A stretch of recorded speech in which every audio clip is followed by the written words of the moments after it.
T-Mobile said it was ending its DEI program, saying in a letter to the FCC that it recognized that the legal and policy landscape surrounding DEI under federal law has changed. FCC Chair Brendan Carr has threatened to block deals involving companies engaged in DEI. T-Mobile is still seeking FCC approval to buy internet service provider MetroNet through a joint venture with KKR. We still don't know exactly how much different this is going to be than the Lena Khan era, but this looks like it's going to be different. Even though we've had Brendan Carr on, who didn't really throw the prior, totally under the bus, the prior administration's policies totally under. He said there were certain times, but then other people are perfectly willing to say, look, that was just throwing stuff up against the wall and not accepting any consent decrees. And so we had Rob Kindler on earlier, who said it's a completely different environment for M&A. You were here for that day. I was here for a lot of the days. That was Wednesday. Week. That's right. He was great. Yeah. Coming up, copper prices jumping in the U.S. this week after President Trump's new 50% tariff on imports. We'll take a closer look at the metals market next. And then later, FDA Commissioner, this guy's famous, Marty Makary, was going to join us to talk about the changes to health policy in the U.S. Made a name for himself during COVID, and now he's the FDA Commissioner. Spark Box will be right back. We've been defending the world for decades through NATO with American soldiers and taxpayer dollars, all to keep other countries safe. But it's not just defense. Americans pay more for medicine because European countries refuse to pay their fair share for the drugs we invent. This has to stop.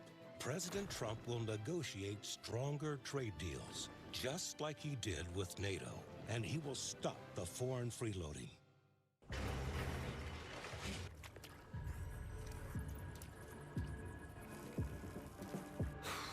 Never thought this would happen. We got you. When disaster threatens to put production weeks behind, call the team prepared to be there in minutes. The scale and expertise to get you back up to speed is ready to go with ServPro. ServPro, like it never even happened. It is amazing. It used to have a collagen, used to have a probiotic, a green juice. I replaced it all with this Arma colostrum. If you don't know what colostrum is, it is amazing, but it is a bioactive whole food. It has all the essential nutrients you need for your skin, your gut, energy, focus, mood, performance, your hair, like immune system. It strengthens, supports all of that. I think the first thing I noticed was the energy and recovery that I had after workout, but if you want to try it, we'll try armor.com. I never considered myself an alcoholic, but drinking affected my job, health, and relationships. A powerful medication helped me take back control. Now I no longer feel the urge to drink, and the same pill that helped me could help you. Text TV to 710-710 to learn more. When I found out I had diabetes, I was told my life would change completely. Order it felt like Bill. a door slamming shut on my dreams. I wish I could go back and tell that 13-year-old kid that it'll be okay. That with the help of Dexcom G7, he'll see his sugars in real time, giving him the knowledge to control diabetes, so he can worry less and accomplish even more than he ever dreamed possible.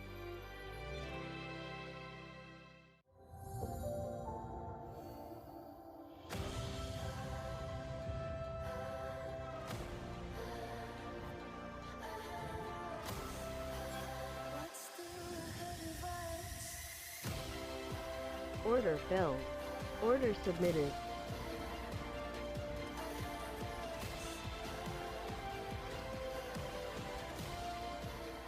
Pre-order now at Samsung.com. What we're building is really, really Order important for the filled. future of humanity. Companies like Voyager don't just adapt to change, they create it. Innovation, space, defense, national security is great, but our mission is you. Order submitted. Welcome to CNBC Plus, where to? CNBC Plus, on-the-go access to global market data, Order news, canceled. and analysis as it happens. Order submitted. Start streaming at cnbc.com/plus. President Trump is slapping a 50% tariff on copper imports. The announcement this week puts the metals sector back in the spotlight.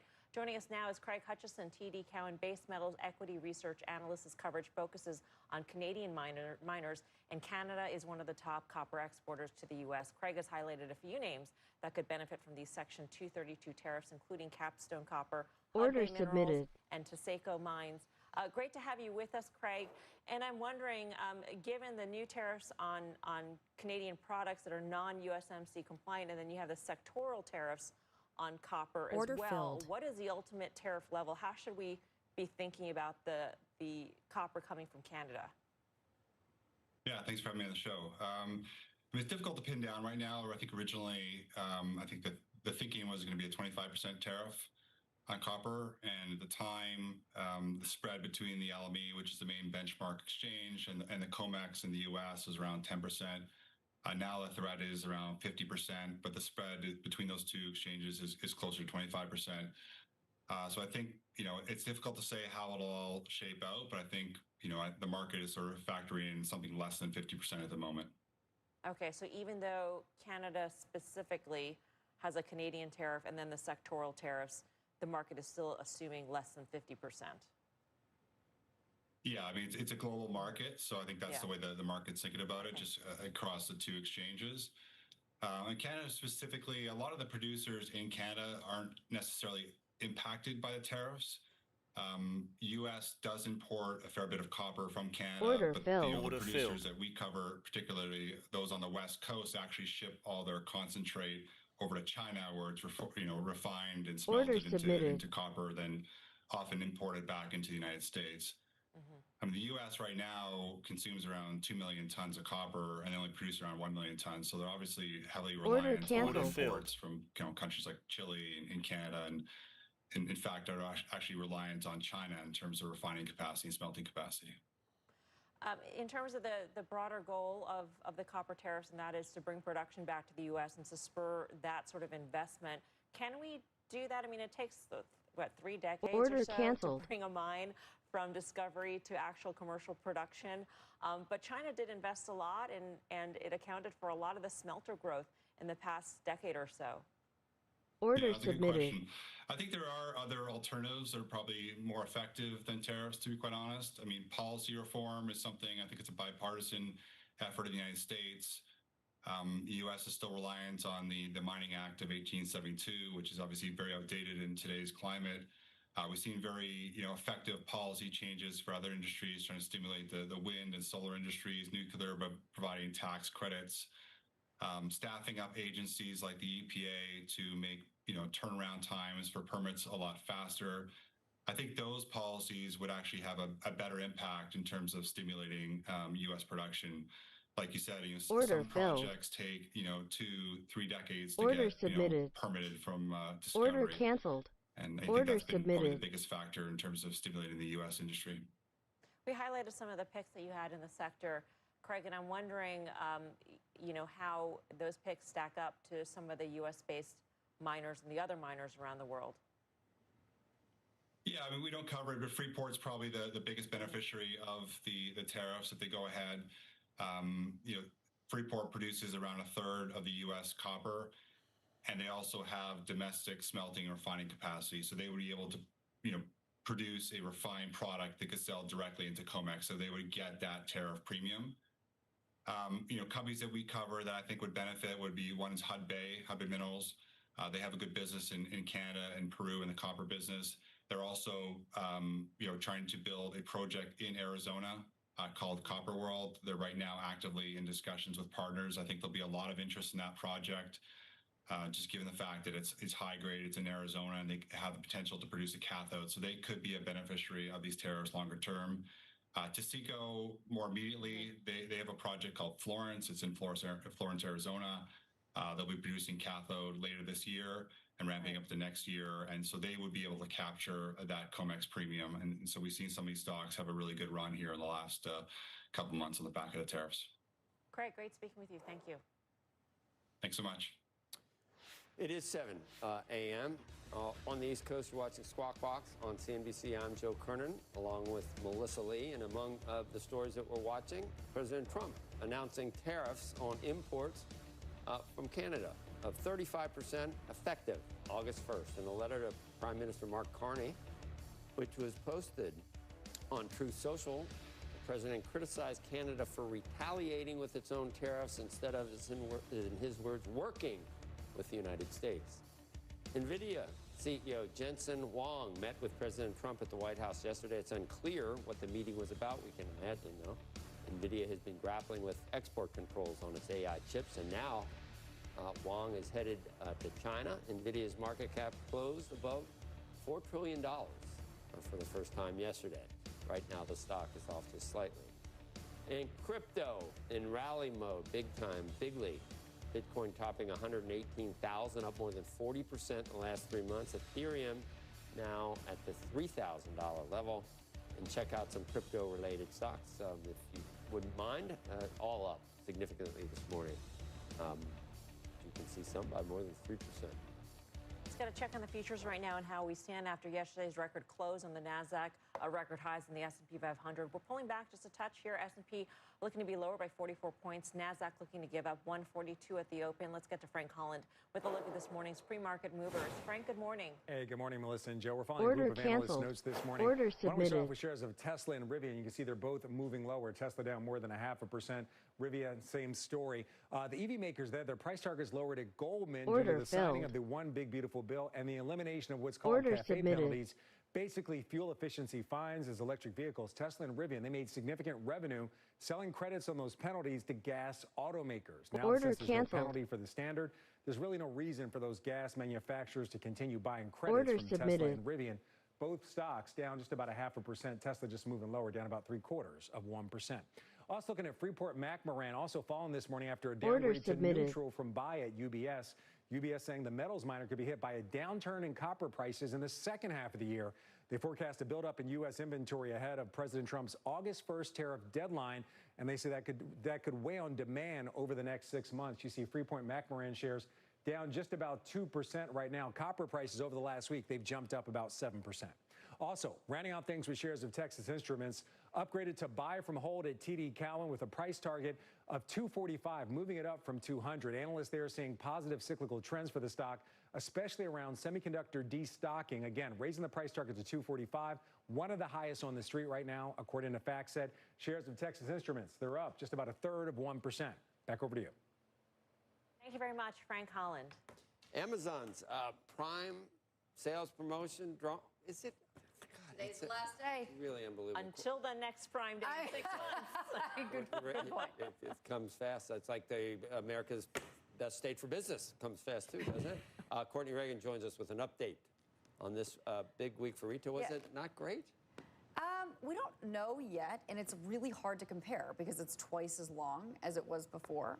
So in general, it's actually been a pretty big week for retail. I mean, you've got these deal events led by Amazon's Prime Day, Levi earnings after the bell, and then more tariff developments. So a little less than halfway through Amazon's 4-day Prime event, what we know is that more than half of the household shopping had already placed more than 2 orders. This is according to Numerator's data analysis of more than 49,000 orders from 22,000 households. Again, that was about less than halfway through.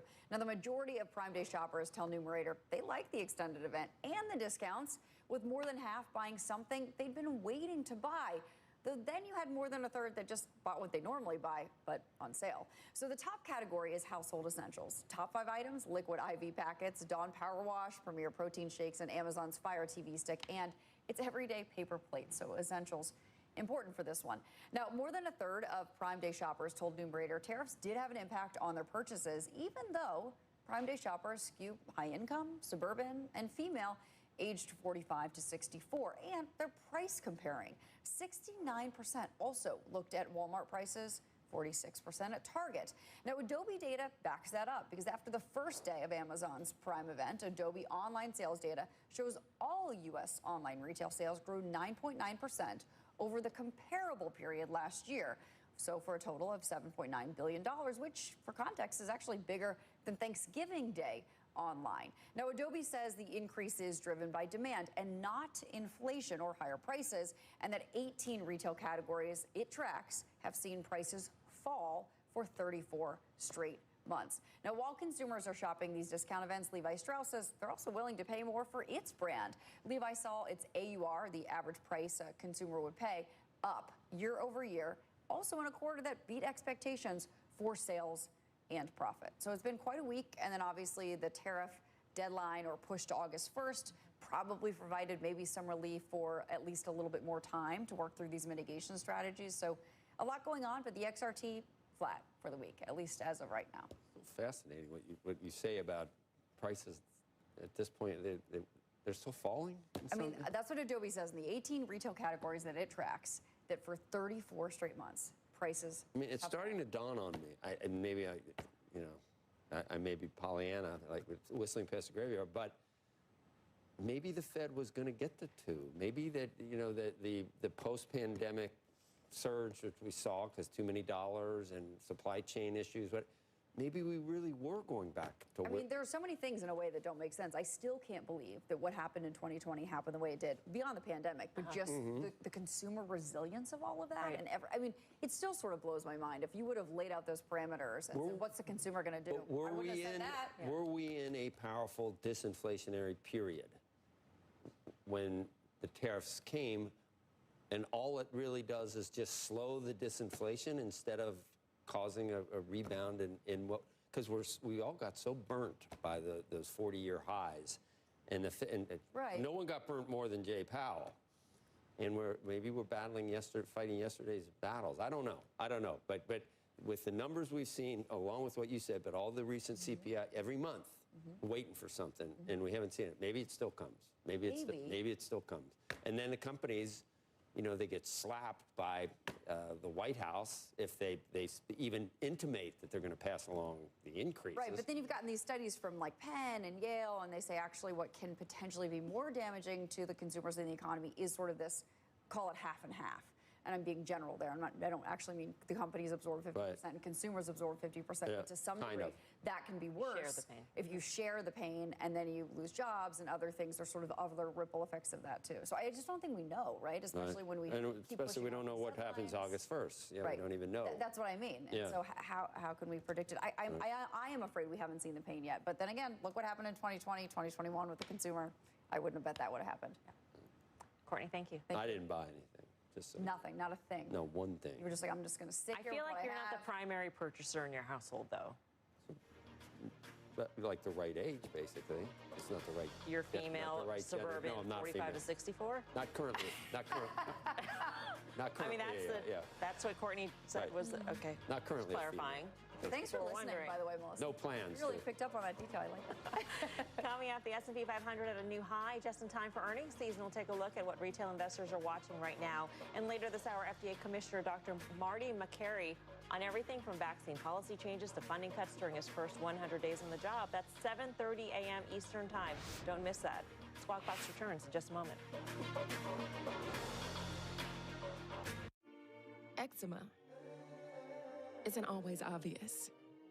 Eczema isn't always red. But now, eczema isn't always going to stop you. With Ebglyss. Ebglyss is a once-monthly treatment to help those with moderate to severe eczema find real itch relief and real results. Like skin that's still more clear at 1 year. Don't use if you're allergic to Ebglyss. Allergic reactions can occur that can be severe. Eye problems can occur. Tell your doctor if you have new or worsening eye problems. You should not receive a live vaccine when treated with Ebglyss. Before starting Ebglyss, tell your doctor if you have a parasitic infection. Skin that's still more clear, even at 1 year? Clearly, it's possible with Ebglyss. Talk to your doctor about Ebglyss for eczema. When logic bends, when certainties shatter, when left is right and right is left, which way do you turn? Go beyond the headlines. A trusted global perspective. The Economist. Know which way is up. When you're actively trading, the fees really start to add up. Public is the only platform that offers rebates on your option trades, which help offset those costs. It's a simple way to help me keep more of what I earn. CNBC. Live ambitiously.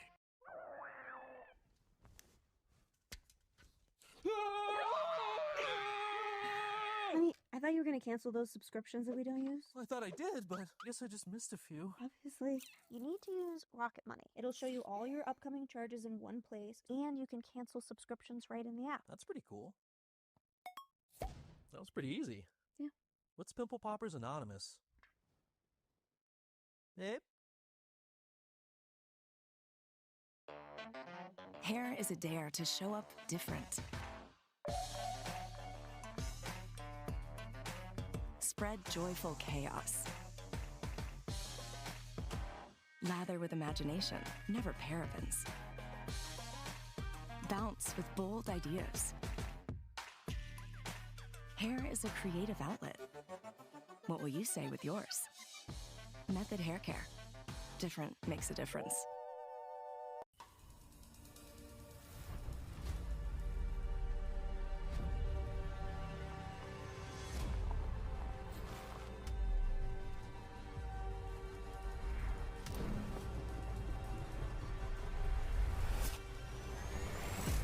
Your new beginning starts with Genesis. Now, during the Genesis Summer Signature event, get the GV80 for 2.99% APR for 60 months. Exclusively at your DFW Genesis retailer.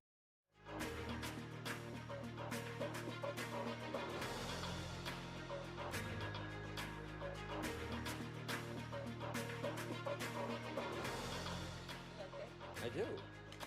Welcome back to Squawk Box. Dozens of companies set to report next week, including financial giants JP Morgan, BlackRock, and Bank of America. Investors will also hear from PepsiCo, Netflix, United Airlines, and many more. Joining us now with more on the market, Stephanie Gill, Chief Investment Officer at Robinhood. Stephanie, great to see you. We were just discussing price targets, which for a lot of strategists have been very trying, difficult this year. For the S&P. Right, for the S&P.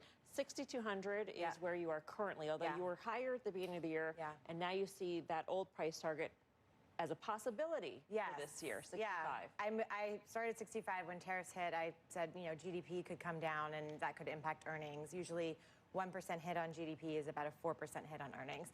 We've seen earnings expectations come down. I said there was risk to 5,800, but I never went there.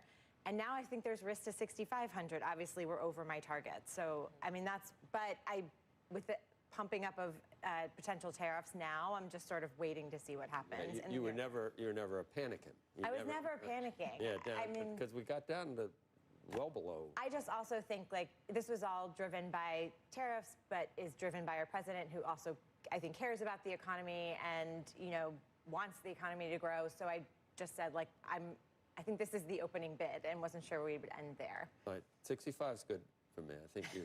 Right. You don't think 66 is better for you, or 67? 66 would be better for me. Why you go 65 when you go 66? When Delta hit yesterday, I thought that was deep. Like deep thinkers would have to, because Delta, it was still well below where they started the year for their forecast, but it was so much better than they thought a month or two ago. The stock got, the whole market got ignited from Delta. Yeah, I mean, if you're out there traveling, you can see like.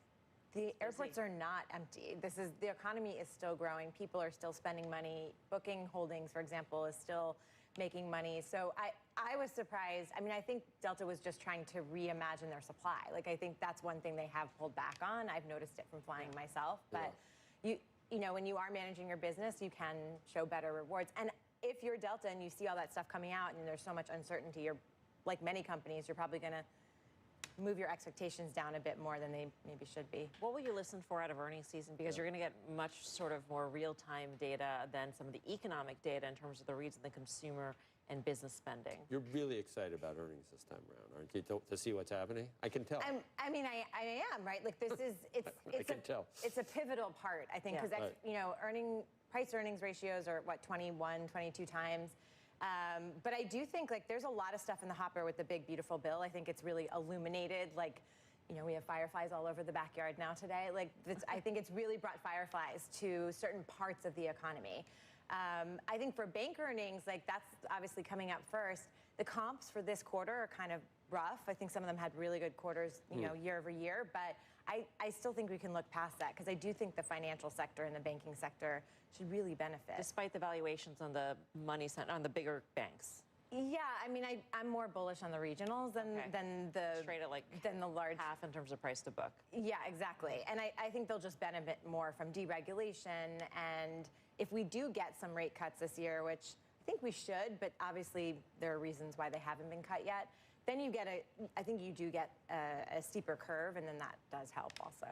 Is that the strategy within sectors? Because within sectors, even we're seeing a broadening in the markets in general. But even within sectors, you're seeing a rotation starting between the more expensive ones to the less expensive. You're seeing that in banks. You're seeing that in semiconductors. Yeah. I mean, so we run Robinhood Strategies, and we've pivoted to GARP, growth at the right price. So we still have tech in the portfolios, but we also like industrials, but specifically aerospace and defense and mid caps, because they actually are pretty cheap. Like long-term average of mid caps is 19 times. It was 14.5. It's back to 16. But not small, which are also catching a bit. I'm not quite there yet. I feel like we just have to see what happens with short-term rates. They're more affected by, you know, heightened short-term rates because 30% of their debt tends to be floating rate. So I want to see what happens with that. Mid caps to me is the ignored middle child. 6,500. Does it matter what the Fed does this year? Yeah, I mean, I think if they cut, then you definitely get 6,500. If they cut anything. If they cut anything, I think, because then it just like reaffirms what the market has been hoping for.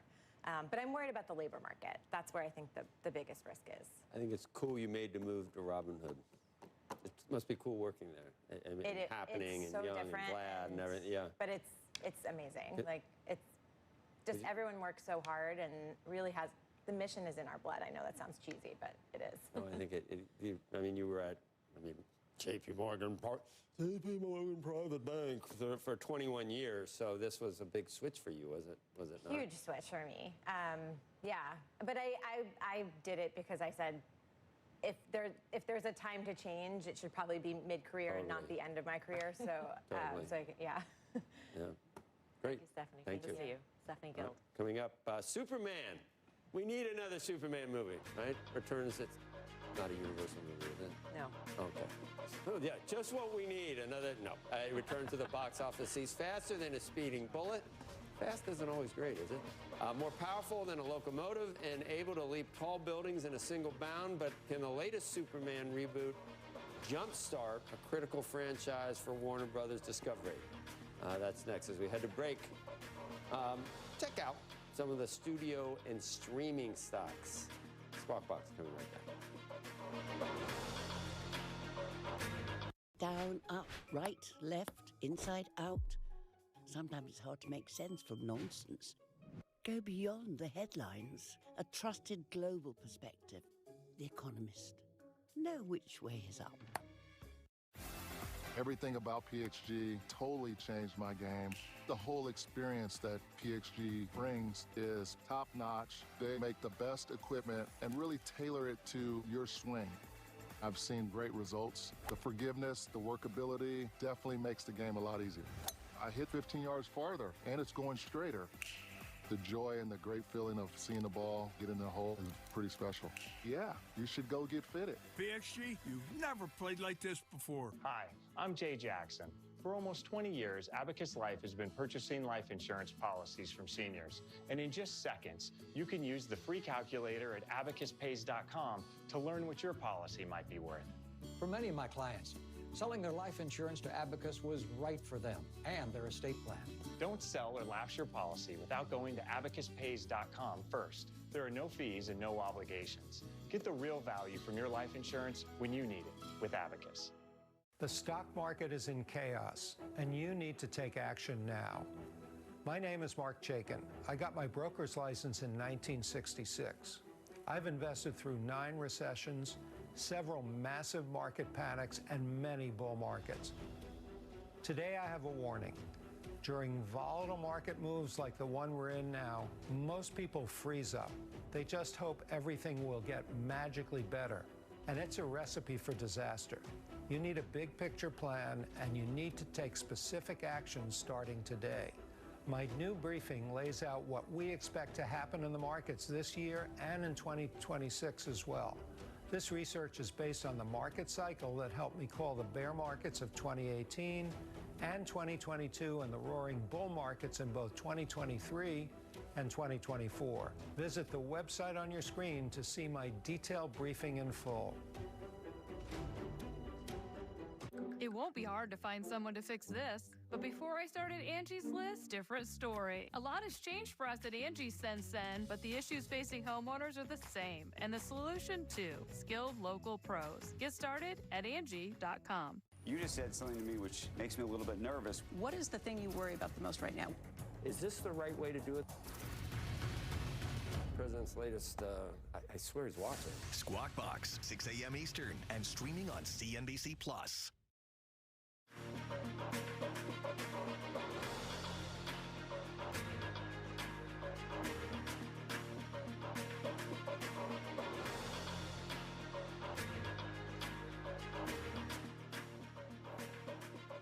Superman soaring into theaters this weekend, kicking off Warner Brothers' new revamped DC universe. Joining us now, Matt Bellany, a Puck founding partner. I don't know what it is. I guess whatever business you're in, we think it is so interesting. I had so many things I was excited to talk to you about, but it's all in media, Matt, like your world. And then I'm thinking, are people at home can't wait for Matt Bellany? I think so. It's, right?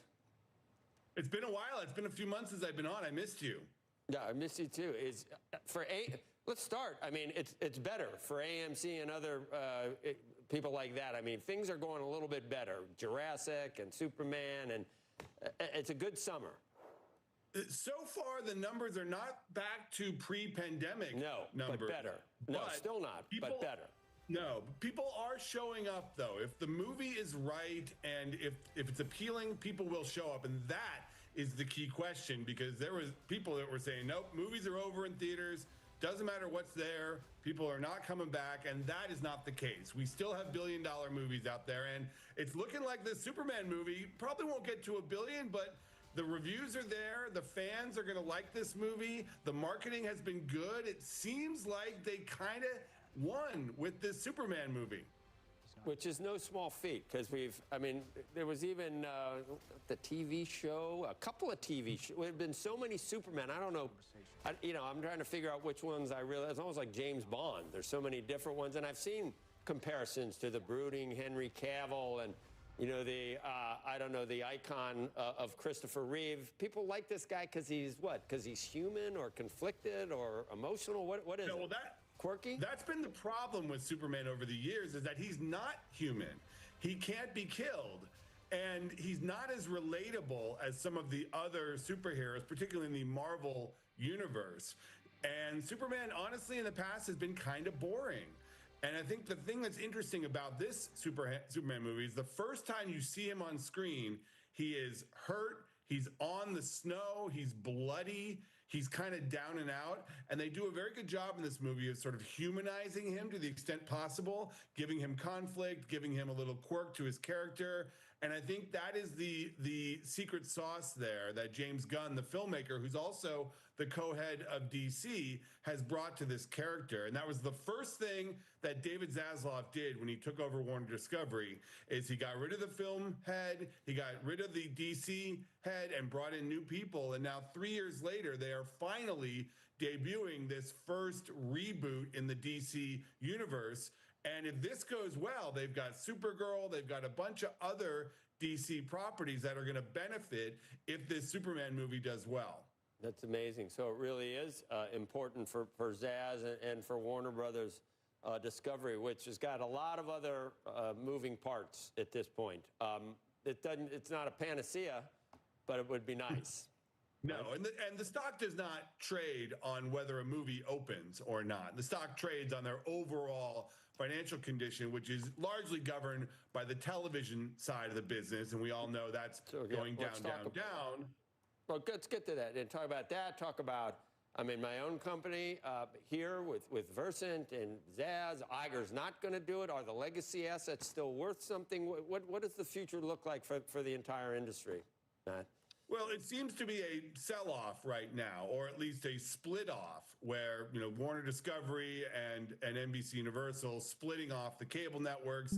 We saw this past week that the cable networks that are owned by Disney and Hearst, the A&E networks, those are now up for sale. They're testing the market to see if someone out there would like to take those off. And it's a matter of whether these declining television assets, no disrespect to my friends at CNBC, whether they can get value for those still while splitting off the growth assets and allowing the rest of these companies to grow. And that's the strategy right now. We're going to see if it works. We haven't actually seen it in practice yet, but this time next year we'll see the Versant networks probably split off, and we'll see, hopefully in Zaz's case, we'll see the Warner network split off, and there's going to be this other asset base out there of declining television networks that still throw off a lot of money. Exactly. And not to make everything dependent on how Hulu did, but I don't know. That wasn't the end all be. People were scrambling. We were seeing valuations for Hulu, and Comcast was going to wait. When it was all said and done, it wasn't really worth that much more than we thought. Matt, I don't know if streaming's the answer. Will there be buyers and will there be roll-up people for these cable assets? Will there be people that just want out? How's it going to work? Well, one theory says that it's going to be the Versant people. Mark Lazarus and his group are just going to start acquiring and building up that company with the cable assets of all of these other companies, and there will be this one big asset. I'm not sure that's going to happen. I think we'll see a mix of that. I think private equity will come in, and it'll be similar to what we've seen with the newspaper industry, where you have these big private players, Alden Capital, some of the others, that swoop in here and see the revenue coming into these entities and say, okay, we can manage these for cash. They're not growth assets, but we can cut costs. We can make money on these for a certain number of years, and we'll see that start to happen in the television side. And meanwhile, over on the streaming and studio side, they hope there will be a growth business via consolidation, via cost cutting. We've got a new owner of Paramount likely coming in. It's going to be interesting. Well, that's what I wanted. That's the next place I was going to go. And that's why I said there were so many things I wanted to talk to you about. Was it you that said that David Ellison or that, I don't know who it's going to be, Jeff Shell, his point is what's going to happen at CBS? And is that going to close in the next couple of weeks? And you talked about the, is it 32 million? Is it 15 million? What do we know about what that settlement was with the Trump? And is it over? Does CBS have to do anything else? Do they have to change CBS News? A lot of questions there. And there's what we know and what we're speculating about. What we know is that Paramount has agreed to pay $16 million to the Trump administration, to Trump personally, to settle the litigation. And the expectation is that that is what was holding up FCC review of the overall sale to Skydance. Now, I believe that in the next month or so, we will see the FCC approve that Skydance transaction. The question is whether there will be additional things that they have to do to get it approved, meaning there may be some DEI commitments. There may be some agreement to spend money on PSAs supporting Trump's causes, or things that the FCC will call fairness or anti-bias. That is where some of these estimates that the true settlement will be up there in the 30 millions. Trump said 32 to 35 and sort of suggested that there were additional strings. Paramount has denied that they are going to pay anything extra. Ellison and Skydance has said nothing. So we assume that there will be some additional hurdle that they have to go over to get this approved, but I think it will get approved, and I think this transaction will close. So I've also seen Ellison's going to be hyper laser focused on sports and live programming. Does that mean not focused on news, not focused Order on... canceled. Does he have ideas for what to do to CBS Order or 60 submitted. Minutes? Oh, they have lots of ideas. They've been sitting there stewing for more Order than a canceled. year of what they're going to do with this company if they take over. I think there is a plan for CBS. I mean, don't forget, they've talked about $2 billion in cost cuts. And most of those cost cuts are going to come on the television side. Now, I think it's going to be focused on a lot of the cable networks. The Viacom cable networks are particularly challenged. Those are the MTV, VH1, those, because they don't have sports for the most part. Sports are obviously driving the train here. Roger Goodell said on CNBC this week from Sun Valley that they are going to look closely at their deal with CBS. They have a good relationship there, but they have a change of control provision. They could demand all kinds of things from CBS when that deal closes, and they're going to look at potentially opting out in 2029. So they've got to fix that. They've got to keep those NFL rights in whatever capacity they have, and they've got to try to grow. I could see more sports content on CBS during the week. They don't really do much NFL outside of Sunday, and this trend in broadcast television is to eliminate original programming and go with cheaper shoulder content for sports, reality news, all of that. I think we're going to see change. You picked a good business. I don't know. It's interesting to me. You must be working 18-hour day. You're working hard on the phone a lot, I can imagine. Absolutely. Right? Well, it's 4:30 in the morning here, so yes, I start early. That's good. Thanks for being with us today, Matt Bellamy. Thank you. Founding partner of Puck. Coming up, our calls for Tim Cook to step down at Apple greatly exaggerated. The stock is up nearly 1,500% during Cook's tenure as CEO. The iPhone is one of the most dominant tech products in the market today, but Apple's AI strategy has stumbled. We'll have a debate over Cook's job and the stock coming up. And later, Office of Management and Budget Director Russell Vought is calling out Fed Chair Jay Powell, saying he has grossly mismanaged the Fed. That's at 8:30 a.m. Eastern Time. Squawk Box returns in just a moment. Connection lost.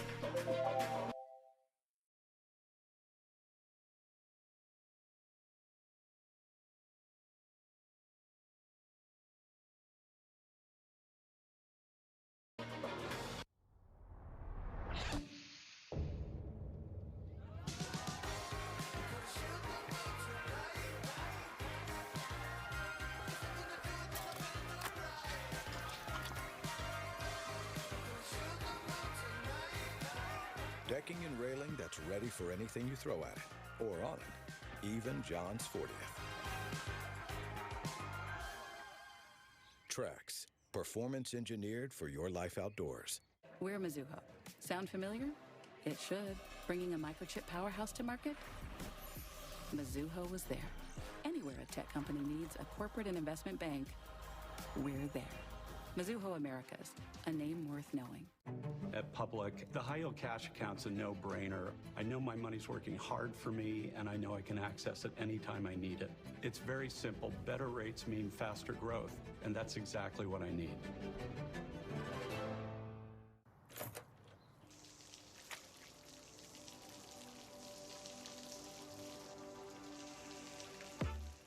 I never thought this would happen. When disaster takes control of your life, we got you. Get it back with a single call to the team that shows up fast to make things right. ServPro, like it never even happened. Introducing CNBC Plus, the new streaming platform from the #1 source in business news. Watch live or on demand. Access any market, anytime, anywhere. Start streaming. Go to cnbc.com/plus. This is called Rocket Money. Well, what the heck is that? Some space thing? It's a money thing. Rocket Money is an app that puts all your accounts and subscriptions in one place. Is that why my grandson's always glued to his phone, looking at all his subscriptions? That and some other things. This Rocket Money would actually do something for that too. How? It shows you all the subscriptions you're paying for, and then you can cancel them right in the app. Everybody download Spaceship Bank. Rocket Money.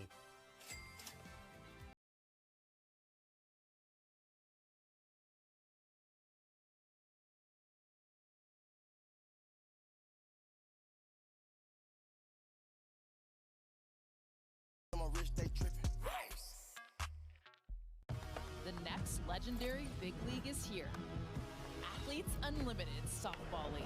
The best players on the game's biggest stage. This is legendary. AUSL on the networks of ESPN.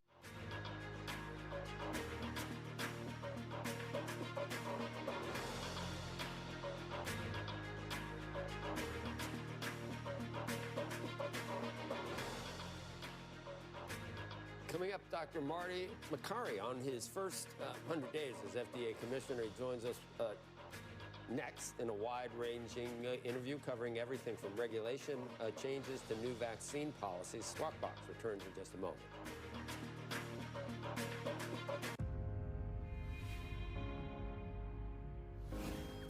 To generate AI, you need as much power of the needs of India and as much water to cool the data centers as the drinking needs of the United States in the next 5 years. If we don't find ways to produce more with much less water, there will be no AI. Good news, what we do at Ecolab is to help data centers being cooled without water. We call it direct-to-chip technology.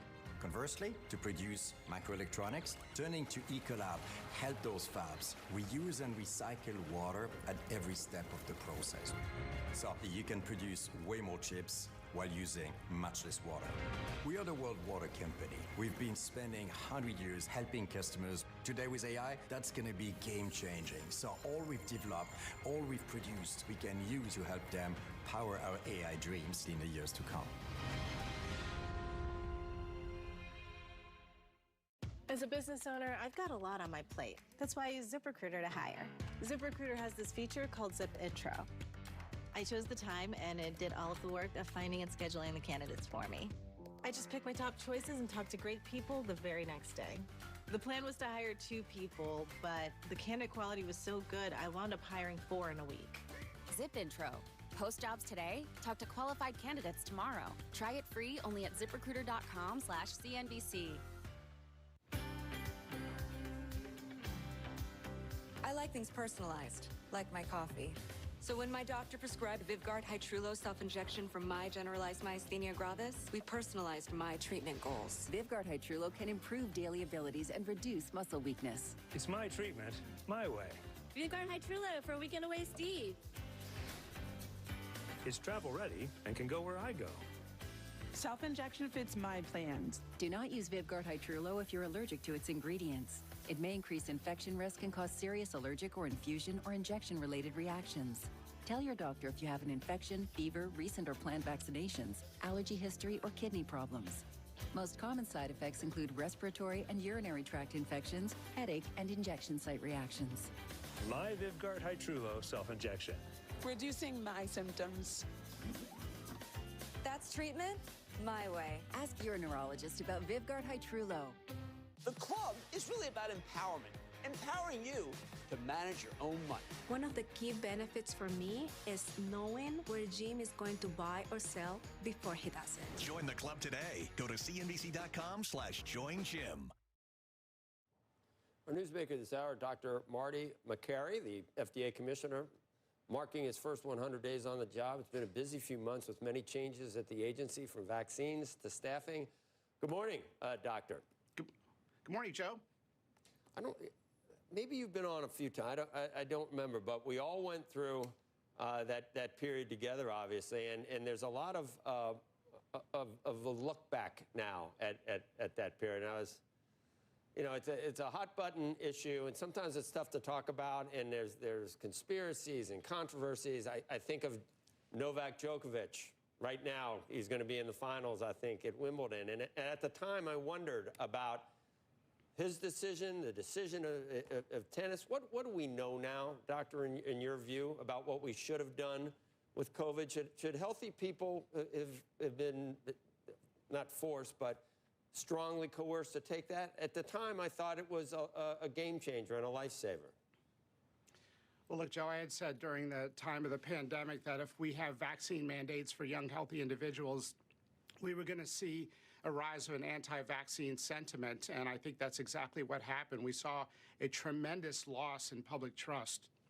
A study in JAMA, found that 71% of people trusted their doctors and hospitals before the COVID pandemic, and that's down to 40%. That's a 31-point drop. And I think it was from ignoring natural immunity. I think it was from vaccine mandates insisting that soldiers and firefighters and teachers be fired if they don't have the vaccine, even if they were young and healthy and had the infection already. They had circulating antibodies that could neutralize the virus, but they were antibodies the government did not recognize because it failed to recognize natural immunity. So we lost a lot of ground in public trust, and we're trying to rebuild that now through radical transparency and being very honest and telling people the government is not your doctor. Talk to your doctor and get good advice from your doctor's wisdom and judgment. There are some changes at the Vaccine Advisory Committee that a lot of hand-wringing and consternation about the new members. Is it anti-vax, Doctor, would you say? Or how would you describe your approach to preemptive disease management? Well, look, I think over at CDC, a different agency, they do have a reconstituted ACIP committee with a diversity of views among people who do believe that vaccines save lives. The past committee had pushed for COVID boosters in young, healthy people. And of course, that is probably why we see such a backlash today. There was never great evidence for repeat boosters in young, healthy children. As a matter of fact, there was a myocarditis risk that was largely downplayed in young males. And I think if you look at the track record of that committee, there's a reason why 85% of healthcare workers did not get a COVID booster last fall. So we are taking an evidence-based approach. Dr. Vinay Prasad and I outlined it in the New England Journal of Medicine, and we're basically saying that there's got to be a risk-stratified approach. That is high risk versus low risk. Does a healthy 12-year-old girl today need another 60 doses in her average lifespan? That is a scientific unknown, and we'd like to see a clinical trial before approving the vaccine for that reason. How does removing the recommendation, though, increase choice, increase the patient's ability to come to a decision with doctors, since so many insurance plans and programs depend on ACIP and CDC recommendations in order to provide the no-cost, low-cost vaccines? Isn't this removing choice effectively from patients? Now, the promise of the Secretary Kennedy is to let people know that vaccines will be available if people want them. You will be able to get a vaccine if you want them. So that's a decision between you and your doctor, and each individual insurance company has their own policy. Look, some insurance companies don't pay for important cancer treatments that for patients that I saw as a cancer surgeon. And so that is another entire issue that's unrelated to the FDA. Okay, so insurance, so the fact that private insurers, employer-sponsored insurance plans, Medicare Part D, Medicaid, the Vaccines for Children program, all of them link providing no-cost vaccines to CDC and ACIP recommendations. That removing the recommendations doesn't remove in some way the choice that patients can make, especially the vulnerable patients who may not be able to afford to pay. That's right. It does not remove the choice. And our job at the FDA is, and this is a charge by Congress, is to look at applications that are submitted to us and determine what is safe and effective. And so that is what we are committed to. I think there was some lost trust in the FDA when there was a new policy that basically said for a young, healthy 15-year-old boy, we were going to rubber stamp a COVID vaccine without a clinical trial every year in perpetuity, and the kid must get it. And I think we're saying we're going to be less absolutist when there's no evidence. I think the most dangerous thing you can do in public health is to demand something of a young, healthy individual when the evidence is just not that supportive for a new virus that creates a new protein and a new vaccine that creates a new protein where we haven't had a clinical trial in over 4 years. And those results in children were mixed back 4 years ago. And the basic tenets of MAH, of MAHA, or Make America Healthy Again, it seems to be it's proactive health care versus reactive. You'd have to do that with children, I think, and I immediately think about, as a country, our levels of obesity are just much higher than they need to be or should be. What does tackling that entail, and how does it play into these new drugs, and whether you really start I don't know. Is that what we need to do to all our kids with Wegovy or Ozempic or something, doctor? Or what's the answer? Is it foods? Is it additives? Is it... The secretary has a lot of ideas. Yeah, it's all of the above, Joe, and we've not been talking about root causes in healthcare. I've been in academic medicine and been at all the major institutions giving grand rounds. We don't talk about root causes. We don't ask, why do 40% of our nation's children now have a chronic disease? Why do a third of our nation's children now have prediabetes or diabetes? We've got to talk about school lunch programs, not just putting every 6-year-old on Ozempic. We've got to talk about environmental exposures and chemicals in the food, not just chemotherapy. If you look at the types of cancer that are going up in young people, they are the GI cancers. That is the organ that interfaces with what we eat. So we've got to look at all the chemicals. We are doing an inventory of the 1,000+ chemicals banned in Europe that appear in the U.S. food supply. You saw our action to remove all 9 petroleum-based food dyes from the U.S. food supply by next year. We're getting tremendous participation by the food manufacturers. We are looking into baby formula innovation. That recipe the FDA issues hasn't been updated essentially in 30 years. We need more innovation. Moms want baby formula without added sugar, without corn syrup, without seed oils. We need more innovation. It's been a regulatory failure. And we're asking the big question, why does it take 10 years for a drug to come to market? I mean, that is a giant existential question, and we're going to have to challenge deeply held assumptions to answer it. So we announced our program to reduce animal testing and replace it with computational modeling and organ-on-a-chip technology, whereby drugs can be tested on cell culture medium in a lab with cells from the liver or heart or other organoids. We have a priority pathway now to pilot. Can we get a decision out in weeks instead of a year once that final application is approved? Can we run more continuous trials?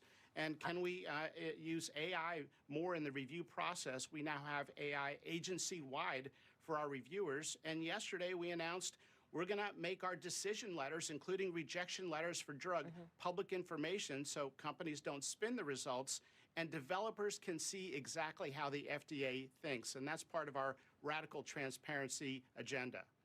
I wanted to talk to you, Dr. McCary, about the national priority vouchers, which does aim to speed up the approval process after a final drug application is submitted, to get it down to 1 to 2 months as opposed to 10 to 12 months for national priorities. What qualifies as a national priority? I mean, you know, let's say there's an obesity drug that's even better than the ones out on the market. Is that a national priority for the FDA to consider an expedited process? What falls into the category? Great question, Melissa. So it's a large unmet public health need. It is a priority identified as part of a U.S. domestic national priority, like the domestication of manufacturing as a national security issue. And look, the president is very adamant that he would like to see lower drug prices for Americans, and he doesn't like it that Americans are getting ripped off with drugs that are 2, 5, 10 times higher in the United States than in London or France or Germany, other OECD countries. So we are including the affordability of drugs as a national priority. So we have a committee that's set up that will determine which products and companies will get these vouchers as a part of a pilot. Look, we got to try new things. We've got to ask ourselves, why does it take so long for a cure to come to market? And we want to see more cures and meaningful treatments for Americans. We want to see big data used so we can have eyes on a drug immediately after approval and not just wake up 5 years later and say, hey, Vioxx may have killed 38,000 people. Maybe we need to take action. Or opioids may have killed nearly 1 million Americans 19 years after the approval of OxyContin. We're going to be having an incredible post-market surveillance program where we monitor drugs immediately after approval using big data and the cloud. And if we do it well, it can actually change the threshold for approval, especially when it comes to rare diseases. Can you give us an example of a health crisis right now, just so we have an idea of what sorts of drugs, what sorts of companies may be seeking to use this national priority voucher program? You know, one of the cool things, Melissa, in this job is you get to see potentially promising treatments that are in the pipeline. And I'd like to see a cure for type 1 diabetes. I'd like to see more cancer therapies that apply to stage 4 metastatic disease and cancer therapies that result in what we call in medicine a complete pathologic response. That is, the cancer melts away. There already appears to be some therapies that may enable cancers to shrink and go away completely. That is, be eliminated without chemo, surgery, or radiation therapy. I'd like to see a universal flu shot so we don't have to try to guess each year which strain is coming. There are candidates out there. And I'd like to see treatments for neurodegenerative diseases and other disabling diseases. I had an aunt who died of Alzheimer's disease. I'd like to see more in the neurodegenerative space. A lot of angst and panic about layoffs at the FDA. I don't. Can you? Was it bloated? Did it need restructuring? Is 15% a big number in terms of layoffs, doctor? Because there are some people that say it's going to safeguarding the drugs that come into this country, manufactured elsewhere, are at risk now. There's not enough people to monitor. What do you make of that criticism? That's not true. So there were no layoffs to scientific reviewers or inspectors or our law enforcement division at the FDA. We do inspections around the world, and we're leveling the playing field on that front. But there were early retirements, and so we're actively hiring scientific reviewers. Normally, there's a vacancy rate because there's a turnover in scientific reviewers, but no scientific reviewers were laid off. There were tremendous redundancies in the empire-building culture, the fiefdoms of the centers at the FDA, and they became their own, independent organizations, and they had very little accountability.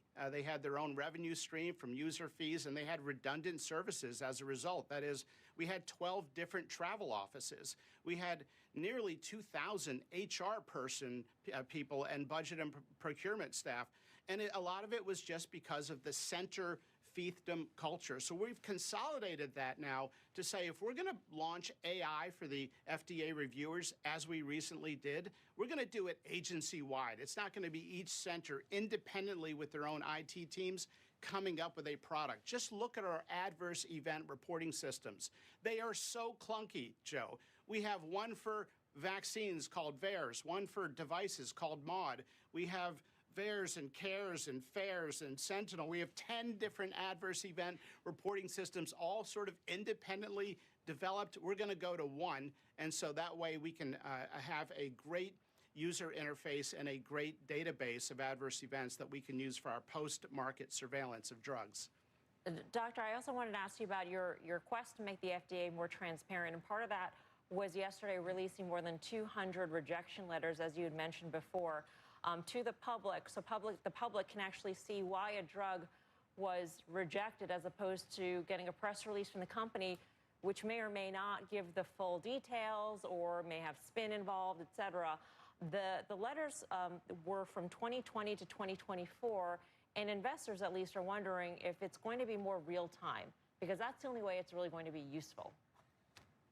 Yeah, let me be clear, Melissa, it's going to be real time. That was just the initial batch because we need time to do the human redaction of those letters. So I know some media outlets were, hours after our announcement saying, oh, some of the, this is only part of the stack of all the letters. We have thousands of letters that we are redacting. We're going to make them public.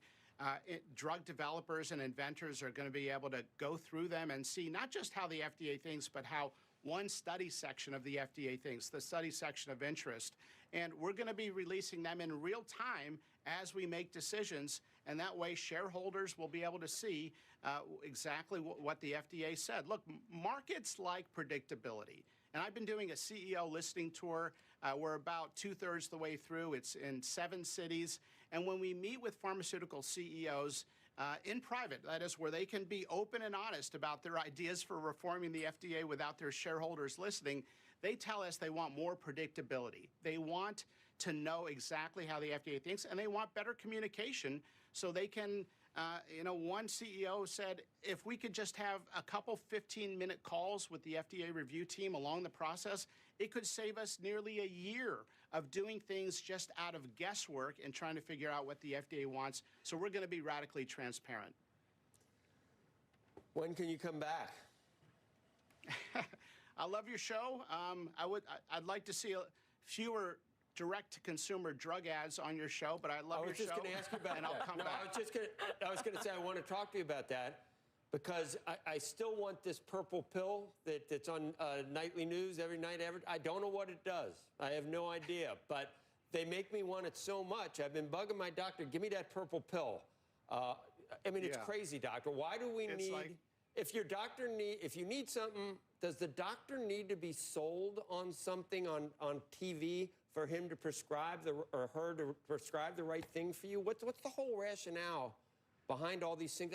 All I know about are side effects I never want to get all over my body. That's all I know from these things. And I see people, overweight people marching along the street. Where are they going? What are all these things, and why do we need them? Yeah, they're always singing and dancing. They're always singing and dancing. And we have a regulation at the FDA. And I know sometimes you're at home totally healthy. You just get back from the gym and you're watching these ads nonstop and you want to say, okay, I give up. I'll take it. I don't know what it is. I don't know what it is. But I don't want it. Look, there's a regulation that says there should not be a misleading impression from these ads. And so we're taking a hard look at that. I also want to talk to you next time about autism rates and whether it's environmental. It seems genetic. It seems the diagnoses are exploding. And what about care? What about all the people that already are growing into adulthood? And that even might be a bigger issue than trying to figure everything else out. There's millions. There's millions that we need. The entire is that your purview? medical establishment has only been talking about treatments, and now we've got to start talking about root causes and research on root causes. All right, we'll come back and we can talk. I know what that blue pill does, but the purple one, it just depends on the colors. Anyway, Dr. McCart, thank you. Squawk Box coming right back.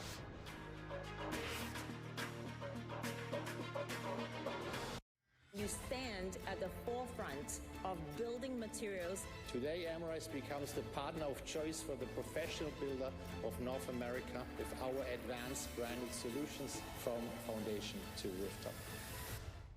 It's about political point.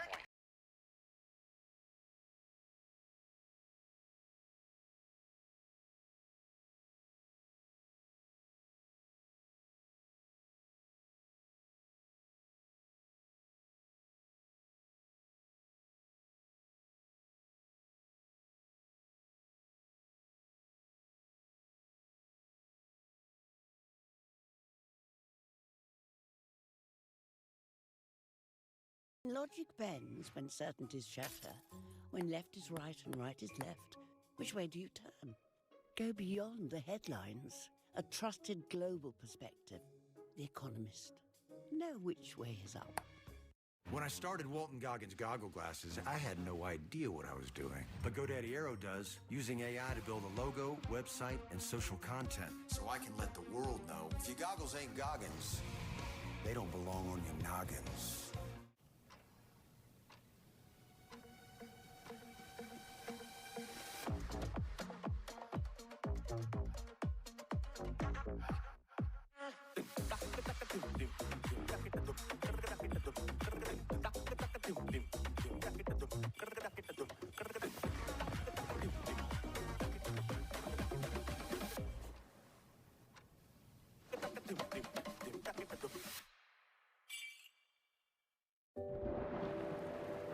With the vision to see what's possible and the grit to make it happen, Morgan Stanley can help create the future only you can see.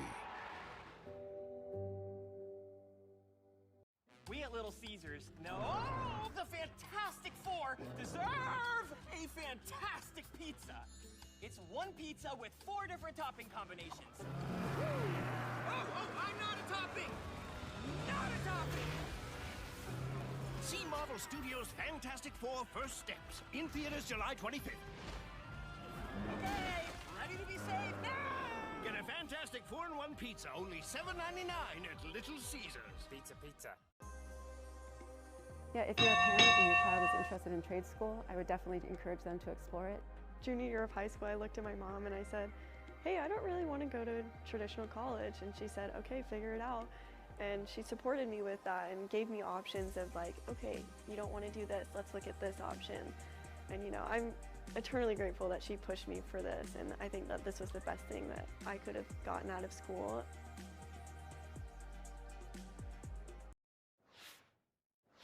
Very rare. It's 8 a.m. on the East Coast almost, and you're watching Squawk Box on CNBC. I'm Joe Kernan, along with Melissa Lee. Becky and Andrew, obviously, are off today, but they'll be back on Monday, I think. Among today's top stories, President Trump announcing that the U.S. Will apply a 35% tariff to all imports from Canada beginning next month, reviving tensions with a major trade partner. The president also revealing that he plans to impose blanket tariffs. Why pick on blankets? Why, I mean, huh? Blankets. They are. And imported from where? Imposing blanket tariffs of 15% or 20% on most trade partners. No word on whether they be on sheets and pillowcases as well. No, blanket across the board, we're talking. Tesla's going to open its first India showroom in Mumbai next week, marking its first entry into the world's third largest car market. The EV maker will launch its Experience Center on July 15th. And Google has reportedly reached a deal to provide cloud computing services for the U.S. government at a heavily discounted price. The Financial Times reports the deal could be finalized within weeks. Didn't we hear something similar from Oracle, I think? Yep, just last week. Getting some nice discounts for Uncle Sam. Or Mr. Trump. Mr. Trump. Let's check on the futures at this hour. Pretty steady throughout the morning here. S&P looking to lose 35 at the open, backing off the record highs here. NASDAQ also looking to back off the closing record high that we set in yesterday's session, down 112 at the open. Dow looking to lose 270. For more on the markets, let's get to Mike Santoli at the New York Stock Exchange. Good morning, Mike. Morning, Melissa. Yeah, just a modest, maybe half step back in the S&P 500. Yesterday's all-time high was like a point above a week earlier level. So we've basically been hovering around this area. We came into the week running a little bit hot. The indexes tried to cool off by kind of rotating around. Some of the biggest leaders like JP Morgan, Netflix backing off, the average stock doing better. I would say, again, you go back to like 6150 on the S&P. That's, multiplied by 10 to get the index here. That's sort of a normal spot you would back off to if we're going to have a little bit of a pullback. It's also where the 20-day moving averages, that's sometimes a short-term technical kind of signal. So in good shape, but definitely stalled out and trying not to overreact to all the tariff headlines. That's been the theme of the week. Take a look here at the relationship between the NASDAQ 100 and the Russell 2000. I think it's probably surprising that on a one-year basis they're in the same spot. But why are they in the same spot? 1 year ago today, July 11th of last year, was a CPI report for June. It was a downside surprise. It had everybody thinking, okay, we can get some rate cuts in the near future. Russell 2000 soared. NASDAQ 100, the Mag 7, declined. You had this massive forced rotation. Now, it also ended up being kind of a mini correction going into August and September. You had some other things going on. So it was a little bit of a messy transition, but this is where we are in the same place here. Of course, we're getting CPI for this June next week. Take a look at the volatility of volatility. The VVIX is the volatility of the S&P 500 volatility index. It's pretty low right here. So it shows that there has been a calm rotational market that has kind of drained away a little bit of the drama. Again, market is trying not to be fooled again by kind of overreacting to some of the tariff headlines. We'll see if reality sort of calls Wall Street's bluff on that one.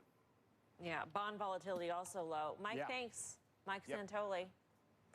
Well, Apple's reportedly planning to announce a new lineup of products in early 2026. Bloomberg says this includes a low-end iPhone 17e, updated iPads, refreshed MacBook Pros and Airs, and a new external Mac monitor. The news comes as some analysts call for CEO Tim Cook to step down amid concerns over the company's slowing growth and product delays. Joining us now is Craig Moffett, MoffettNathanson, founder and senior managing director, Dominic Rizzo, T. Rowe Price, Global Technology Fund portfolio manager. Let's be clear, this is Walter Piecyk over at Lightshed Partners. They spoke to him on Fast Money a couple nights ago when his note came out. And Craig, I'm just wondering, because you've been a bear on Apple for quite some time. It's been a great call. Apple stock is down 15% so far this year. Is the answer to get a new CEO? Good morning, Melissa. No, look, probably not. I mean, look, let's step back for a second. Tim Cook has presided over a 15-fold increase in Apple's stock price. He's trying to fill the shoes of the person who was broadly regarded as the greatest CEO in history. So those are big shoes to fill. That's obviously a pretty tough compare. But he has been an extraordinarily successful CEO. You hear all the arguments about he's a process guy, he's not a product guy, and that sort of thing. Perhaps that's true, but they have been extraordinarily good at process, and it's generated a huge amount of value. And I don't know that you can look to the CEO as some kind of messiah who's going to generate the next product idea by himself.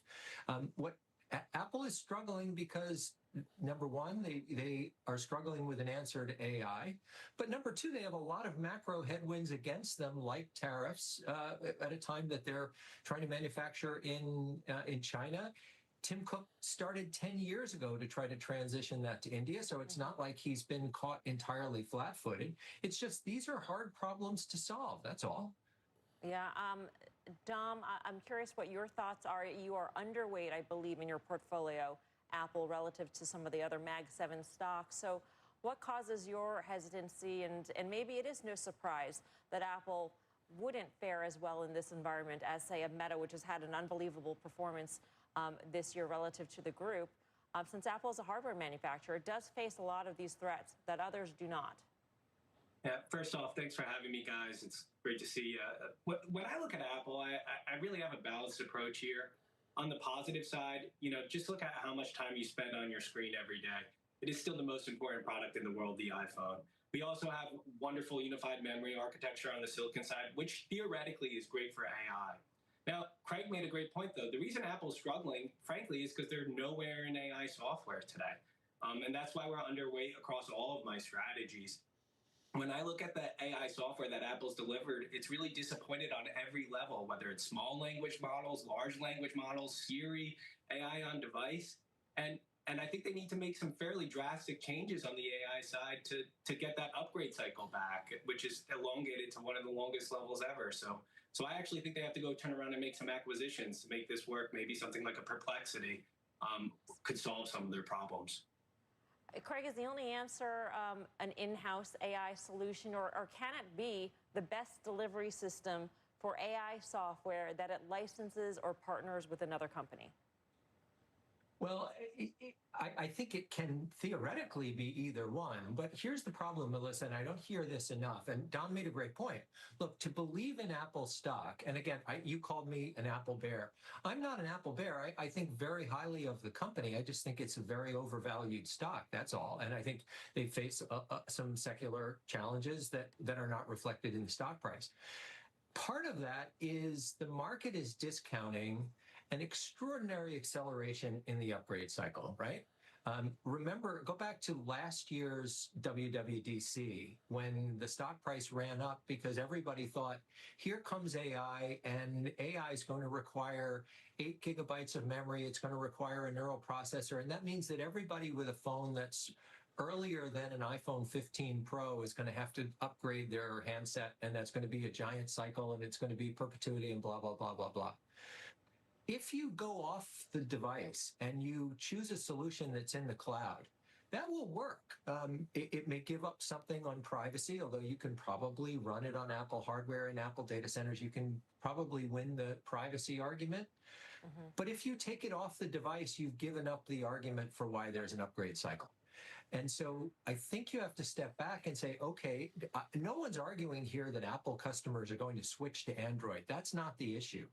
The issue is, what is it that's going to drive an upgrade cycle and a permanent acceleration in the rate at which we upgrade phones, such that you can work your way into a 28 times multiple and a PEG ratio that's right now almost 2.5 times. Yeah. Craig, apologies for calling you a bear. You're accelerating on Apple. I should have been more clear. Thanks, guys, Craig and Dom. Thanks, guys. Coming up, Senator Bill Cassidy is looking to save Social Security. He joins us after the break to explain his plan, and later an exclusive interview with incoming PGA Tour CEO Brian Roloff live from Sun Valley. Squawk Box will be right back.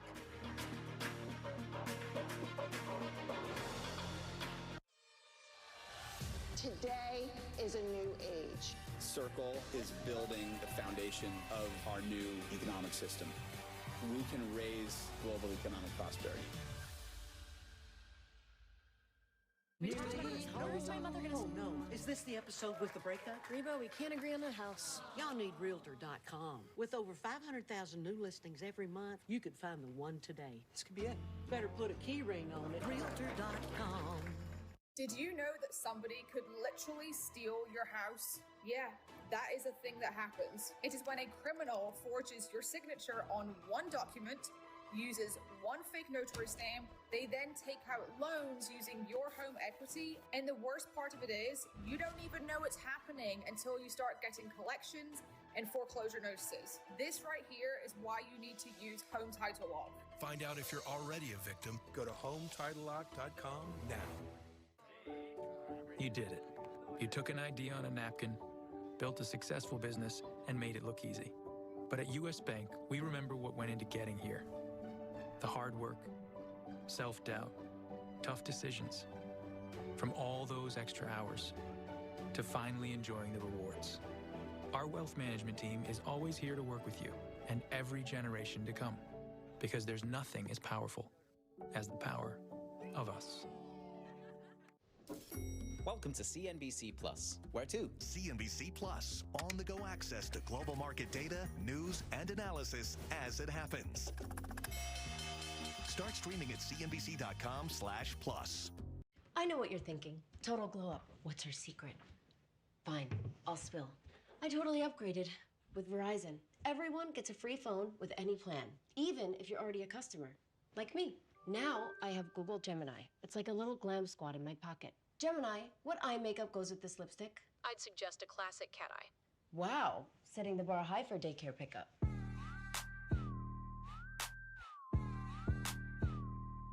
Get in on this.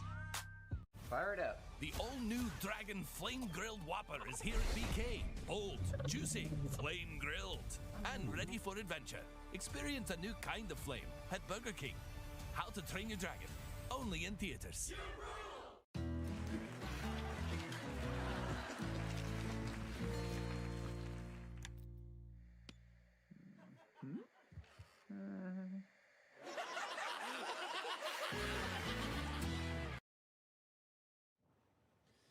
Republican Senator Bill Cassidy and Democratic Senator Tim Kaine are hoping to help rescue Social Security. In a Washington Post op-ed this week, the senators proposed diversifying trust fund investments in order to maintain benefits. Senator Bill Cassidy joins us this morning. He chairs the Health Commission. Senator, this has been bandied about for years, I think. What's the current investment, just for people that aren't familiar, what's it invested in now? What's the current return, and what would the new idea hope to get, and what would it be in? So the trust fund, the extra money that's in the Social Security Trust Fund, by the way, good morning, Joe, is invested in treasuries. And so some of those were issued a while ago, so they're bearing 1%, 2%, 3%, 4%. We are losing money on those treasuries right now.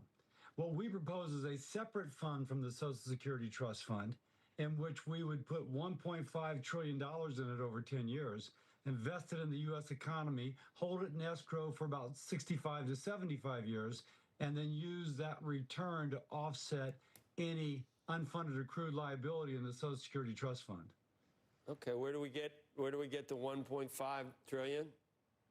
Yeah, so the way the U.S. budget works, if we borrow $300 billion a year for 5 years and put it in the trust fund, and we hold it in escrow, it offsets the borrowing. So it doesn't contribute to the nation's indebtedness because you got the money. If you want to pay off the bills, you just kind of like dissolve the escrow account. And so it doesn't increase your debt or deficit. So we would borrow that money over 5 years, put it in this separate fund from Social Security Trust Fund, and bail out the fund. Because everybody should remember, Social Security is going insolvent, the trust fund, in 8 years. At that time, by law, benefits will be cut as much as 25%. This has worked in the past, not at this scale, but it can be done. If there was a 10-year secular bear market, would it still work? It absolutely would still work. because we keep it in the account for 70 years. And so if you look since 1929, the Great Depression, Great Financial Crisis, the 70s, we've had about an 8.54% annual return just in the stock market, not including other assets.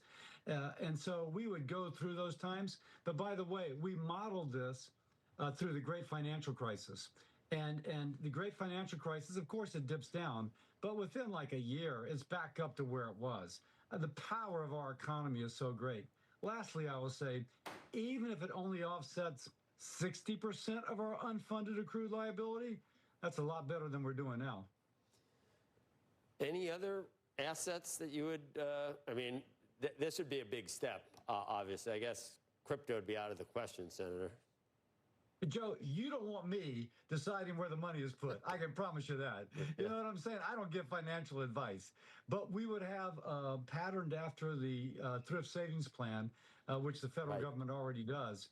There would be an independent board of people, an arm's length away from Congress with strict guardrails to keep the president and to keep Congress from messing with their investment decisions. There would be an audit every year, and it would be posted online. And so the public would be able to watch where it's invested. You ain't going to see me doing it.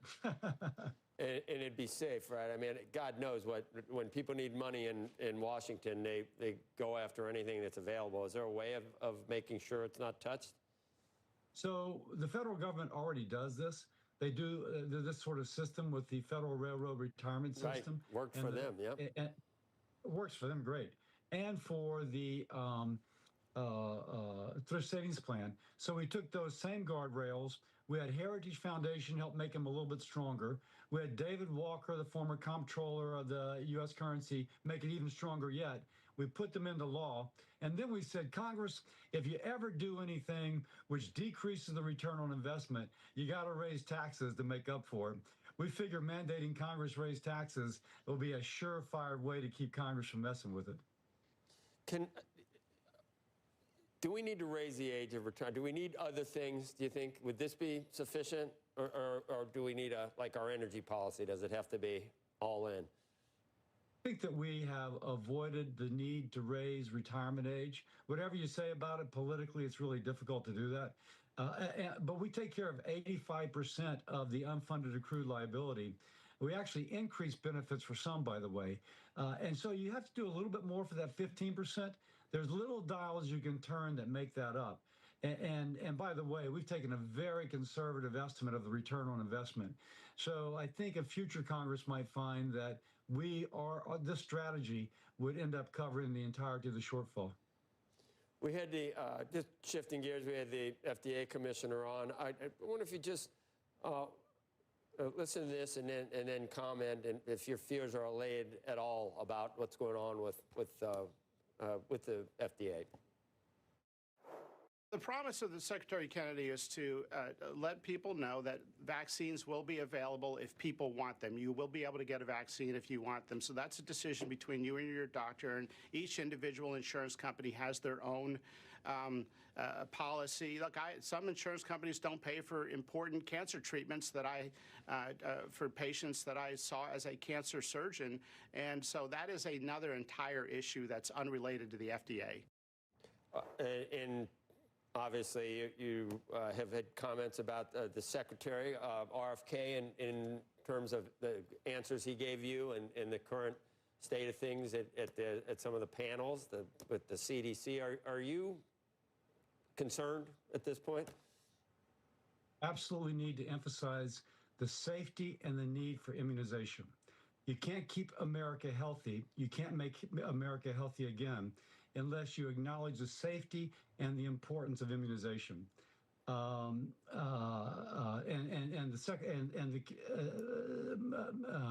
is right. FDA doesn't have anything to do with recommendations of vaccines. That's the ACIP and the CDC.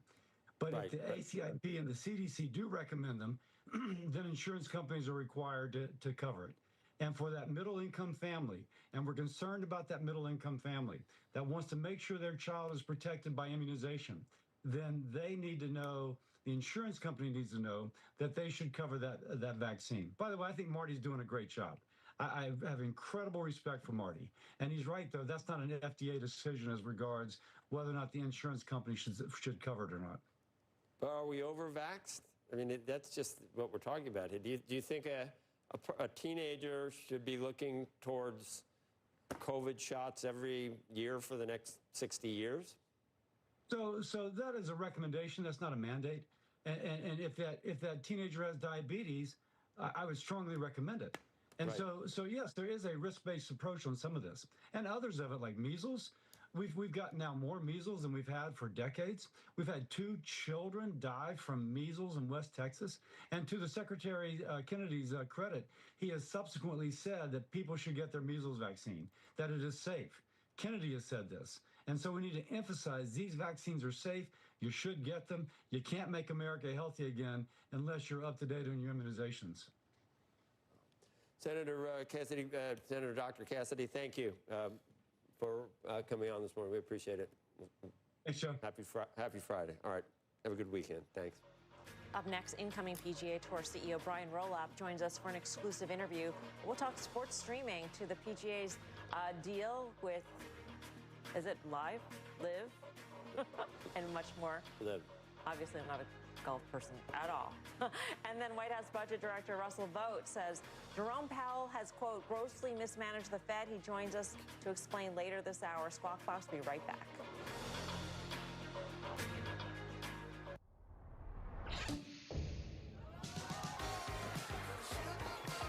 Decking and railing that's ready for anything you throw at it, even John's 40th. Trex, performance engineered for your life outdoors. With gold and copper prices breaking all-time highs, U.S. Gold Corp offers investors tremendous leverage to both gold and copper at its project in mining-friendly Wyoming. U.S. Gold Corp has a reserve of 1.5 million ounces of gold equivalents, fully permitted to mine, producing a gold and copper concentrate with only 12.5 million shares outstanding and a portfolio of world-class American strategic metals assets. U.S. Gold Corp. Join the golden age. At AG1, our customers deserve the best, and the best just got much better. AG1 Next Gen has launched with upgraded B vitamins and probiotic blends backed by gold standard clinical trials. It's time for the next generation of AG1. Rather than get rich quick, I believe in get rich slow. The high yield cash account at Public actually had higher rates than anything else I was able to find online. I don't want to be losing sleep over having made risky investments. I needed something stable that could really give me long-term financial benefits. I know my money's working hard for me, and I know I can access it anytime I need it.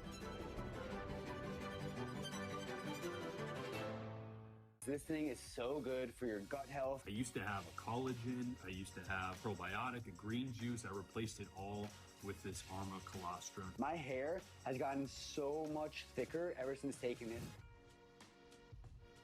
Nearly home. Who done it? We're looking for a house closer to everything, but we don't know where to start. Find it with Realtor.com. With Real Commute, it's easy to find a home closer to what's ever close to your heart. Do y'all recycle? Realtor.com. Searching for the perfect underwear? Tommy John combines innovation and excellence in every pair. Available in multi-packs, Tommy John's breathable second skin underwear is even softer than cotton with up to 4 times the stretch of competing brands. We've also crafted indulgently soft second skin sleepwear for luxurious evenings and mornings. Invest in your comfort worry-free. If you don't love your first purchase, we'll make it right. Because if you dress to the nines, your underwear should be a 10. Go to TommyJohn.com now for 20% off your first order. CNBC. Live ambitiously. Coming up, an interview you do not want to miss. You just said something to me which makes me a little bit nervous. Every time a tech expert comes on this show, you better ask him, what are you doing on AI security? What is the thing you worry about the most right now? In an environment where there is a lot of uncertainty, make sure we're playing the long game. Is this the right way to do it? He's not a conventional president. Reading the president's latest, I swear he's watching. Squawk Box, weekdays 6 a.m. Eastern and streaming on CNBC+. Business leaders meeting in Sun Valley this week. Julia Borson is there and joins us with a very special guest.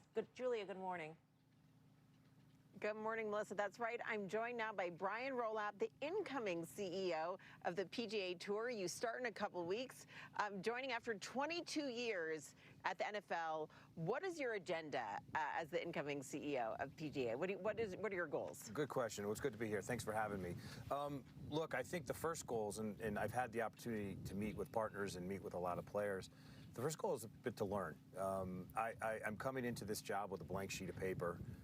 I think there's a lot of opportunity here, but I think I'm going to learn and listen to our partners, listen to our players, listen to all of our stakeholders.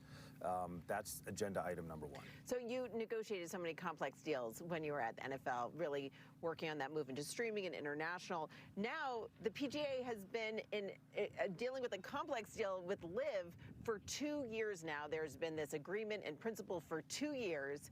What's going to happen with this LIV deal? Do you want it to happen? Will it happen? Yeah, I think, look, there's been a lot of conversation about the LIV deal. And look, I should probably learn more about that before I speak on it. I haven't even officially started the job yet. But here's what I do know. You know, when you work in the sports business, it's not that complicated. You need to think like a fan. And I think the fans have spoken that they want to see the best golfers play more often. I think that should be a goal for the sport in general. Now, as far as the LIV deal is specifically, it's a complex situation. It involves no less than 2 sovereign nations. There's been a lot of discussion. So I think, as I said, everything's a blank sheet of paper. We'll certainly approach that the same way. But there's also a lot of other work to do. I think the opportunity for the growth of the PGA Tour, the strength it's showing now, and the growth I think we can have with some increased innovation, I think that's going to be my primary focus. President Trump has said that he wants to see LIV and the PGA together, and he also said he's been recently involved in the talks. Have you heard from him? I have not. I have not talked to the president, but I think he's probably another example of a passionate golf fan who loves the sport, who wants to see the sport grow, and that's one reason why I took this job. In my old job, which I loved, I had the opportunity to look at a lot of different things, but golf, this opportunity was something that really caught my attention because of the underlying strength of the sport. It's a global game. It's growing by all measures, including participation. It has a strong tradition, at least over 100 years in this country and longer outside of this country. And I think all those elements with a passionate fan base mean it's poised for growth. So that's clearly going to be my focus. But I think his interest is just another indication of that as people feel passionate about the sport. And what about the question of change, though? I think LIV is really interested in this idea of teams and taking a different approach to golf. Do you want to see the sport change the way that LIV does? Well, I think the PGA Tour product is strong as it is. And I think if you look at the underlying viewership numbers, they've grown this year significantly. And one of the reasons why I took this job is I really studied that fan engagement. And if you look at a competitive round on a Sunday afternoon where they're pulling 3 to 4 million viewers, which puts it up is a large sports event. I think the product, it's working. And I think the golf fans are voting with their remotes and with their mouses. They're watching what they want to watch. So I think we're definitely going to have a culture of innovation. And as I said, I wrote a fan letter at the beginning of when I took the job, and I said, look, we're going to honor golf's traditions, but we're not going to be overly bound by them. So wherever there's innovation, we're going to look at it. Now, the PGA's deals run through 2029. You negotiated some lucrative, high-profile deals for the NFL. I know a lot of the partners you dealt with are here in Sun Valley, and a lot of them will be the folks you're negotiating with again. What would you like to see for the next round of media deals for the PGA? And do you envision embracing streaming the way you did at the NFL? Yeah, I think, and this has been a good few days because I've been able, as I listen and learn more, to talk to a lot of the PGA Tour's partners. Listen, I think the good news on all of this is that when you look at media and it's fragmenting, everything you know and everything you talk a lot about here on air, the sports is still breaking through. And if you look at where audiences are being aggregated, despite fragmentation of media, it's been around sports. So I think when it comes to the PGA Tour, it's very early.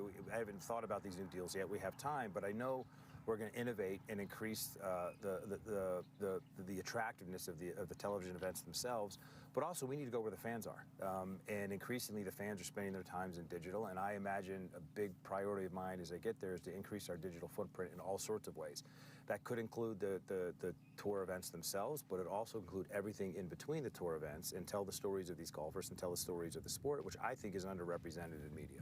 But what about this question of fragmentation? This is something that you dealt with at the NFL, wanting to go to where fans are, but also wanting to make sure that fans know where to find the games. Yeah. So are you concerned about the fragmentation of the media landscape? I mean, we've seen, NFL games go onto so many different platforms, including, Peacock, CNBC's sister company, Netflix has Christmas Day games, Amazon, YouTube. So how do you think about spreading out your rights in a way that's been very successful for the NFL, but every year they've gained more viewers on those platforms as people figured out where they were going to watch? Yeah, I think it's a balance. I think reach has traditionally meant for sports broadcast television. And if you look at the numbers, broadcast television still delivers significant audiences. And so I think as this ecosystem changes, I don't think linear is going away or specifically broadcast is going away. I think it'll be a very important component of whatever the media strategy is for any sport. I think when it comes to the streaming platforms, you're starting to see a bit of a shakeout. You're starting to see an aggregation around a few platforms that are able to assemble broadcast-like viewership for live events. And I think that will continue. I think it's not over who the winners or losers are, but I do believe that will shake out, and I do believe there'll be continued consolidation, and we'll get down to a few platforms that are scaled. But I think the headline is these streaming platforms are delivering broadcast-like numbers, and I think you see that a lot of sports leagues are moving some of their packages into that direction, whether it's what the NFL did with Thursday Night Football or the NBA's new deal with Amazon. I think that'll continue to shake out. The good news about the PGA Tour, we have some time. The deals are up, as you mentioned, after 2030, and we'll sort of have the advantage of working with our current partners who are great, and as they put their effort into dealing with streaming, whether it's Paramount Plus or whether it's what Peacock and ESPN Plus. So I think as we continue to look at that, we'll be able to assess and make those decisions as we get closer to the expiration dates. Joe, you want to jump in here? Yeah, I think about this precious thing you're getting into here, Brian. I think about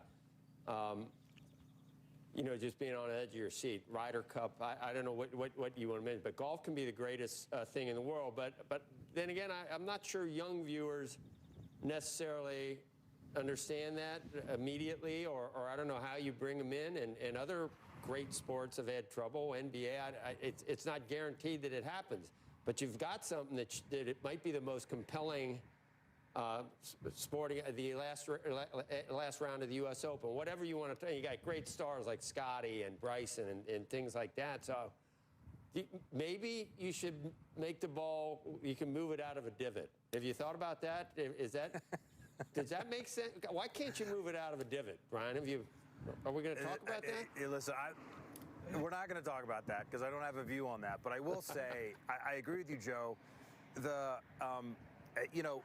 Every sport is chasing how do you get the younger viewer, how do you get the younger fan to spend more time. Here's the great thing about golf and what attracted me to this opportunity. If you look at the underlying participation numbers of golf, since COVID, there has been significant growth. And then you look at the demographics of that growth, it's a lot of young people, it's a lot of diverse people. And this is one of the only sports out there where the participation rate of people who watch the sport is really high. There's only 1 million high school football players in this country, but there are tens of millions of golfers and they feel passionate about it. So they're already touching the game in an increasing amount, which is a huge advantage. But I think second, it's something Julia mentioned, the digital footprint has to increase. We all know that younger people are spending less and less time with linear television, and they're spending less and less time watching 3-hour events. The strategy of being on the right digital platforms with not only the event, but the non-event, and telling the stories like JJ and other people, that's going to be really, really important to grow. Well, we'll leave it there. Certainly a lot of people here in Sun Valley passionate about golf. Thanks so much for joining us, Brian Rolapp, and we'll have to have you back on once you officially start as CEO of the PGA Tour. Really appreciate it. Joe, back over to you. Okay, thank you. We wish him well. Golf Channel, we wish him Godspeed. Up next, the White House ramping up pressure on Fed Chair Jay Powell. This time, Budget Director Russell Vought raising concerns about renovations at the institution's D.C. office. Think if you were the Fed, I'd make the greatest office. I'd have hot tubs in every taco stands. They have catered by all. Taco They can Bell. print as much money as they want. They should Right. make a palace, Versailles. Let's look at the futures right now, down 279 points. Squawk Box will be right back. New Skechers Aeroburst, running shoes that push the laws of aerodynamics. It all starts with Skechers Hyperburst technology, supercritical foam that gives Aeroburst unbelievable response and propulsion, plus a carbon-infused H-plate that returns more energy. Skechers Aeroburst. With 4imprint, you get more than promo products. You get the certainty of personal service, design expertise, and unmatched quality to make your moment shine. Be 4imprint certain at 4imprint.com. 4imprint for certain. With gold and copper prices breaking all-time highs, U.S. Gold Corp offers investors tremendous leverage to both gold and copper at its project in mining-friendly Wyoming. U.S. Gold Corp has a reserve of 1.5 million ounces of gold equivalents, fully permitted to mine, producing a gold and copper concentrate with only 12.5 million shares outstanding and a portfolio of world-class American strategic metals assets. U.S. Gold Corp. Join the golden age. Repair Clinic came to AmericanEagle.com with a pressing need for digital expertise to serve our expanding parts and software business. AmericanEagle.com optimized our website, turning our proprietary data, content, and diagnostics into a powerful platform that reaches more DIYers, pros, and enterprise clients than ever before. If you're looking for an agency who can solve your complex digital challenges, contact AmericanEagle.com today. Welcome to CNBC's Crypto World. CNBC's daily digital show has trading updates, the latest headlines, a global perspective, and high-profile interviews. Scan to watch CNBC's Crypto World, sponsored by Crypto. We at Little Caesars know the Fantastic Four deserve a fantastic pizza. It's one pizza with 4 different topping combinations. Oh, I'm not a topping! Not a topping! See Marvel Studios' Fantastic Four First Steps in theaters July 25th. Okay, ready to be saved now! Get a Fantastic 4-in-1 pizza, only $7.99 at Little Caesars. Pizza, pizza. Before I see if this guy is dating material, I have to check his phone while he watches helplessly somewhere. Feeling pretty confident. I feel good. I literally have nothing to hide. I like that he has a hiking app, very outdoorsy. Oh no, gross. He budgets with his Notes app. Don't even worry about that. He could just use Rocket Money. It suggests budgets and helped me find so many subscriptions that I forgot about. It saved me a ton of money. I'll download Rocket Money. Just give me a shot.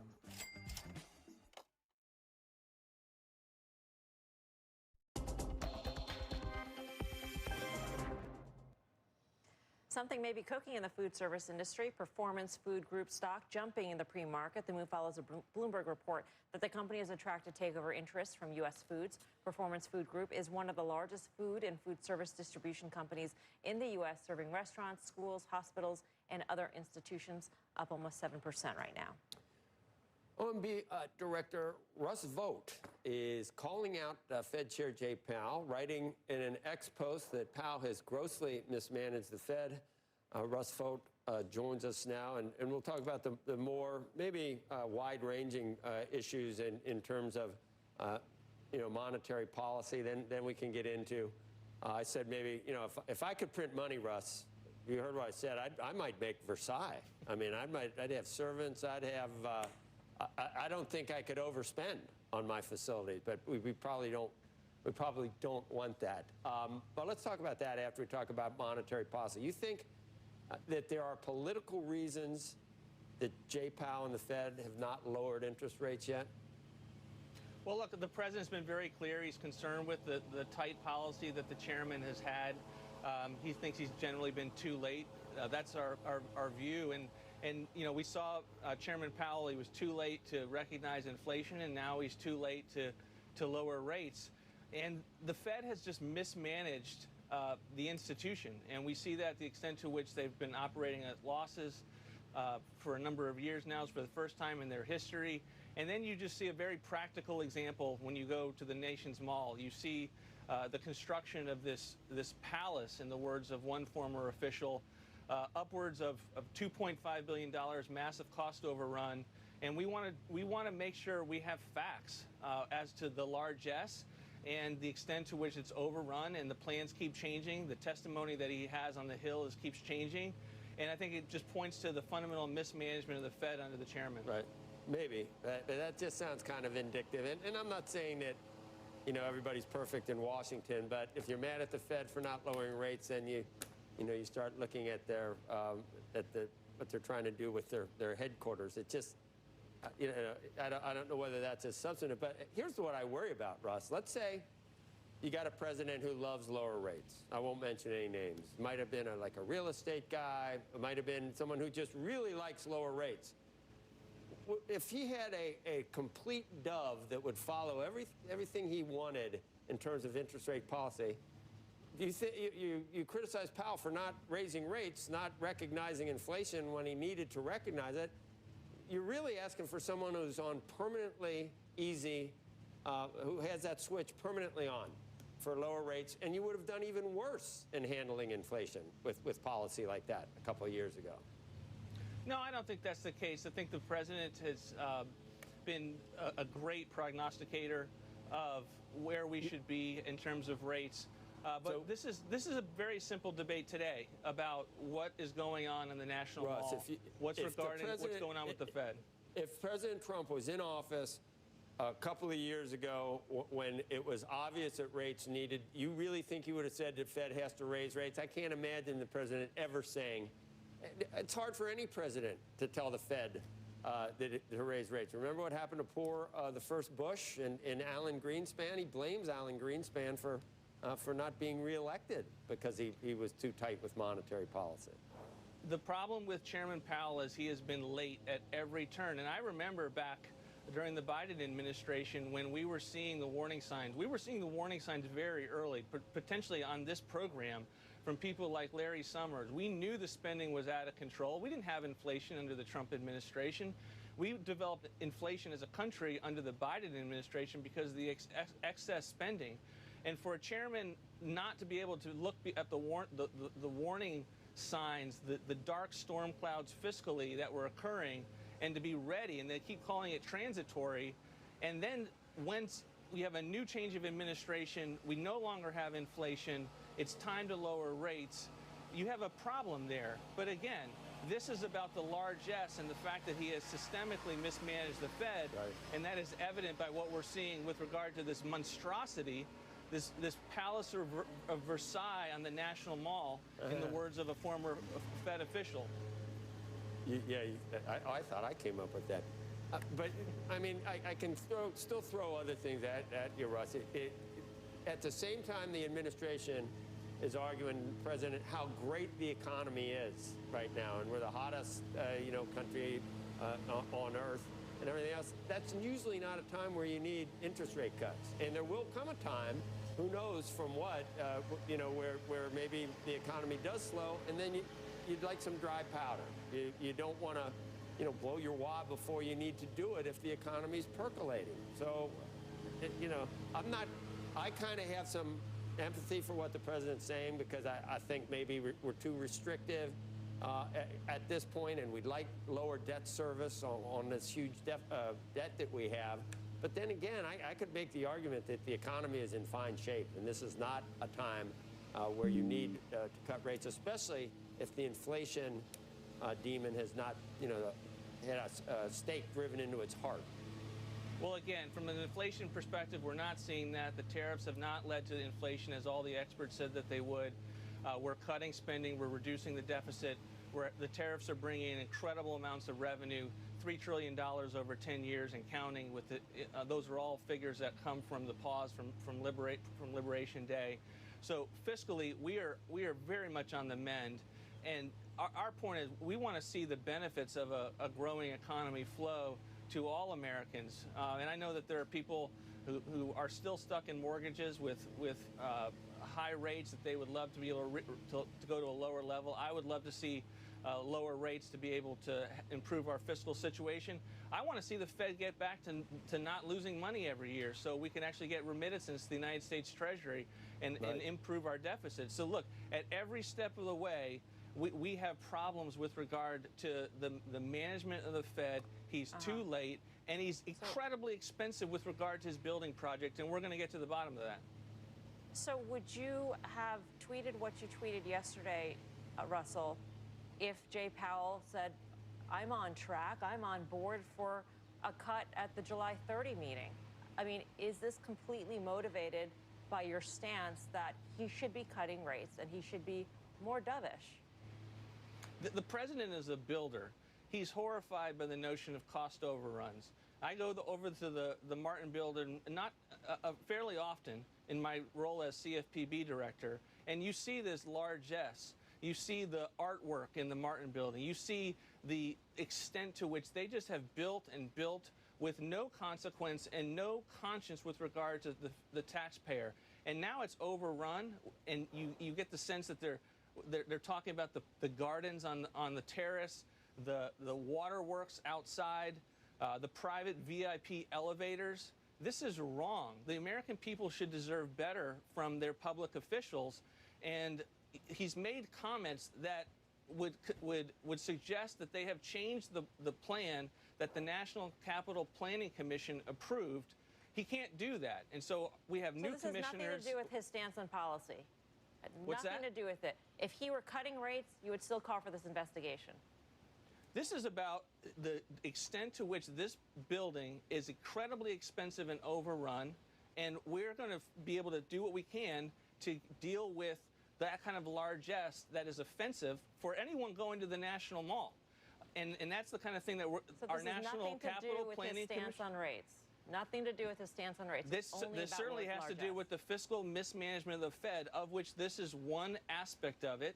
And we are going to zoom in over the last several days on this. We have new commissioners at the National Capital Planning Commission who are asking very tough questions as recently as yesterday to see what is going on at the Fed right now with regard to this building?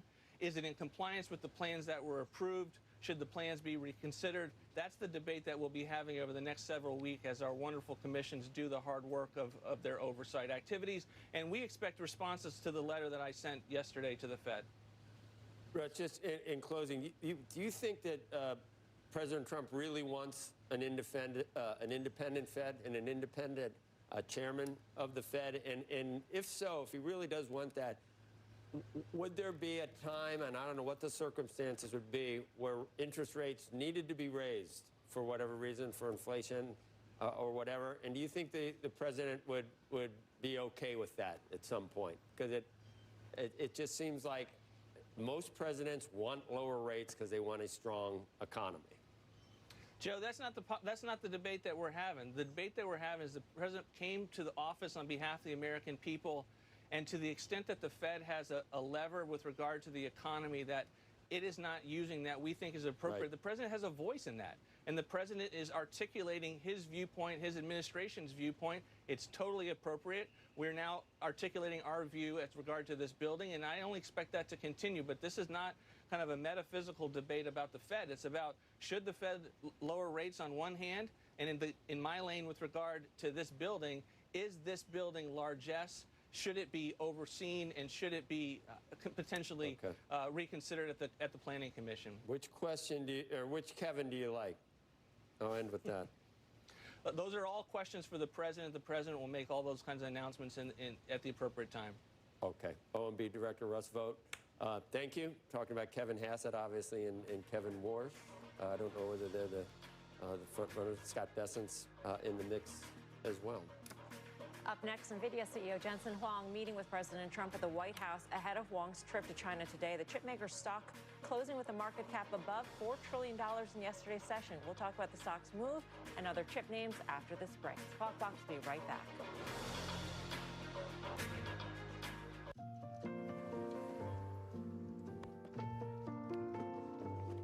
A law partner rediscovers her grandmother's artistry and establishes a charitable trust to keep the craft alive for generations to come. From preserving a cultural tradition to leaving a legacy, a Raymond James financial advisor gets to know you, your passions, and the way you enrich your community. That's life well planned. We were built for Ulrich, to lift him up Because when twisted legs and hurtful stares kept him from reaching his potential, we became his support. Every engine and motor, each hand and mind, focused on fixing his legs and lifting his heart. Because we were built for Ulrich.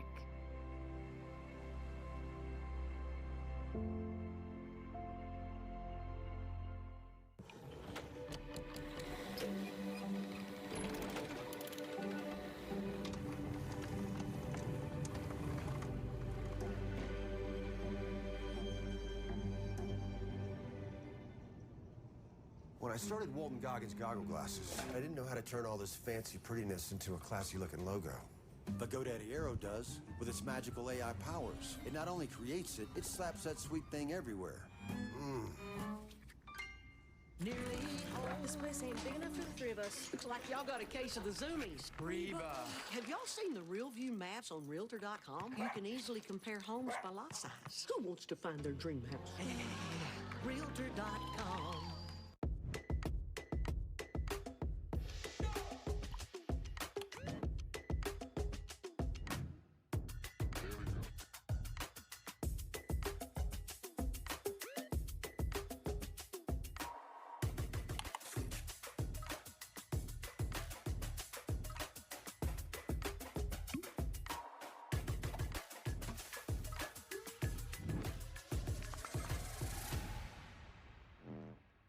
Only ServiceNow connects every corner of your business so people can do all their work on one platform. No more mindless swivel chairing between platforms. Or swivel chairing between apps. No more swivel chairing. I don't feel so good. What did you do here again? Mostly that kind of stuff. Will you push me back? No. NVIDIA, the first publicly traded company to hit the $4 trillion market cap at yesterday's close, is down slightly this morning ahead of the opening. Joining us now for more on NVIDIA's rally and what is next for the chip sector, Stacey Raskin, Bernstein Senior U.S. Semiconductor Analyst. Stacey, great to see you. Good to be here. He made the trip to President Trump ahead of his trip to Asia to meet with Chinese officials. I'm wondering, how do you read that? Do you think he's still pressing his case for access to China, which they're effectively shut out of? I mean, I'm sure he's pressing his case. Like I think he has to, and they are shut out. And this is the negative and the positive. The negative, it is costing them many billions of dollars in lost opportunities. I think he said something like it could be $50 billion. And frankly, it's probably more like over the long term if the market is as big as we think it is. At the same time, they've also zeroed it out of their numbers. So to the extent that they can either, convince Trump to relax some of these constraints, or to the extent that they can work around them, lowering the performance below like the new thresholds, anything that they get in China going forward from here would be upside because they have taken it completely out of the model. So walk us through. I mean, if you are to take out those numbers, fine, like you can take out the numbers now, but there is sort of this bigger compounded impact in the future for every chip they don't sell. Huawei is selling that chip instead, and that just gets compounded even more and more and more. So how do we think about NVIDIA at a $4 trillion market cap and going higher probably, but without the China growth story? Where does that growth get replaced? Yeah, no, you bet. And it's fortunately the market is probably big enough where they can still grow really well even without China. However, it's not like that China business would get back. And I made that point, on this channel. With the nature of the new constraints, effectively you are handing the Chinese AI market over to Huawei if NVIDIA is not allowed to sell there. I mean, Huawei has parts. They're not as good as NVIDIA's. They don't have the ecosystem. Even with the lower performance of the NVIDIA parts, given the thresholds, the Chinese customers would still rather use them because of those ecosystem benefits. If you're completely banning them, you're encouraging, not only you're driving sales to Huawei, but you're also encouraging local customers to start to invest in that Huawei ecosystem, and it strengthens it. So these are not good things. The longer term worry would be, does Huawei start to build that ecosystem and then try to sell the stuff out of China? Like that would be bad. And so again, Jensen was very clear. Actually, he spent a lot of time 3 months ago or 2 months ago on the last earnings call laying all this out explicitly. I'm assuming he was giving the message to the administration. So yeah, I think the market's plenty big enough for them to grow. But I mean, it's unfortunate if they're not allowed to sell into China. That is a market that's big, and they wouldn't be able to replace it there. Fortunately for them, though, especially in the near term. You know, when they guided, they dropped $8 billion out from China, and their numbers were still fine. It just kind of gives you an idea for how big the overall market and opportunity is for them. A last quick question, Stacey, and that is, you know, in terms of within the sector, within your coverage universe, is it time to start rotating into some of the more undervalued chip names, or is that still too early? We are seeing sort of this churn, and we're seeing the non-AI chips, Texas Instruments, Intel, they're starting to gain here. A little bit. Now, I wouldn't necessarily call the non-AI semis undervalued. You mentioned Texas Instruments. I mean, I don't know where it's 36 times earnings or whatever it is. I think TI may be the most expensive stock in my coverage. However, let's say. but there are, you know, there are people that are playing like cyclical recovery in some of these things, like TI and some of the other analogs. And it does look like we're seeing some cyclical recovery. Now, whether that's real cyclical recovery or just inventory stocking or just tariff pull forward, we don't know. But there has been a play to go in there. I personally still do prefer the AI names. I still like NVIDIA. I think, again, with China sort of zeroed out and the Blackwell supply constraints kind of eased, I think things look pretty good in there, especially into year end. And the NVIDIA's valuation right now is not aggressive at all. I think it's, what is it, mid to upper 20s on next 12-month earnings. It's very inexpensive if you believe the numbers. Stacey, great to see you. Thank you. Stacey Raskin, Bernstein. Up next, a check on this morning's pre-market movers. Squawk Box will be right back. Hi, my name is Damian Clark. If you have both Medicare and Medicaid, I have some really encouraging news that you'll definitely want to hear. Depending on the plans available in your area, you may be eligible to get extra benefits with the Humana Medicare Advantage Dual Eligible Special Needs Plan. Most plans include the Humana Healthy Options Allowance, a monthly allowance to help pay for eligible groceries, utilities, rent, and over-the-counter items. The Healthy Options Allowance is loaded onto a prepaid card each month, and whatever you don't spend carries over from each month. Plus, your doctor, hospital, and pharmacy may already be part of our large Humana networks. So call the number on your screen now and ask about a Humana Medicare Advantage Dual Eligible Special Needs Plan. Humana. A more human way to healthcare.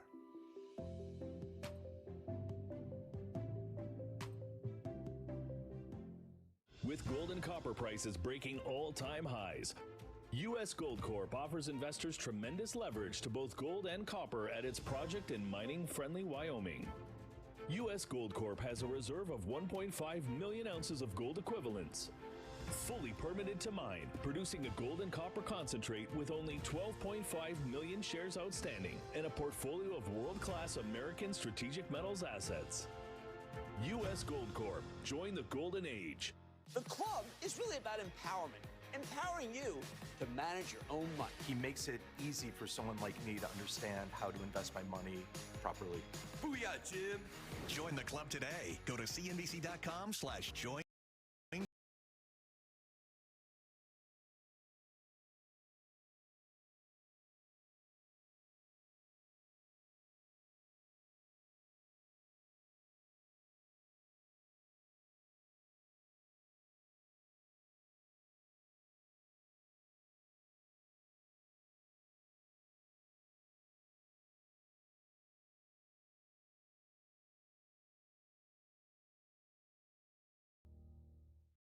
$5 duo at BK. Step up to the plate and have it your way. Get two of your faves, it's up to you. Just figure it out, then hit the drive-thru. BK, have it your way.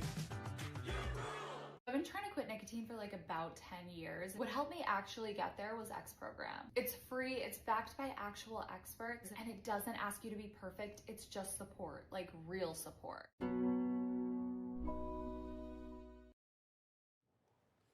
Let's get to Frank Holland with a look at some morning movers. Hey, Frank. Hey there, Joe. Start off with an earnings mover right here. We got Levi Strauss. Shares up over 8.5% right now following earnings. The company stitched together top and bottom line beats in earnings yesterday. Guidance really the major story here. Levi upped its full year EPS guidance from 120 to 125 per share to 125 to 130 per share. However, that does assume a 30% tariff on China and 10% tariff on the rest of the world. The Levi Strauss CFO told CNBC that Levi sources many products from Indonesia and Bangladesh, both of which were recently threatened with tariffs north of 30% by President Trump. But as of right now, Levi's shares up over 8.5%. Also, when look at NVIDIA, currently trading just a scooch below that $4 trillion market cap level.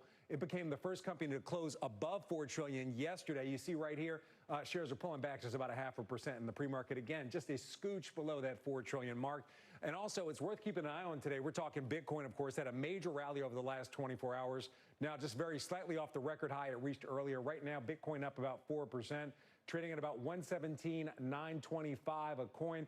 Tanaya Michiel on our show earlier today said a short squeeze is a big reason behind the rally. Continue to keep a watch on it throughout the weekend. Again, Bitcoin up just about 4%. Back over to you. Really moves around up and down, but mostly up recently. Frank, thank you. Thank you. I'll see you at some point next week. Is that true? That's true. Okay, but not on Monday. Back. Not on Monday, but you Definitely will not be on back. Monday. That's like that's what we try to do to bring viewers back. Did I thank Frank? Frank, thank you. Someone tell him I said that. Make sure you join us on Monday. You'll be here Friday.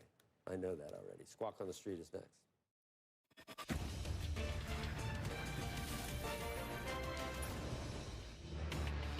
Good Friday morning. Welcome to Squawk on the Street. I'm Carl Quintanilla with Jim Cramer, David Faber at Post 9 of the New York Stock Exchange. Futures a bit weak, coming off all-time highs, though, as the White House adds to a week of tariff threats and markets look ahead to next week's bank earnings and inflation data.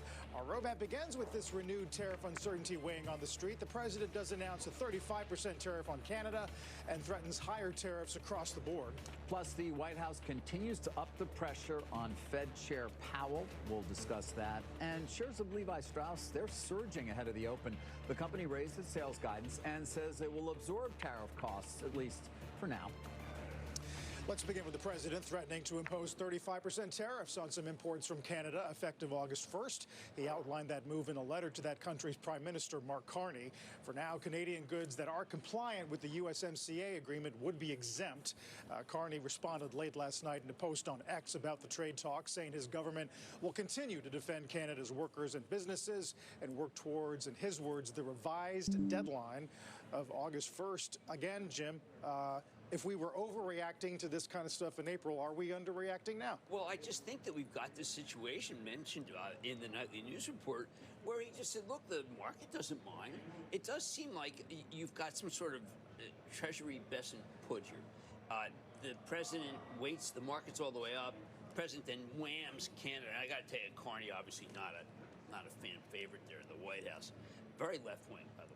People feel that Carney, and, you know, you read Carney's books, he's left-wing, but the fact is, David, the president, when he's riding high, meaning the market, he really tends to lash out in a way that I think we're not used to. Yeah, it's sort of surprising. I mean, let's just take this week. So copper, 50%, and we discussed that yesterday, and you went through a lot of the math. That was interesting, but the fact remains that we don't produce domestically enough to satisfy domestic demand. 700 and it's an important part of a lot of different things that are important to the economy. It's going to raise costs. Brazil, a politically motivated potential tariff there of 50%, where we have a trade surplus, interestingly, with the country. And now Canada going up from 25 to 35 again, as Carl mentioned, though, only on things that are not part of the USMCA. That's important. We don't know how much it really matters. Right. But let's step back for a moment, because the overall tariff rate is somewhere approaching, what, 15% now, Carl? Something along those lines, the likes of which we haven't seen in this country in a century. No. And J.P. Morgan all week long has said the closer we get to 20 and above, the more we get to what they're calling boiling the frog. Well, look, you've got the Smoot Hawley. We're already in excess of that, which is the ones right. But a lot of people feel that had a lot to do with the Great Depression. I come back and say these are all negotiable, and I don't believe that the final ones. I think they can come down. You know, I write the Mad Money with my. I have one writer. He's also my head writer, Cliff Mason. Yes, your nephew. My sister's kid. And he points out to me, he said, Jim, you know, being a little politically naive here, in the old days, when we were short of copper, the CIA caused a coup, and we put a right-wing guy in, and that's how we got our copper, that maybe the 50% tariff is a little bit more light-handed than the old days. Yeah, except that, right, that was Chile, for example. Right, well, also in thinking Kinshasa we did okay, and we still import a lot from Chile and Mexico, but there are trading partners. I'm saying this is a more... We have free trade agreements, or we used to with those countries. I'm saying that maybe this is more civil than we say historically. But why are we doing it at all? No, because copper is hard to come by all of a sudden, and because we have 7 smelters we closed because of That's not the reason why we're putting 50% tariffs. That's not... No, because then maybe you'll start... There are already people are talking about restarting smelters and going in and starting to dig copper, and the gold companies have a ratio of how much copper they produce, and they could switch that. It's not like we're taking our copper from China where you would be worried. It's currently allies, at least what used to be allies of the United States. Well, 60% of copper goes to China. It used to be 60% went to us and 30% went to China. But, now no, China makes a lot. Right? Yeah, no, we get 3/4 of our imported copper from Canada, Mexico, Peru, and Chile. Right. Yeah. And, you know, I just think that I think that there's a big problem, and that is that the data center, somehow, they want to try to run it on glass, and they can't. It's run on copper. And, you know, David, there's a electric vehicle company that's important in the country, and it consumes a huge amount of copper. Yes, I'm sure it does. I'm sure Tesla does. But, I'm looking at Peter Bookvar's note. Again, back to the broader issue of baseline tariffs of 15 to 20% off 3.3 trillion of goods that are imported into this country. It's, it's $500 billion. It's 15% of the economy. It's $500 billion a year either being paid for by companies as a tax or the consumer. Well, look, we saw it last night. Michelle Goss told me at Levi, look, we're going to be able to overcome it because they have price. They can take price because Levi's a great brand. What overlooked was that ConAgra, which does not have great brands historically, had to eat the tariff on tin cans, and their inflation rate is going to be 7%, and that's why that stock got so many different price target cuts. So some guys can handle it. But tin can's going to be big. These are all they talked about a decline in consumer sentiment during the fourth quarter as well. This is ConAgra, cumulative impact of persistent inflation and rising interest rates, overall economic uncertainty. Right, no, that was a call which just said, look out for next week's CPI. It's going to be bad. We're going to get CPI and PPI, and that'll feed into PCE. You think, can we get away with another tame print? This would be like 5 in a row. I think we'll be okay. I think we'll be okay. Because I just don't think...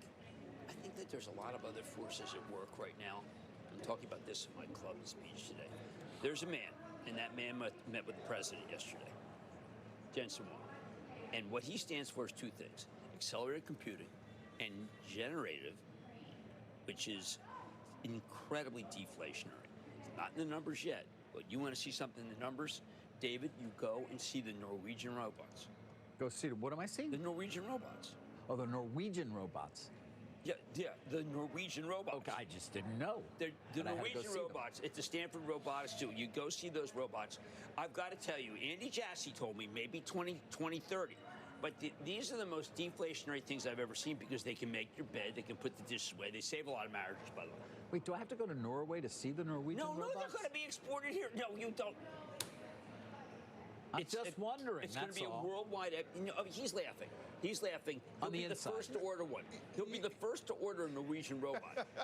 Your broader point, though, is there are so many deflationary forces at work that the president has a runway to do as many tariffs as he likes. I don't think he realizes it, but yes. I'm not sure how close he is to what Jensen's doing. I'm still stuck on these Norwegian robots. I don't know about you, Carl. What do they look like? IX. What do they look like? Are they? You know, I'm so glad you asked me that. Are they blonde? Did you set me up for this? Did you set me up for this? Can they climb mountains very easily? I've been to Norway, by the way. On a different era, yes. I spent a week in Narvik. It's not about Norway, okay? Yeah, I remember that. Narvik, you brought down that school district. I remember you did that.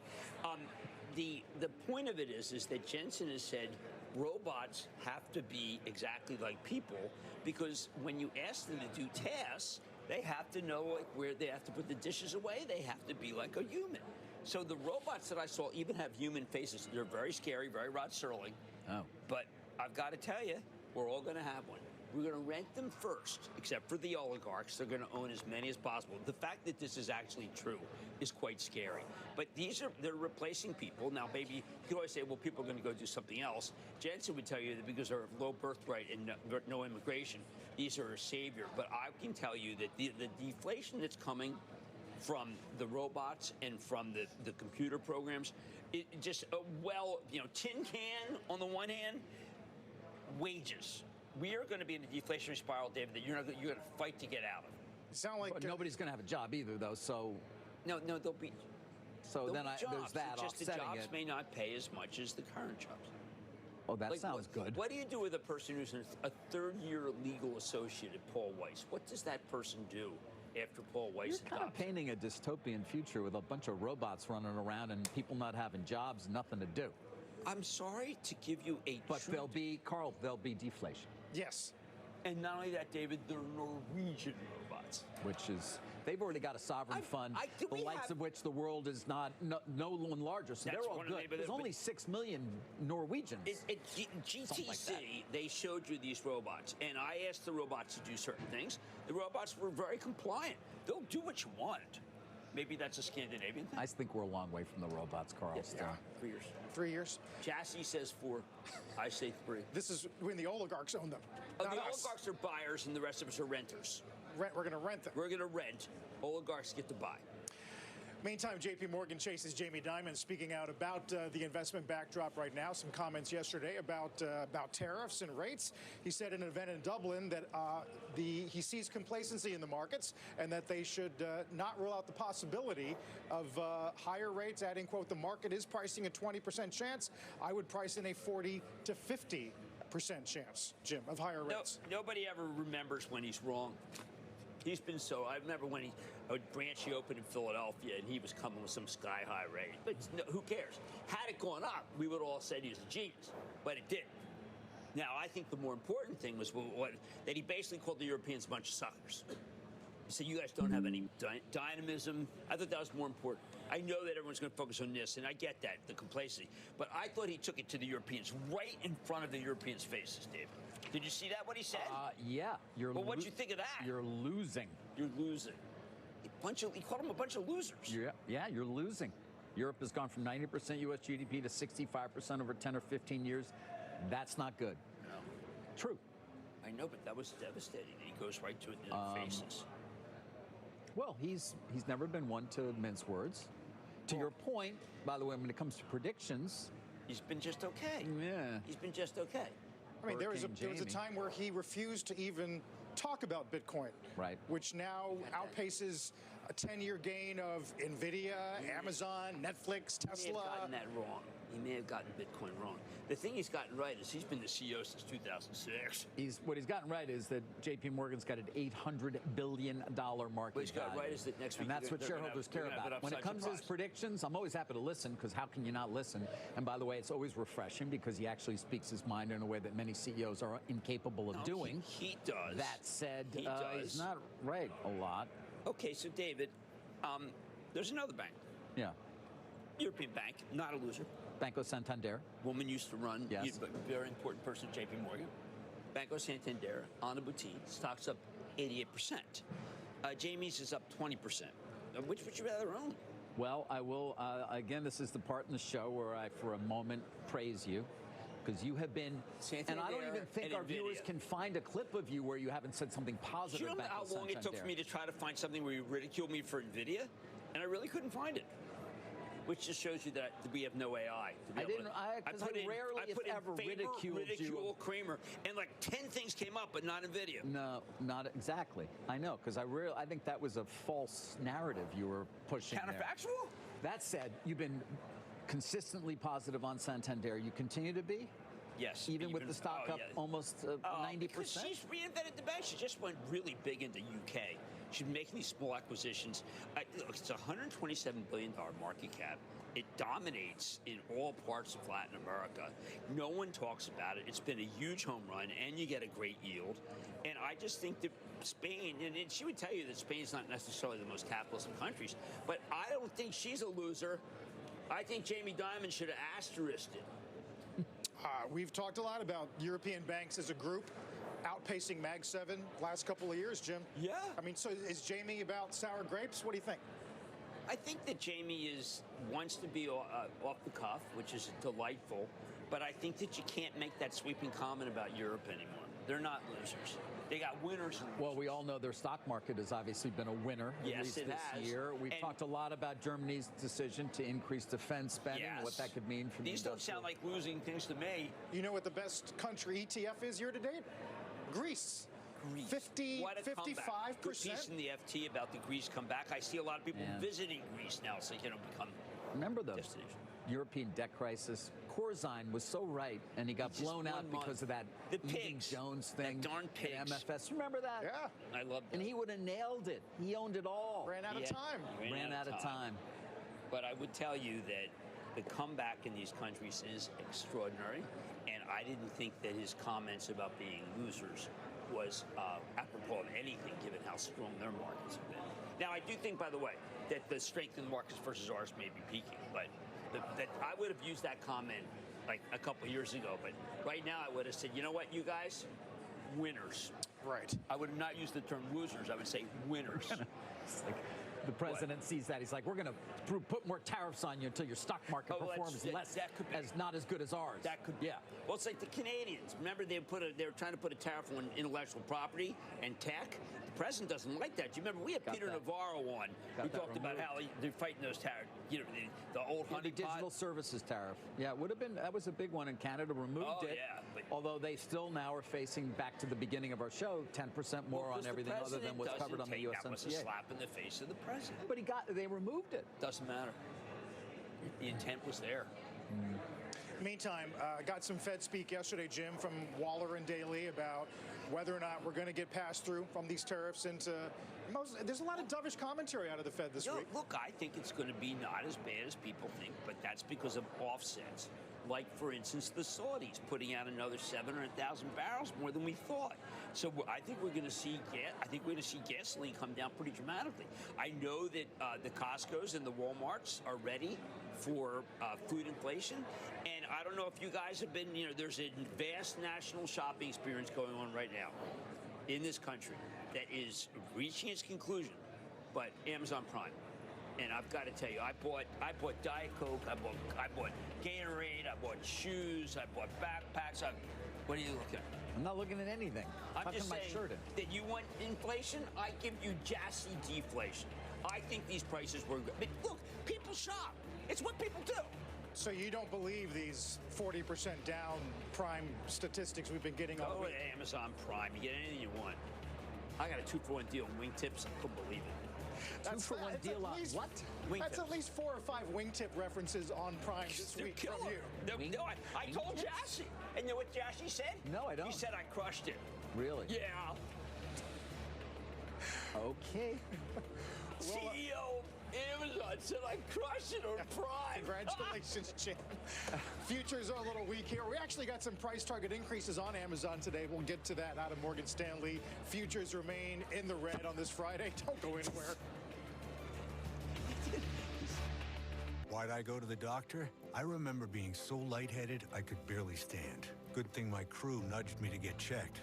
Turns out I have AFib, which increases the risk of stroke about 5 times. My heart would race just taking my son to practice. Symptoms like irregular heartbeat, heart racing, chest Good pain, morning. shortness of breath, fatigue, or lightheadedness can come and go. But if it's AFib, the risk of stroke remains. If you notice one or more of these symptoms, Yeah, 10 minutes left. Project managers you need to hire. When you sponsor a job on Indeed, it's easier for talented candidates to find it, which makes it easier for you to hire them. Visit Indeed.com/hire. I'm not gonna long yet. I'm gonna wait for like either 8:12 or 8:48.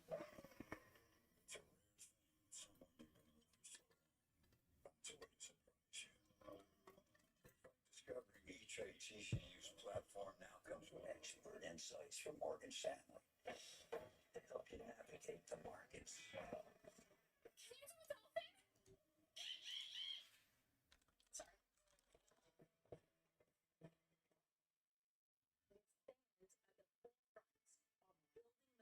Okay.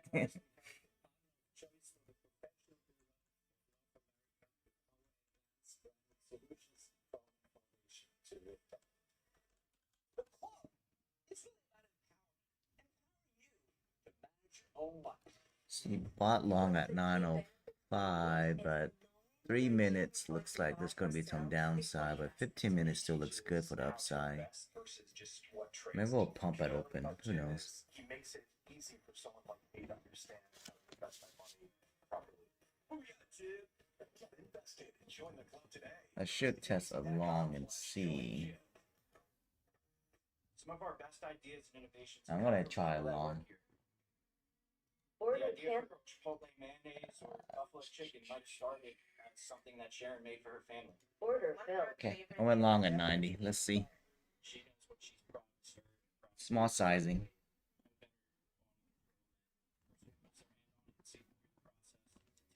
Yeah, 809 is good. And I think 809, 812, one of those would be good. If we hit. I just got on my long.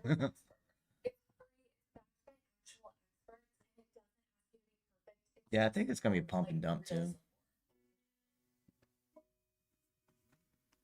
this family, there has to be drama. Competition. It's what makes us us.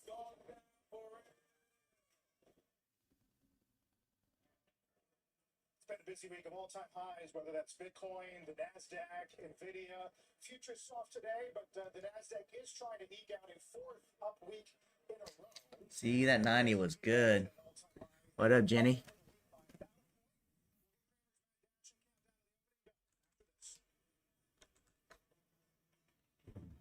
I don't have a job. I own my own company though, but I don't really work. Babysitting is my job. Bubbly water, no bubbles. So what did you do this weekend? The huge. Shout out to Carmen for using Workday to manage our people and AI agents. You only need 25 points to win, so you should be good, Jenny. Together, like your workplace benefits and retirement savings. Voya helps you choose the right amounts without over or under investing, so you can feel confident in your financial choices. Voya, well planned, well invested, well protected. You did it. You took an idea on a napkin, built a successful business, and made it. Babysitting? I babysit for free. Self-doubt, tough decisions, from all those extra hours to finally enjoy the rewards. Our wealth management team is always here to work with you and every generation to come, because there's nothing as powerful as the power of us. Oh, I wish my TV provider let me choose what I paid for. Plenty lets you do that. I've got 8 minutes. I wish my TV provider let me pause my subscription when I want. I want to try a long again. Order filled. Order submitted.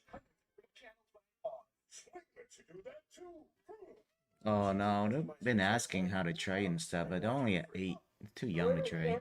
Oh dang, that long was quick. Let's go. Gina Costa, looking simply stunning. Yeah, you don't have much points, buddy. You only need 25 points to get the Lucid, so just keep chatting. The amount she wants. No fees or commissions. What will Gina do next? Gina has roller derby at 6 p.m. I'm there. Get started investing for as little as $1. Talk about easier investing. My relaxed fit and free Skechers slip-ins are magic. They turn me into relaxed and you can relax. Look here. No touching your sheet. Give me some of that flavor Skechers slip-ins, which are America's top states for business. Whoa, what's that blank spot? Analysis. See how your state measures up. America's top states for business. Now on topstates.cnbc.com.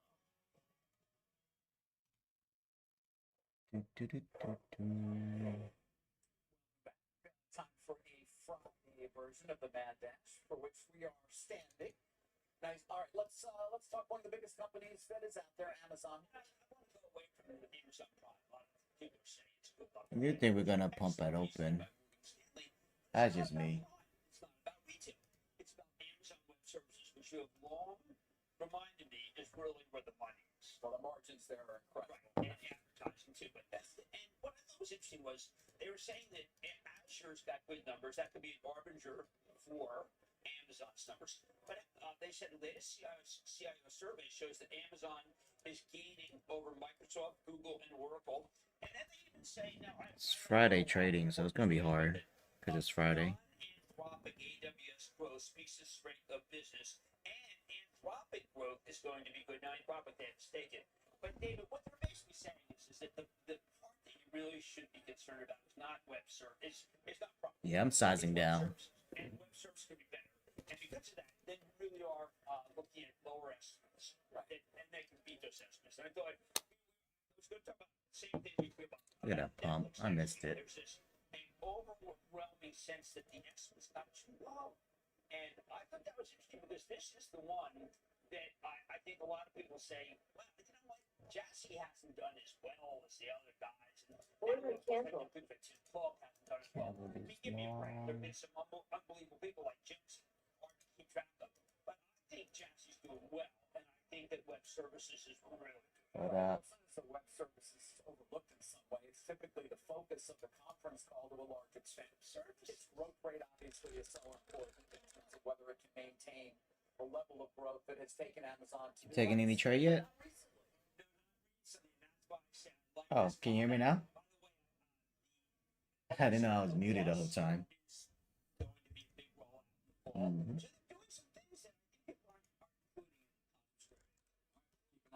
That's what we always do, of course. We'll also keep an eye on opening balance. Anytime, anywhere by listening to it, following the Squawk on the Street. Who? Oh, Lynn? Oh, young.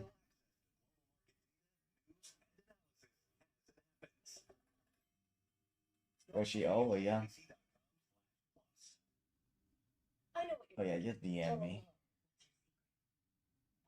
I totally upgraded with Verizon. Everyone gets a free phone with any plan, even if you're already a customer. Why you sound like you just woke up, dude? I have Google Gemini. It's like a little grab squad in my pocket. I almost blew my TPT last night. Fucking Trump. But when he tweeted tariff shit, it dumped like 150 points within minutes. Yeah. Which one is it? Left or right? No, it's not. I don't know, maybe. That's too old, dude.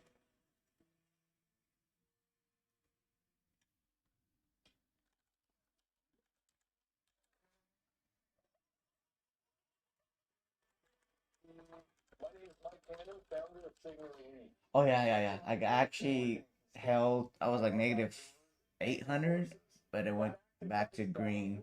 Yeah, and I got out. How much I'm up $40. It's the one that under the payout thing, under the buffer. So, I was worried. I was like, oh shit. Last night I keep averaging down. Every 50 points, I had like 4. Shoulder, just aches and pains. This patch can give you your life back. When I gave my best friend a patch with tears in his eyes, he said it was the first time in 16 years he did not hurt. Join the hundreds of thousands. Yeah, I long at 9:05 like an hour and a half ago. If you're thinking about buying you have nothing to lose, I promise. I think it's gonna pump at open. What's up, Chris?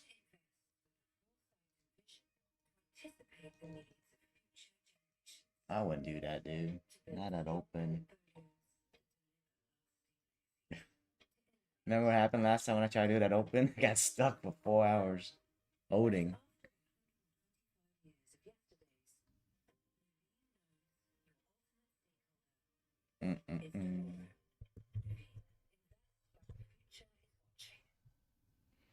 Yeah, looks like it's gonna pump. Invest like the future is watching.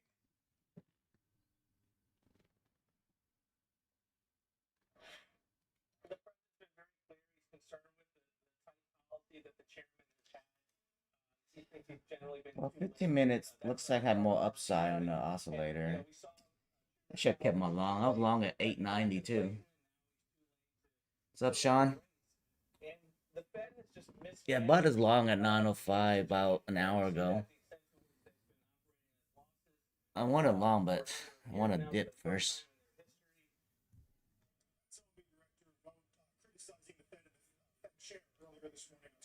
We've gone from jawboning now to accusing the chair of misleading Congress. Yeah. Some believe that could create an opportunity to fire him for cause. Damn, we missed out. My long was so good too. I knew it was gonna do this.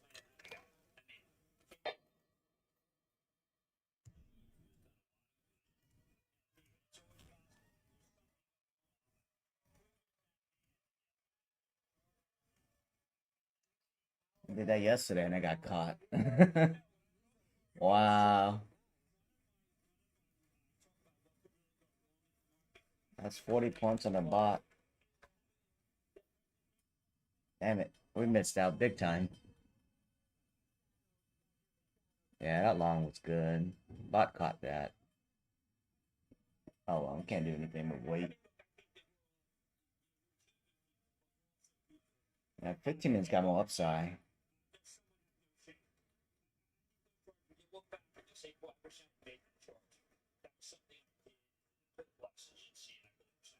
Yeah. Maybe it's gonna drop now, who knows? Sports entertainment platform celebrating the launch of the new digital channel, Home of Football.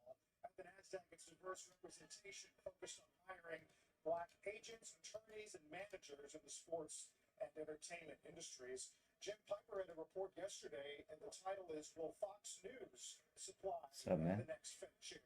They mentioned Maria Bartiromo, they mentioned Charles Payne. Do you think the universe of potential nominees is getting wider? Well, yeah. Catch spurs from competitors, and we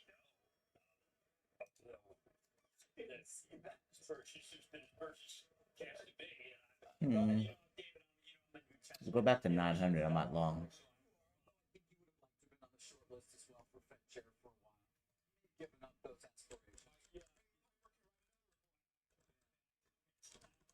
Yeah. We'll go up to 23,000. I might short. Who knows? Because the 15 minute is getting up there.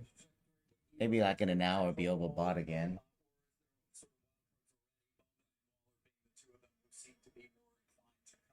But the question to come back to it is, and President Trump is unrelenting when it comes to when he wants something, and incredibly successful at getting what he wants. And what he wants is lower rates.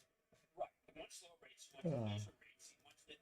Well, there's an argument to be had that if we could get something going in the housing market with teaser rates, maybe we would get some liquidity in housing, and that could lower rates. But I think that how many times have we seen that we struck? If we want to make somebody be able to get easy credit for homes, David, you know what that reminds me of? Norvik. Reminds you of the period during the early aughts when housing standards for mortgages plummeted. We don't want that. And yet there's talk that that's going to happen again. Not yet. Yeah, well, to the extent you want to get people on homes, you've got to kind of ignore their ability to pay their mortgage, right? It's unclear that is the case. Underwriting standards remain stringent as far as I'm aware. Right now, there are, but the obsession with tariffs, the obsession with lowering the rates to the point of slandering about how, because I think at a certain point it can be counterproductive for the American people. If they go to the supermarket and they say, well, wait a second, I thought Biden was bad. You don't want that. Biden, a lot of people feel Biden lost to inflation. Sure. Doesn't, by the way, former Fed official has a piece on the tape today. No compelling evidence that the current level of rates is restraining economic activity in any way.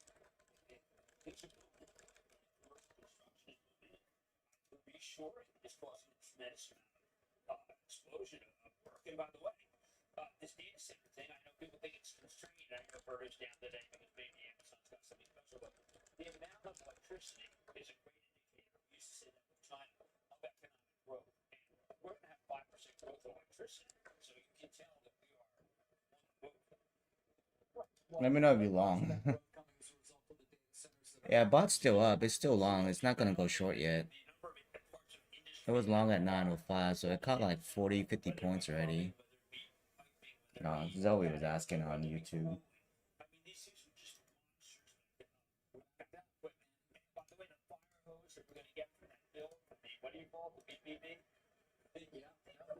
The depreciation ability.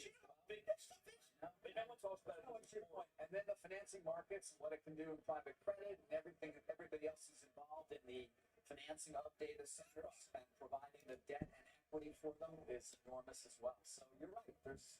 It creates a lot of economic activity. Right. That's why, and I think the president, he's an impatient fellow. It doesn't seem to have that. Next dip I'm buying. Because 3 minutes looks like got some upside too. Yeah. Let me size down, not play NQ and go MNQ. I had one at 919. Just don't fucking dump on me.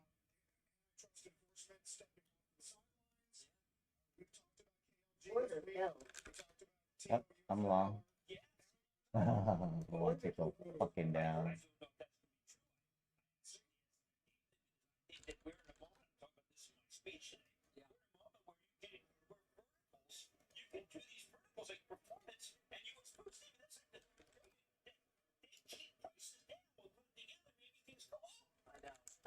You're right, and Carl was referring to a Bloomberg story. I'm just looking for it here. Come on, baby. Pump it up. Somewhat cautious with in terms of at least the way they're sourcing. What they're saying is they've been evaluating an acquisition of Performance Food, that is U.S. Foods, and expressed interest about a potential combination in recent months, and that is according to people who asked not to be identified because the information is private. So that's the reason these Performance Food plus food. This could be U.S. Foods. They're not that far apart in market cap. But your point, take a look at providers of M&A advice. I've been talking about this for a while. I think it was actually fairly well timed a couple of months ago when we talked about the move up in. If you want to play M&A, you kept talking about Goldman, which is of course good, but look at Moelis, PJT, Lazard, and Evercore. Yeah, check my pocket. I'm gonna lower down to 915. Oh damn, that hit quick.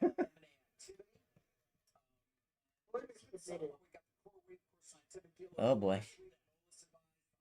Scientific side, for example, but these are pure plays when it comes to M&A, and they have benefited already from an expected pickup in M&A. Ken Moelis actually involved as always. Yeah, Ken's still there. It might drop now. But 15 minutes still got upside though, so yeah, I'm not bearish yet. I do want to long on some of my other accounts. They kind of warned at an industry conference submitted. But you know, you've got an activist on the board, Jeff Smith. Yeah. You've got two activists who are submitted in both Dan Loeb's Third Point and Tom's Capital, and they are unrelenting. Stop being a bear, Mountain, and pump it. Come on, I'm long.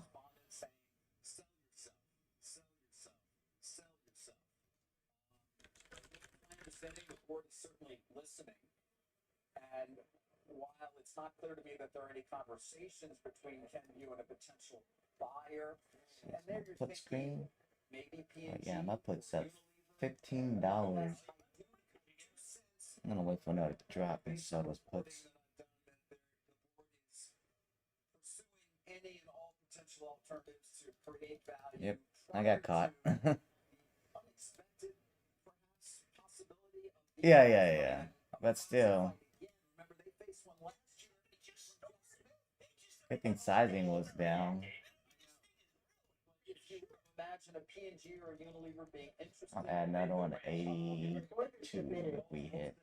paid for similar businesses, we're talking about, just to remind people, you know, looking at our file, Neutrogena, Order filled.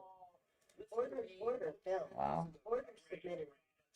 Order canceled. Multiple in the high teens. and you get to a price tag that could be as much as $30 a share. Again, one I'm keeping an eye on. And finally, guys, the other one, Order submitted.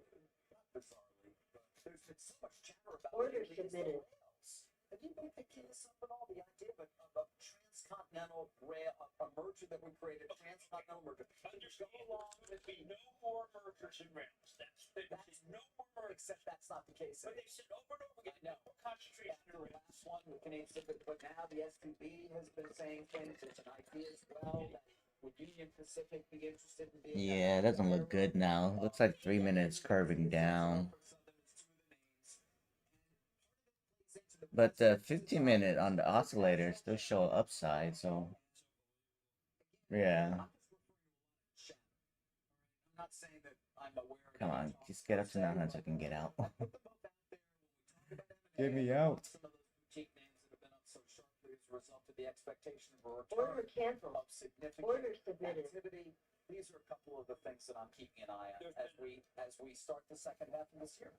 There was a sense, like with the airlines, that there was over consolidation in the rails, and there should not Never mind, no more. The last one was the last one. Yes.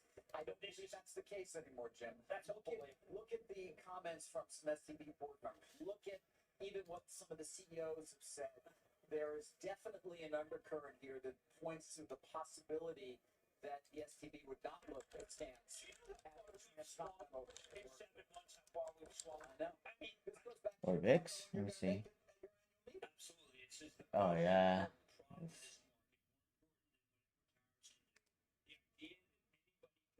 See, the 15-minute looks like it's trying to curve down too, so maybe long might be bad. I just want to get out. No, I'm long at 900, Zoe. I'm stuck on the long.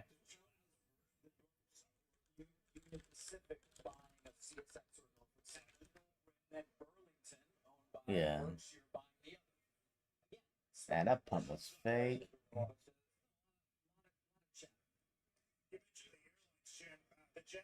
Yeah, big time.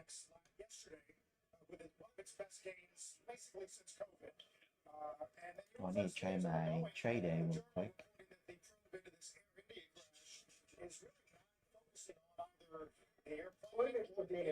Yeah, I'm still green. I'm only up 700. Just take it slow. Everybody's gonna blow and you're gonna win. There's only 3. I'm guaranteed to win at least a 50K count. Oh, the 100K, I'll get my money back. All money back.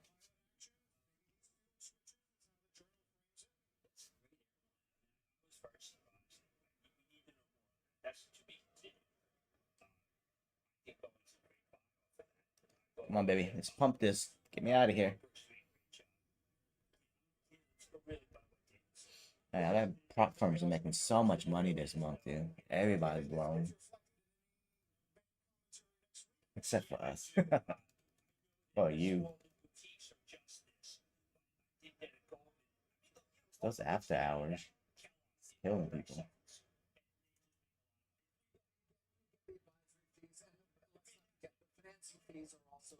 That's good. There's no doubt there's a lot to share there in terms of on the financing side. Well, you can if you wanted to. You just yeah.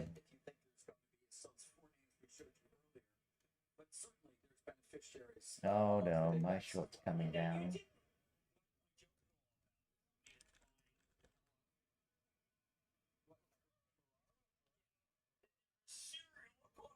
You see what happened to that guy on our profit channel? He accidentally went one short and one long on ES whatever, and he got his account disabled on TPT because it's hedging. It's on the payout channel.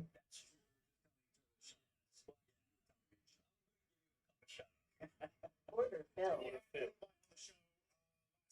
Talking about their ability to absorb some of these tariff pressures.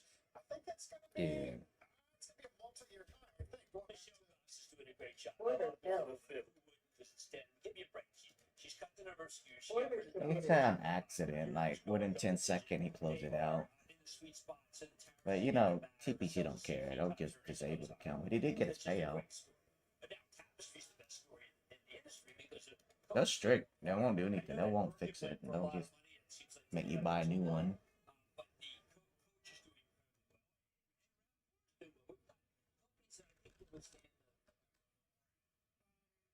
Is Tapestry though a situation where it's a good thing that a deal didn't happen? Yeah, I guess so. Consolidation. Yeah, good thing. Wow, that company's so well run. They don't I'm promote gonna average down one more. And they have 4. Like 50. That deal fell apart. That's stupid. To the expert, I don't get 5 position, even though it's M and Q. Sad about that. Oh damn! The hell? My longest hit. Yeah. Fuck.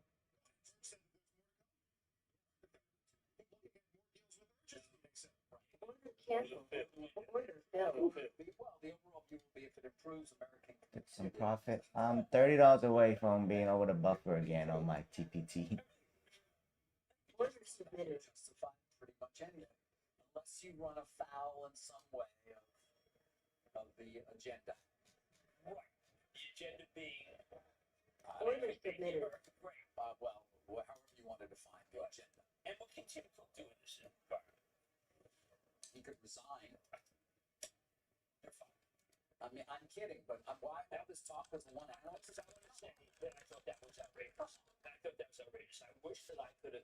That I would love to be able to be Tim Cook and say what I thought for sure. And it's just incredible. The amount of wealth that man has created. I mean, that's like when I saw it. At one point today, I saw in pre-market that Nvidia was down. I was going to call for Jensen's fired. I mean, I think it's Nvidia is up, so rest. You know, Jensen has to go easy, but can we stop? Like Tim Cook's great. I think it's trying to spin a tail in a dull tape. I think a summer. Yes, that might be part of it. Although we should mention Texan today, Jim. TD Cowen goes to buy 245. They were they confidence that the destocking has ended. I think I'll sell my 5 puts. Take my $20 lunch money. Yeah, I'll take my lunch money.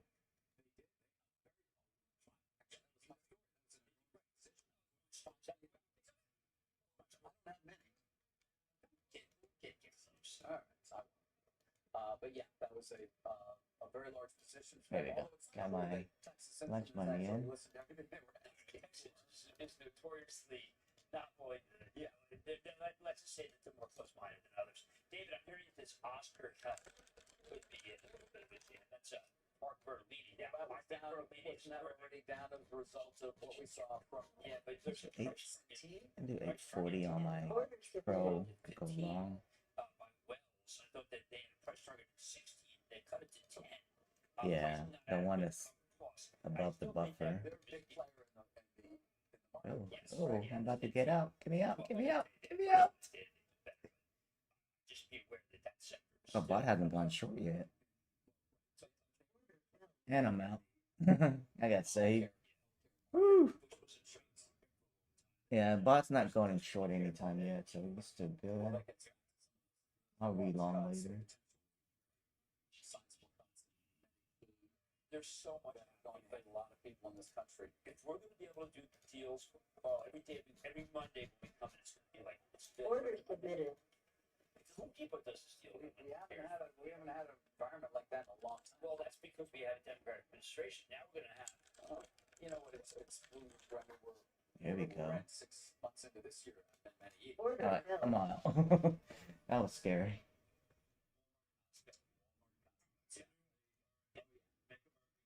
People are going to believe you when you say, okay, it's their competitor. Vicious. Order submitted. Damn, I got out too early. Holy shit, what the hell?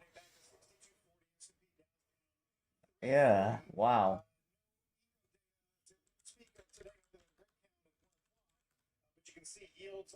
So you gotta trust the bot. Trust the bot. The bot's long.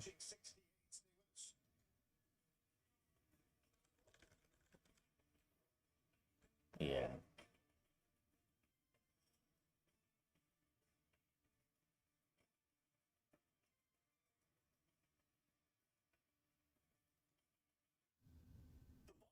It's brought to you by PIMCO, a global leader in active fixed income.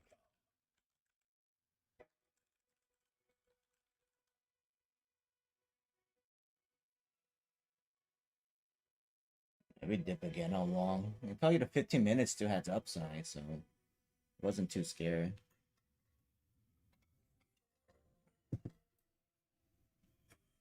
Just gotta wait now.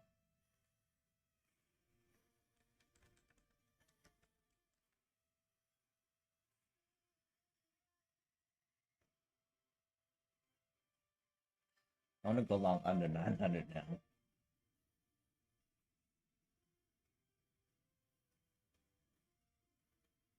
Pre-order now at Samsung.com. Every morning, even before the market's open, I'm finding my moves that I make throughout the day. When you're actively trading, the fees really start to add up, and that eats directly into your potential returns. I found that public. This tick 100K is kind of hard. I have to make $500 profit to get 1 point, so you need 10 points to get a cash out. And I don't usually go for big, big profit. Would you like to have retirement income that you can count on for the rest of your life? How about up to 33% more income? Call this number to get this free book, Annuity Do's and Don'ts for Baby Boomers. This book is filled with valuable information, uncovering little-known secrets to help you maximize your income in retirement. And it's free. Retirement income you can count on starts by calling for this free book. As a bonus, we'll also rush this annuity rate report, also absolutely free. Annuity National researched numerous products and summarized the rates and benefits of annuities from foremost insurance companies like Nassau Life and Annuity. Call for both these free books. Annuity National, retirement income you can count on for the rest of your life. Call now. For your free books, call 800-851-4545. That's 800-851-4545. 800-851-4545. Down, up, right, left, inside, out. Sometimes it's hard to make sense from nonsense. Go beyond the headlines. A trusted global perspective. The Economist. Know which way is up. Understanding what just happened in the markets that day and preparing for tomorrow. I'm looking to talk to sophisticated investors, beginning investors. I'm always learning. Closing bell overtime, weekdays 4 Eastern, and streaming on CNBC Plus. Notwithstanding some weakness today in materials, take a look at what's going on with silver. What a week it's been for mining in general, but in particular on silver, Jim, as we have a multi-year high going back to early 21. It's got industrial uses, but obviously I think it's just part of speculative mania, whether it be Ethereum, whether it be obviously Bitcoin, whether it be gold. Now this, Dave, you were speaking yesterday about a structure to be able to buy some of these cryptos. That's happening. You mean the Tom Lee, chairman of that company? Yeah. All-time highs as well for the S&P Metals and Mining Select Index. Dow's down 300. Don't worry, we'll get started with the Jim in a minute.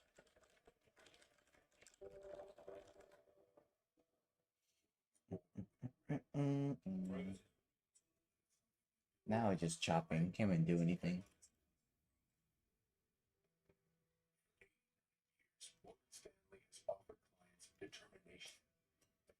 Damn, I left 50 points on the table.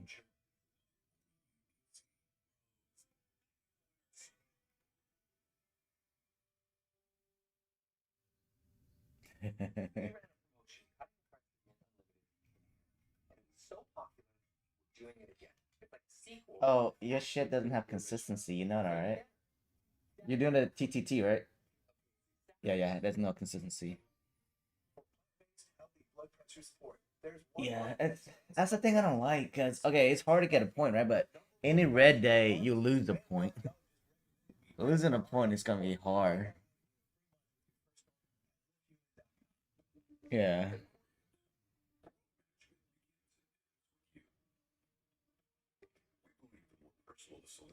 So you have a red day, you just gotta keep going till you get green.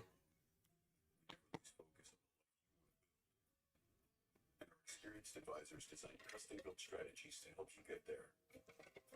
It's time for a wealth management experience. Yeah, but then it's 0.5% of your. No, that's no consistency. But like, let's say you make 5,000 right in one day, it adds up to your daily profit you have to make that counts 1 point. Yeah. We had the spreadsheet on that Tick channel to pay out. So you can look at that. Turkeys, they mean something to us. Stop. We really care about how they're doing and how they're feeling, so we really invest all of ourselves into it, just like you want for your own family. Let me see what you need. Oh yeah, YouTube 50. Yeah, just make sure you break even that make enough for 150 after commission and just stop. Yeah, you don't want to get too greedy. You never know. You know. Yeah, just whatever. Just see how it is for the first day. I just started yesterday. You know, I don't even have a point yet.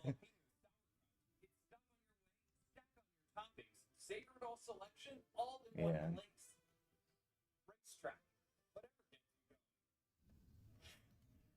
Jim, you have an important appointment. Yeah, don't rush. Just about half an hour. Yes, I've got a speech I think puts things a little bit more perspective.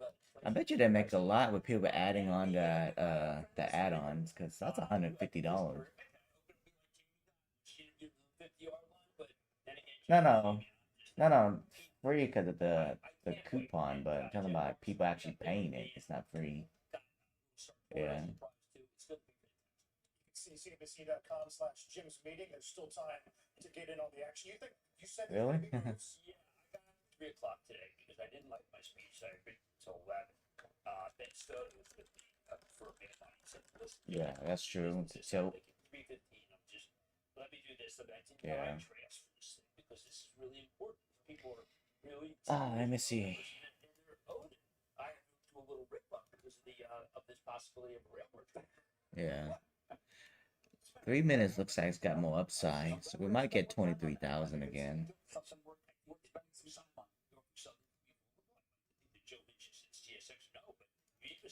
Very energized company. With Jim Benham, without a doubt, serious player. He's done a great job. Yep. A lot to do here. And then Jim, you're gonna be with me on the close of the bell, right? You're You just log off. Nice. Log out. You on Project X? It is Project X, right? Yeah, so you can log out.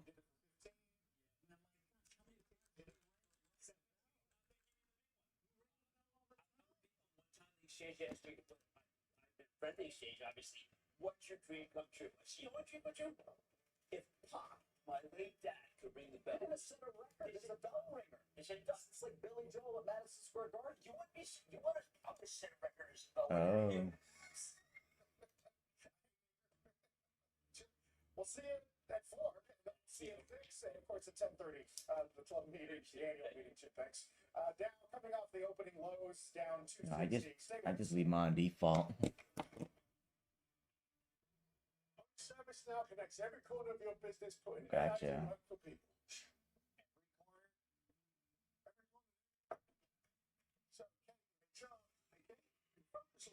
So that's all you're trading? Just that right now? Okay. I still want to trade. I just need a dip or something.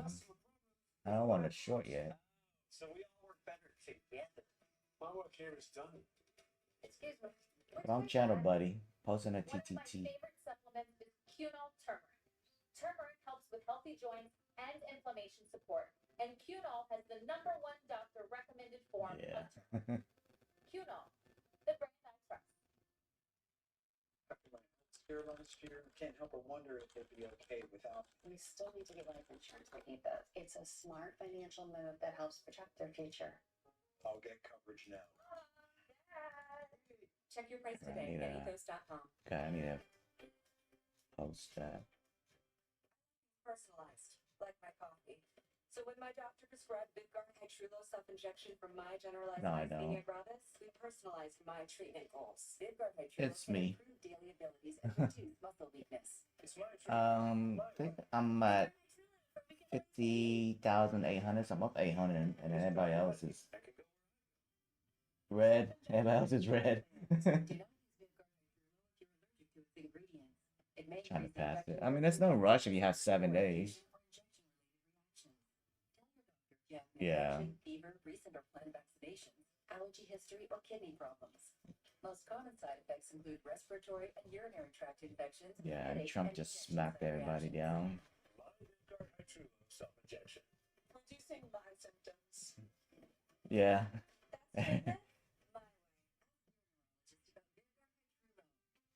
What should you trade options rather than stocks? Because they offer higher returns, are cost-effective, and actually reduce risk. Learn how in our I found that. Oh, there it is. Yeah.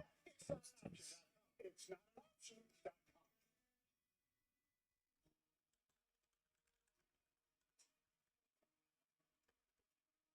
Investment creates ripples that elevate travel experiences.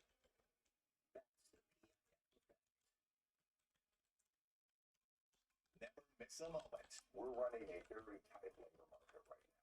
That means lower growth, but it also means the unemployment rate is less. Whole time? No. You can do whatever. They used to, but they removed everything, so you can trade news and all that. But read up on it. That's what I was told. Extra borrowing harms the economy. In the short term, will not be sustained. Yeah, you should be fine. Good Friday morning. Welcome to Smoke on the Street. I'm Carl King today with David Faber, contestant drawer here at Post 9 at the New York Stock Exchange. Sarah Eisen has the morning off. I still need to make 4 more hundreds to get one freaking point. All sectors red for now, except for consumer discretionary. Yields are up pretty much across $500. VIX reapproaching 17 today. This morning, AI's Yeah. impact in the real world. We will talk about new steps that the street and the media industry are taking to integrate AI and what that means for human I didn't check that out. I'm not sure. management's expert Jeffrey Sonnenfeld's with us to weigh in. Looks like my long is gone, so I'm gonna cancel all this long and maybe try to short. Order canceled. This is the Order canceled. dealing with the whirlwind of tariff announcements. Could even see Order today. canceled. Megan Casella, Yeah, it does. 15 minutes got way more upside too. Order canceled. Megan, what do we got? Order canceled. David, I try my best to stay on top of it all, but it's been significant escalation last night and really this week overall. The first new piece is the president now threatening to raise tariffs against Canada to 35%, up from the 25% level where they are now. Now, an administration official did tell me that exemptions for USMCA compliant goods and the lower 10% tariff for energy are likely to stay in place. The official says it is fluid, and you can see here how many different tariffs now Canada is facing on all of its exports to the U.S. Order canceled. Okay. Responded Let's see the 3 minutes. Canada will continue to negotiate. Yeah, 3 minutes got more upside. Wow. Its partnerships throughout the world. So worth noting there that the largest buyer of U.S. goods is Alright, looking to next build dip, closer I'm ties gonna with other long. markets amid all of this tariff back and forth. Then separately, Trump also told NBC News yesterday that he's considering raising that universal baseline tariff from the 10% level where it's been since April to 15 or even 20%. So if that happens, guys, that means everything U.S. companies and consumers buy from abroad would cost at a minimum an extra 15% from tariffs.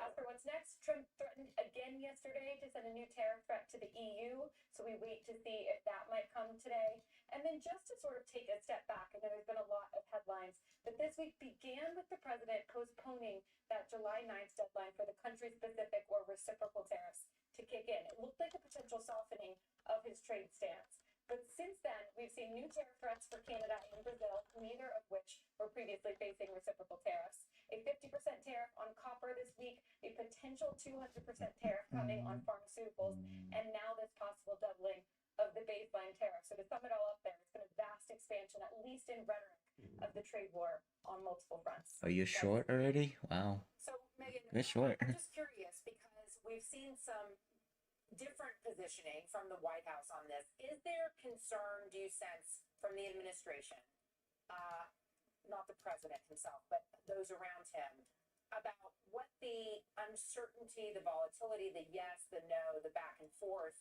might be doing to the brand of the United States when it comes to these trading partners?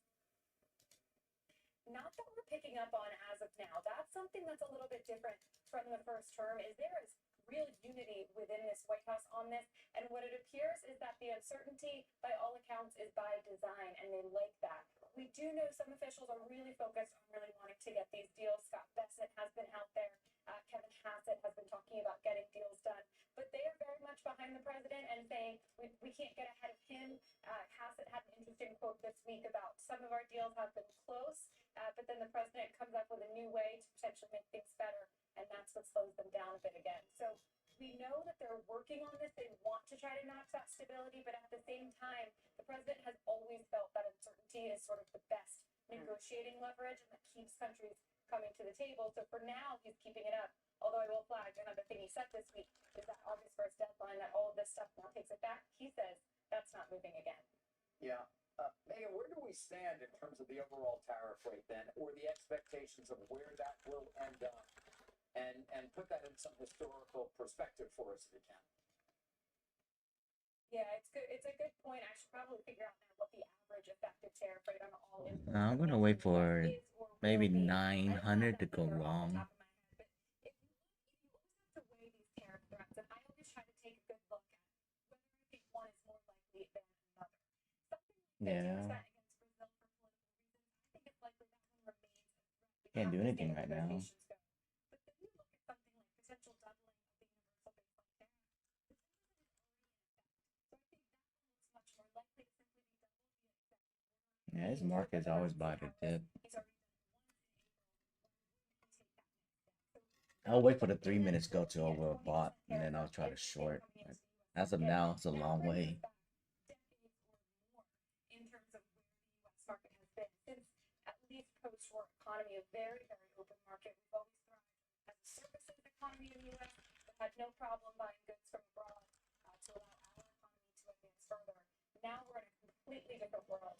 If that starts to take effect where everything gets expensive, we have to focus more on goods production here at home. Yeah, I think it was JPM earlier in the week that said if you had asked someone a year ago. Yeah, it's Friday. It's not much volume. 15 to 20 this year, they might have been surprised. Finally, Megan, Jensen Huang's visit to the White House yesterday, we got some comments from Rubio saying that meeting with the Chinese foreign minister, talking about more constructive talks. How do you think NVIDIA's participation and trip to China folds into all of that? I'm guessing the timing wasn't by accident. I tried to find out who requested that meeting or what they talked about. Neither side really wanted to give me details on that one, except for the fact that the meeting did happen as we saw him walking into the West Wing. But the timing of Huang going to China in the next few days, as tariffs are That's not bad, though. You can still come back. And I'll also note that the president's rhetoric towards China has been a little bit more upbeat. Howard Lutnick told CNBC that there's another round of trade negotiations with China going. And this Jensen Huang meeting also comes shortly after the Saudi Arabia trip, the Middle East trip, where we saw him alongside Trump. So we have the sense that he wants to keep a close relationship with this administration, lifting of export controls and some of What are you trying to do? You trying to long game it?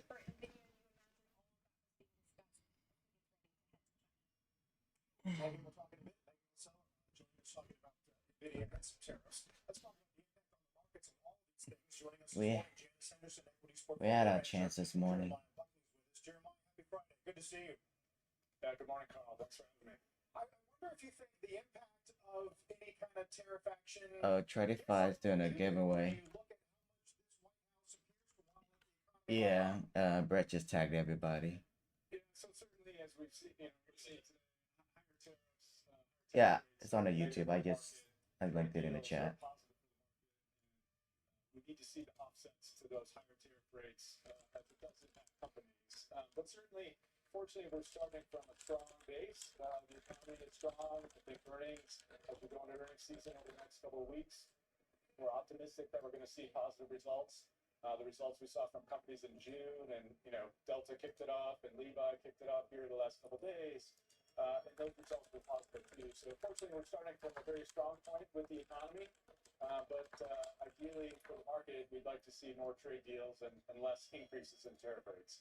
Right. How do you think the banks You got Tech Power. sort of set the tone for Q2? So I think it's going to be positive. So we saw a lot of them raise their dividends last week, which I think is a good indication of how they feel about forward growth, as well as their ability to return capital. But I think there are a number of positive catalysts. I think we'll have net interest income margins continuing to increase, not only this year, but into next year. We've seen, again, some signs of deregulation that could open them up into growing assets further. And so we've also seen capital market activity improve as M&A has picked up, but we've seen a little bit more certainty around the environment. So all of those bode well for the banks and their ability to grow earnings here going forward. I wanted to ask you a little bit about travel and lodging and what we're seeing here. It's been amazing to hear from the cruise lines about their bookings through the second half of this year. What do you expect to see in terms of appetite for that consumer discretionary spend? Yeah, so the consumer continues to be healthy. We've seen real wage growth continue to be positive, up 1.5%. That bodes well for discretionary spending. Discretionary spending has grown faster than spending on staples. And we think that experiences will continue to grow faster than goods. And we've seen evidence in that in Carnival's earnings release.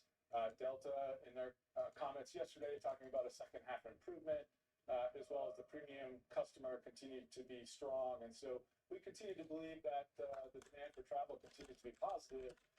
And, we've seen a little bit of softness here in the U.S., but if you look globally outside of the U.S., there's even more strength. And so a lot of the companies like a Booking or a Marriott have very global exposure, and so they're benefiting from that growth outside the U.S. as well. And in fact, what we've been hearing from Marriott and Hyatt and others is that even where the Canadian to the U.S. traveler has been suppressed, or Mexico into U.S. traveler has been suppressed, there's been such a boost internationally that all things come out even. That's not to say that for the 60% of hotels in this country that are small businesses, there's not an impact, but certainly for those names. And Booking Holdings, I mean, I'm looking right here. Whenever you want, throw it on 14%, so over 6 back, Mary will be at 500. Pretty good. That'll be in some games here to the end. Hopefully. Yeah, I think we'll get that. If we break this, I don't see a world where we're going to hit that. Above 75. Yeah. A lot of that growth has been 20% acquisition and,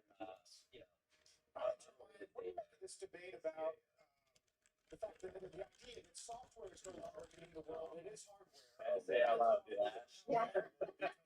How the employee relationship with the UI is going to change over time. Yeah, it's a controversial topic that we continue to debate internally.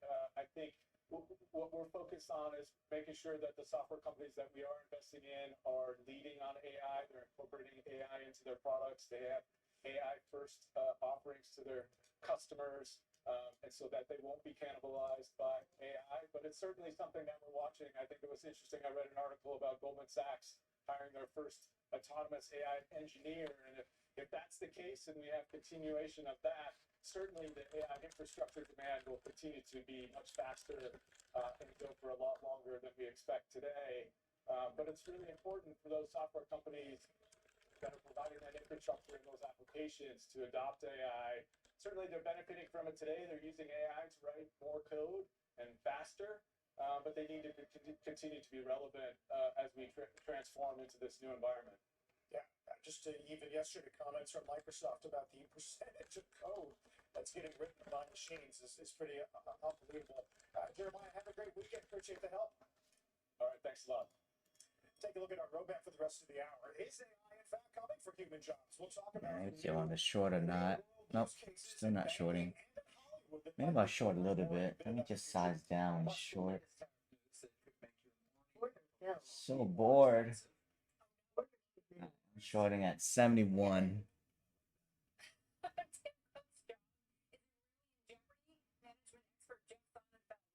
Oh man, short looks bad. Ouch.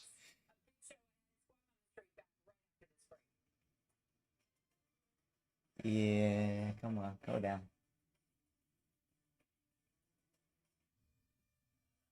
Today is a new age. Circle is building the foundation of our new economic system. Oh, hell yeah. Hey, Chris, you there? Hold on, let me talk to the TPT people.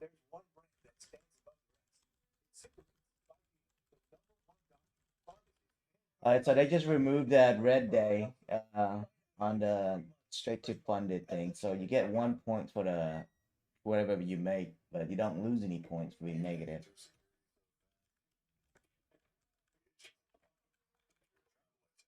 Yeah. I don't know, maybe they heard on YouTube, but he just messaged me saying they just took that out. So yeah. No, the minimum's still there, but you don't lose points for having a red day. So that's really good. So you can get a payout better.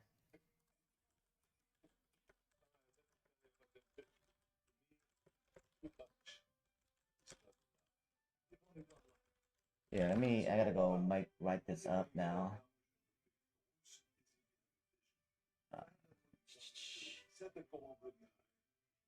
One profit after a red day is removed. Okay, so let me post about it.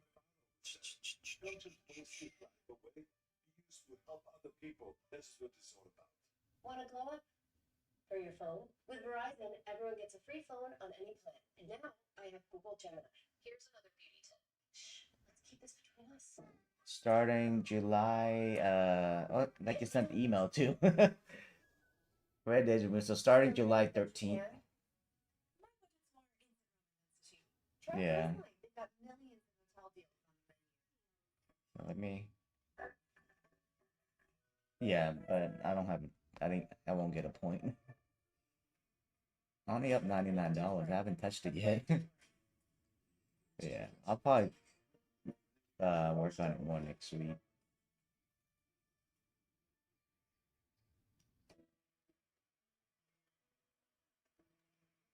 Yeah, I'm not focused on TTT right now because I'm trying to get this payout on Apex and Tradeify. Yeah, but I got one close to payout. Let me try to short this one.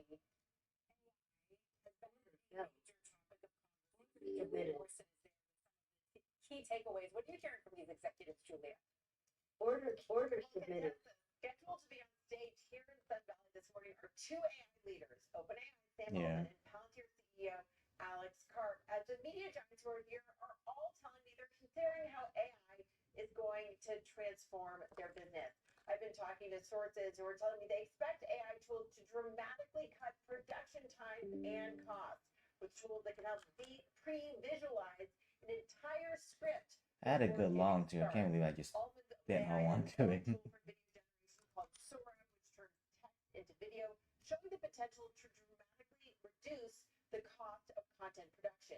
Now, all of the media moguls are here, including Ted Sarandos, co-CEO of Netflix, which already uses AI to target content recommendations. We saw Disney's Bob Iger, along with Comcast Brian Roberts.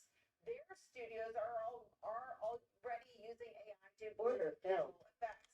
And Warner Brothers Discovery's David Zaslav is here. He's been talking up the new Superman movie, which is opening this weekend.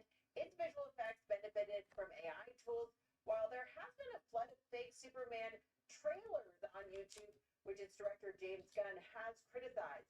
Now, YouTube CEO Neil Mohan is here. That platform has tools to identify and pull down AI-created deepfakes, while it's also deployed AI tools for its creators, like auto-dubbing and backgrounds they call dream screens, saying that 92% of YouTube creators already use generative AI tools.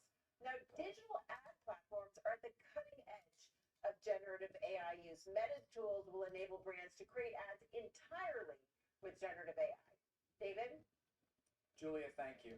Great video there of everybody coming into the lodge. Julia Borston in Sun Valley. Our next guest is out with a note this week outlining which media companies may stand to benefit the most and the least from advances in AI. Joining us now, Ben Swinburne. He's Morgan Stanley's head of U.S. media research. Gets the first shot, Ben. I would assume we're going to have a lot more reports like this one coming, but what are some of the early takeaways from the work that you did here to put this report out? Okay, thanks for having me. Sorry you and I aren't in Sun Valley, but her ticket got lost in the mail. Yes, I think from my perspective, Netflix and Spotify in video and audio are really well positioned to benefit from the tools that generative AI are bringing to the market. It's not too bad then. Okay, so I'm gonna post this up. Increased personalization, discovery, curation.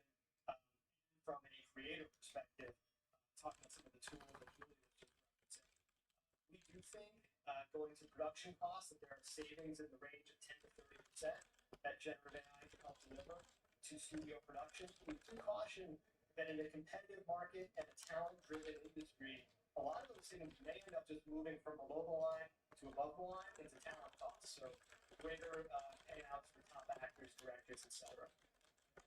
You know, I do wonder about the ability of just independent creators to be so much more on a level that equals, almost equals those of the professionals. I can imagine that will only increase over time. How much of a threat is that, or what platforms will benefit from that increased content and the robustness and richness of it? Yeah, I mean, if you think about music business, what that's been through in the last 10, 20 years, it's been an explosion in the amount of music. There's 100 million tracks roughly on Spotify now, which is up significantly from 10 years ago. We've seen growth in TV and film, but not anywhere near at that level. We may see that really accelerate the volume. That's going to have a dramatic impact on the industry. I mean, you will have a growing pie of revenue, but you're going to be splitting that revenue up into thinner and thinner slices around the industry. Because is it $250 as profit, right? To get a point. Which underpins our 22 Trying to write it up. Netflix wall case. 250. But long term, I do think it's an interesting question as the creator economy really explodes and these tools enable better and better content from more and more storytellers. Does that create long-term risk to their scale in production?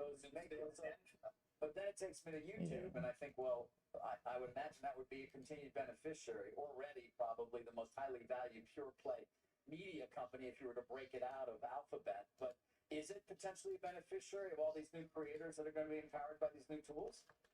Let's put 250 or higher. If you look at YouTube and Netflix, they're 20% plus of TV consumption in the US already and growing. As we look ahead, I mean, those are the two, I think, clear dominant leaders in global television. We sort of define it that way.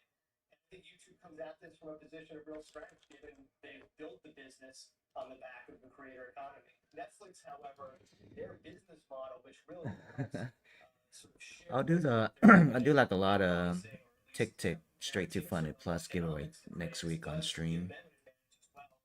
So you guys can try to get a payout. So it's going to be a really interesting competitive landscape over Order the next 5 filled. years. Order submitted. Just make sure to read up on it. It's a little confusing, but you can get used to it.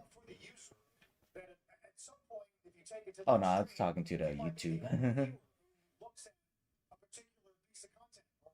So really all you gotta focus on is just making your daily profit.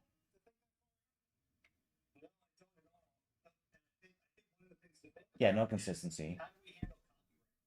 And how do we handle exclusive content? I mean, it's a real question as to whether or not the consumer is going to be able to identify what's real, or in this case, human created versus AI generated.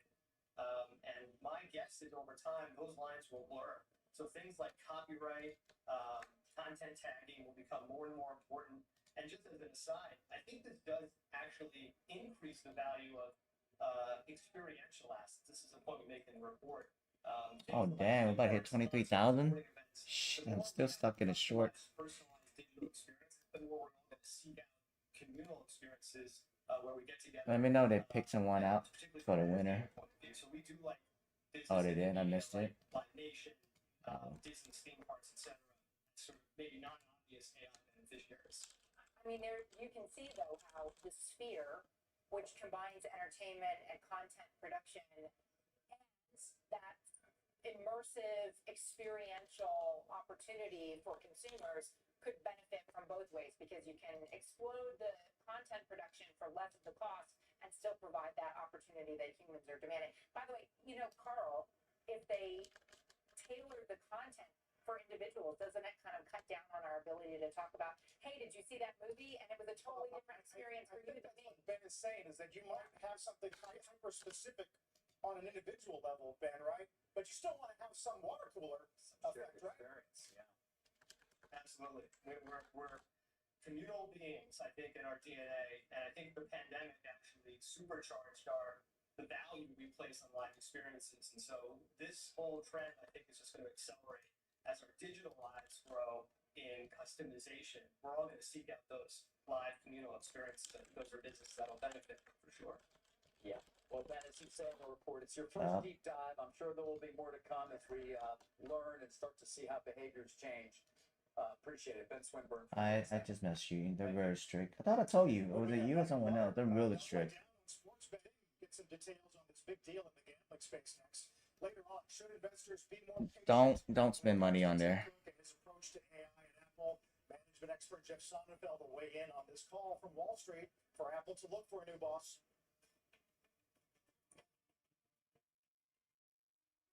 Is it funded? Is it funded? Then they'll deduct that from your profit. So whatever you make on that, they're gonna remove that.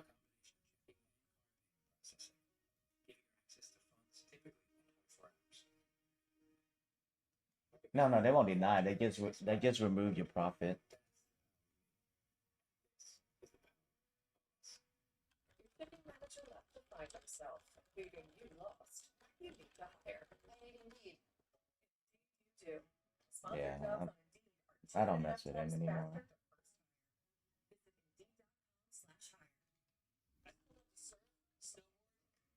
Yeah, it's expensive.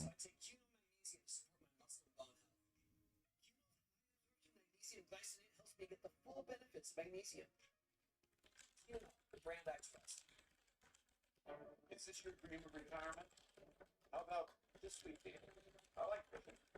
Or is this a little more your style? Retiring wealth isn't a guarantee, it's a goal. It's easy when markets are going up. But what about when they're not? That's why Yeah, everybody was milking them, that's why. Yeah, the price was really cheap, and we were milking the shit out of them. Three indispensable guides. Yours free for calling 1-800-213-5317. Fisher Investments. Disciplined approach. No, you know why? Because on Blue, they actually blow your account if you, I think you go under 2 minutes on your trade. Under a minute. They have like weird, yeah, something like a Blue Guardian's garbage.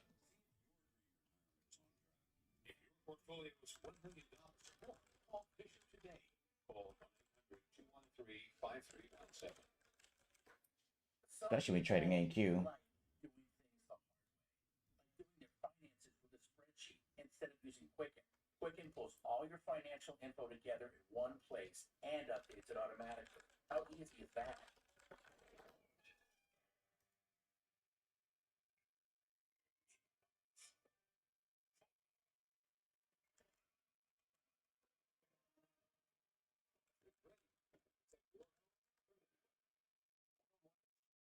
It's 5 a.m. Eastern and streaming on CNBC Plus. Introducing CNBC Plus. Hey, what's up, Lynn? I didn't know you were on, and then you left. What? That was quick. Oh, she's been there?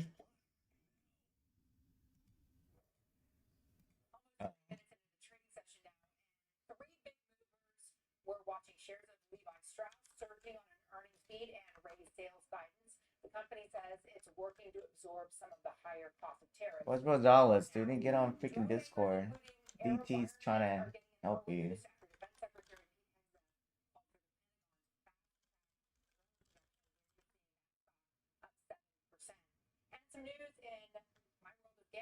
Oh damn, I'm deep red now on my short. NQ's gonna new high day soon.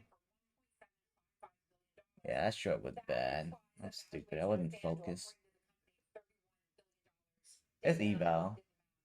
3 and 4. I have 3 and 4. I have 2 accounts. That's fine. Unless the fox decides to exercise an option, it can buy. I'm short at 984 and then 971, so it should be fine. Looking here at the language around it, that price the option is based on a value of 20 billion that was set in 2020, and then escalates at 5% a year. So you can take 20 billion, go up 5% a year from there, and that gives you what Fox's option is in terms of buying at 18.6%. Because you'd expect if the value of FanDuel was above that, they would do it. They say 31. I'm not sure why it's not 35, given when you do 1.755 times 20. Yeah. I was short and I didn't take profit because I'm trying to ride up the TTT post, so I'm stuck. It's okay. So Boyd Gaming has a lot of casinos and lots of stuff. They're going to save money that way. I should be able to get out. I'm not worried. I'm looking at 10 gaming's down actually. I was screening an account, so I'll have a big buffer, so that's fine. Gail, can you trade on TTT? You can, right? Because you might like the new straight to funded plus now. I actually like it now.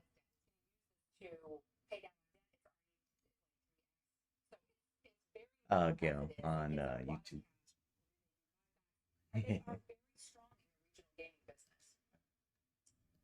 Yeah. No. I don't know. I just did the Brett thing for us to get some freebies, but no, I stream until like 11 something. Okay.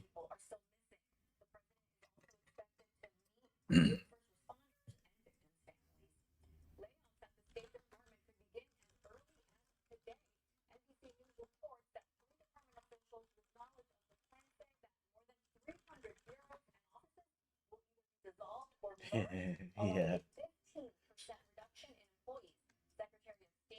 And now I actually got to focus on my TTT now.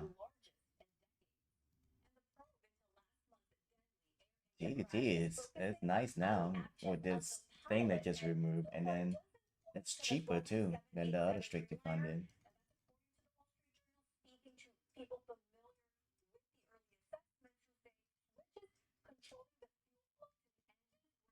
Yeah.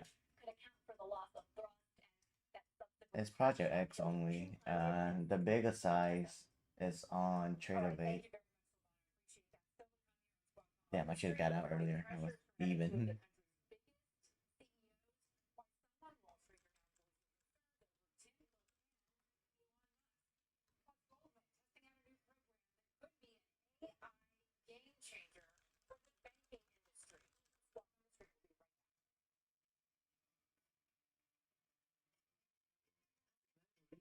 We'll do the Lucid giveaway in 30 minutes.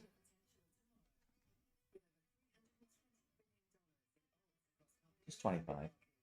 You should have it, right?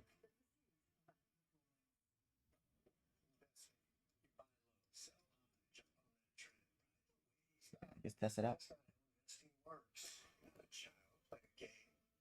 This is grown-up business. The real thing, isn't won in a bet.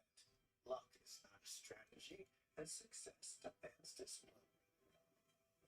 You're serious about investing, right? The stock market is in chaos, and you need to take action now. My name is Mark Chaikin. I got my broker's license in 1966. I've invested through 9 recessions, several massive market panics, and many bull markets. Today I have a warning. During volatile market moves like the one we're in now, most people freeze up. They just hope everything will get magically better. And it's a recipe for disaster. You need a big picture plan, and you need to take specific action starting today. My new briefing lays out what we expect to happen in the markets this year and in 2026 as well. This research is based on the market cycle that helped me call the bear markets of 2018 They'll still deduct that. and 2022 and the roaring bull markets in both 2023 and 2024. Because he doesn't do it, the system does it, and yeah. you love the ocean, not spreadsheets. You need to hire. I need Indeed. Indeed you do. When you sponsor a job on Indeed, candidates can find it easier, so you can hire easier. Visit Indeed.com/hire. And as creators, so much of our Yeah. collaboration is digital. And I need the best. His team need to be better. Keeps us connected. Kids in college, kids in high school, the kids are on their phone streaming. Yeah. Gaming. What screen are you paying attention to? You really depend on the Okay, looks like 3 minutes might be overbought now. It's going towards overbought. It's a little longer. Thanks, it's from Kohl's. Thanks, it's from Kohl's. Just practicing for the I knew we were gonna pump too. This tariff stuff nobody cares for. Kohl's are my favorites. Save on styles for everyone with an extra 20% off right now at Kohl's. Gambit, how you doing? Don't tell me you're stuck. You flat? Yeah, I haven't touched anything on my funded yet. Yeah, and it's still like the long now for sure. You only need 25 points.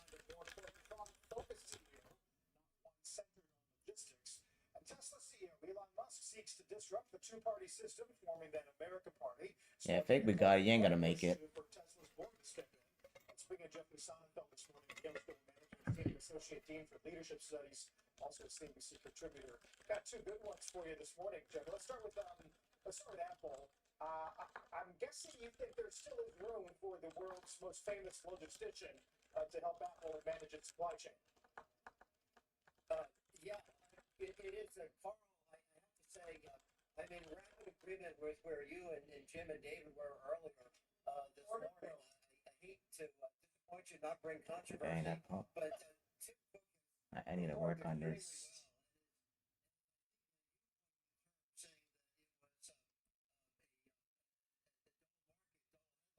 that people trying to smart things over the summer, but to shed light on light shed, what in the world they're talking about.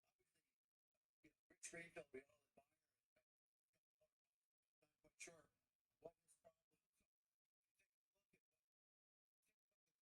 Take the stock that was $350 stock when he took over.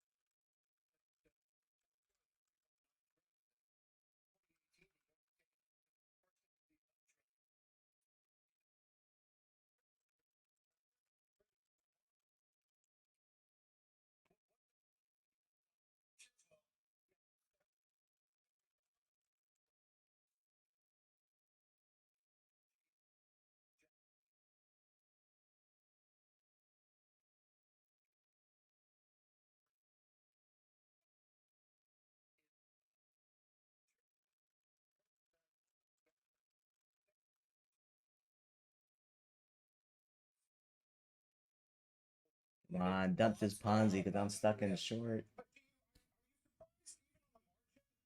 This is me. Got a $10 payout only. I need to make more money.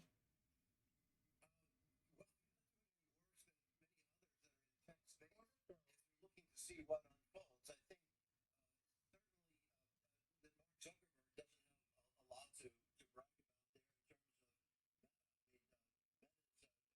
brag about there in terms of wasted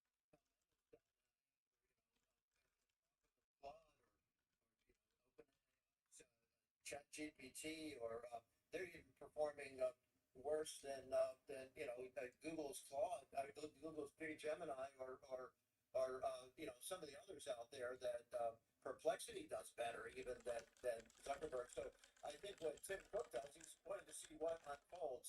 Apple Intelligence is a disappointment, but so it looks like they've got a plan afoot to maybe partner with somebody. Later, buddy. This works. So I think that their function, could make sense. They'll go the right path.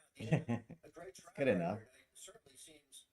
But Jeffrey, I mean, it's David. Past performance is not I indicative. think I do. Your job comes first. For changing leadership. I'm not saying that it's one that needs to happen here. Yeah, but I mean this more closely than any. have fun, dude. You don't know what you don't know as the world changes sometimes. People get older. They Good luck. may not be taking in as much information, or their expertise may be in an area that is no longer as specific to the needs of their business. And AI certainly would seem to be that kind of a change. You seem confident that Tim Cook is capable of guiding the company into this world, and I'm curious as to why, or What? whether Not a giveaway? there is somebody else out there who might be in a better position to do that. I'm max at 5, so I can't really use it. Yeah. Get the awards in their 70s or 80s for stuff. See, you won that tick tick just in time too. To change the stuff. That's perfect timing. Dude, we were talking about it on YouTube about the point system, and he sent me DMs. Oh, we're changing it. That's sweet. I knew you when you were all those years ago. You're all right. Maybe you're as good. Yeah, it's much easier to get a payout now. These are great producers that are Yes, I'm about to get on my short. Let's go. Overbought now.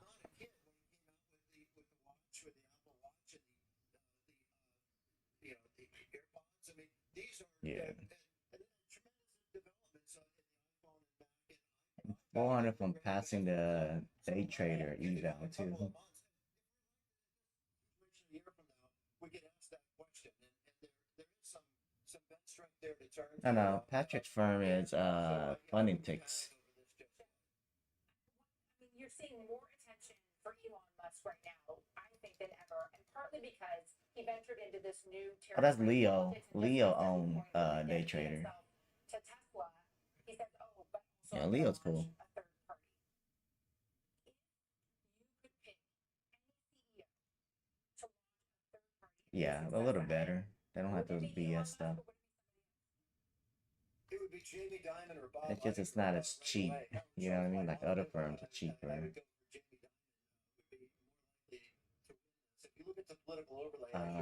Mine when I got my eval was $24 for the 25K. I think the PA fee is like 130.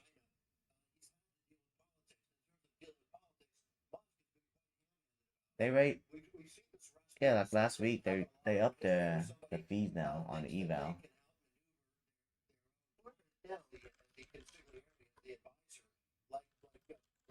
Was to Tsar Nicholas is people blow up and they get into this, and Musk does not have the diplomatic skills. He's a brilliant engineer, Yeah, I don't know, but inventor. yeah. He's not very good at turnaround. He's been a disaster with poor diplomacy and government. So he's the exact wrong. He should focus on his own business. You look at Tesla. I think they increased the price because they're gonna release the straight to fund it, and it's gonna be a little higher, so they don't want people to think, oh, it's so expensive. So they want to get people to get used to the price being high on the eval, you know? So they won't think the straight to fund is going to be expensive. But the marketing team is garbage. It's not going to work. I'll tell them that, like, they need better marketing team.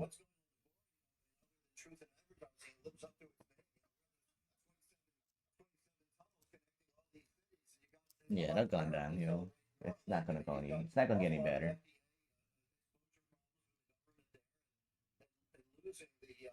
The government's yeah. subsidies of $7,500 a car is certainly going to hurt Tesla. We're seeing sales crash. Well, they're all watching Twitter and stuff, but they just don't want to say anything. You know what I mean? Yeah, which is not good. Yeah, biggest pop firm, but they don't want to even be active on social media. This week, talking about Perot's legacy and whether or not Musk's wealth can do more than Perot was able to accomplish. But stock is holding 300 this morning, Jeff. That was good. We'll talk more about it in the weeks to come. Jeff Sonnenfeld, thanks. Anytime. Thanks a lot. Yeah, when you think you're too big to fall, you're gonna fall though. I don't see how they're gonna come back up again. Cause think about like. And as we head to break, check out the biggest gainers in the S&P for the week. We're back. Yeah, I mean, they removed that because everybody was hating on it. They could stop spending. When people stop spending, you're gonna change your stuff. Than anything else I was able to find online. Losing sleep over having made risky investments. I needed something stable that could Yeah, even now, it's like all those people that's banned on from buying eval. Once they're out of the PA, there's no money for them to come in, so people gonna spend less. Their reputation is just tarnished now. It's gonna be hard for them to come back.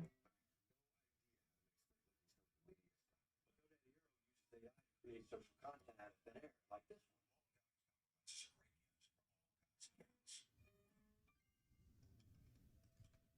Wow, looks like your hiring's making a lot of people happy. ZipRecruiter's new tool, Zip Intro, is a game changer. It saved me so many steps in the hiring process. Look, I just pick a time and it handles everything. No, that's the thing. They're not affordable anymore. They used to be. I can just choose from this list and meet with them as soon as tomorrow. Oh wow. No, way more expensive compared to everybody else.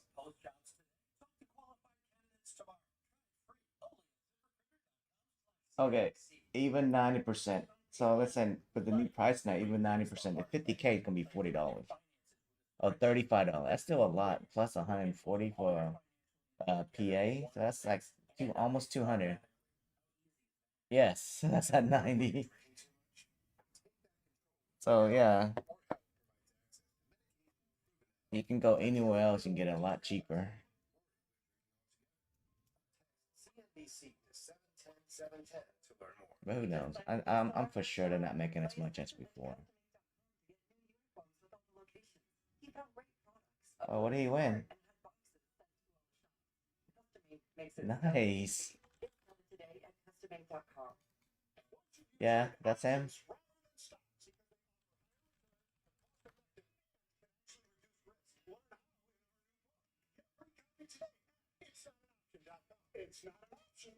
Oh, on Troidify?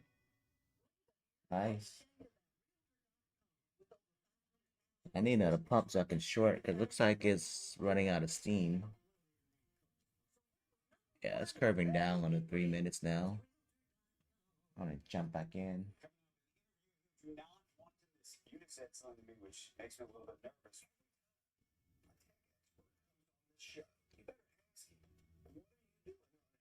What is the thing you're worried about the most right now? In an environment where there's Order problems, submitted. make sure we're playing. Put a short up here.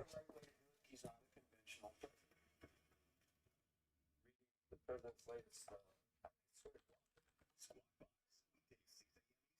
Streaming on CNBC Plus. Welcome back. Coffee-related stocks facing headwinds after President Trump announced a 50% blanket tariff on Brazil to take effect August 1st. Brazil is the largest coffee exporter to the United States. Brewing questions around whether prices at I still got a couple shorts. I haven't touched any of my Tradeify yet. I need to go short on those just to see. I'm gonna go short on that. Even if Brazil is Order filled. the biggest exporter of coffee to the United Order States, submitted. we can get our coffee from Sumatra and Chile and lots of other places around the world.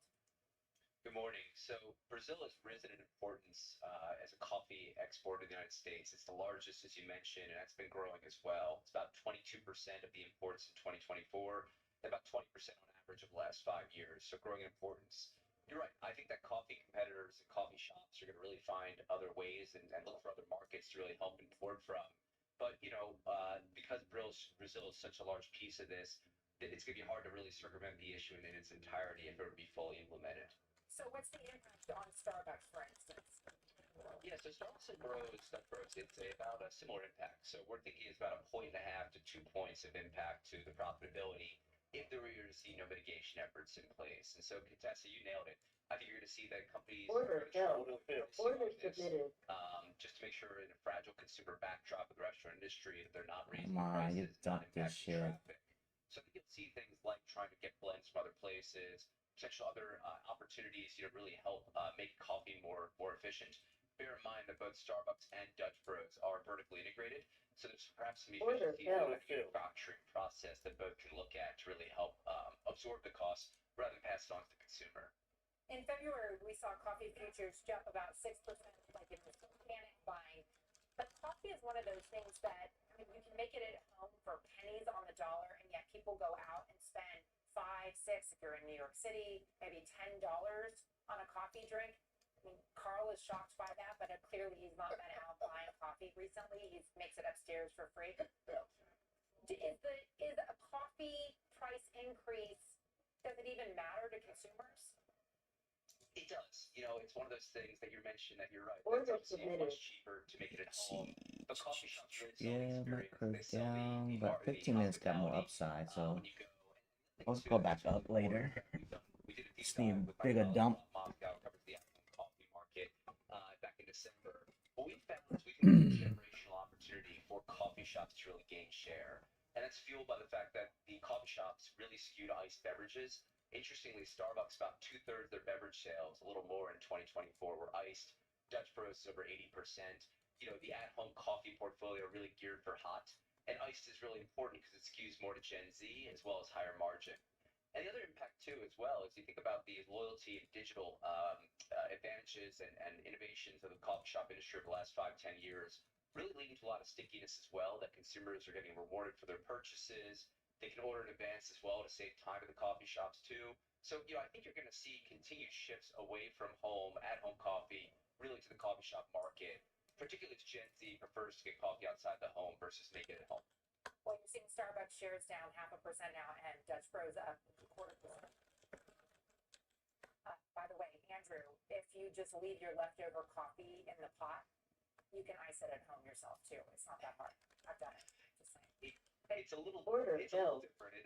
The seeping when you do a cold brew, Order submitted. Order filled. kind of like to your point, that's brewed hot. It's a little bit of a different taste profile, but you know, my Order palate is not that submitted. sophisticated.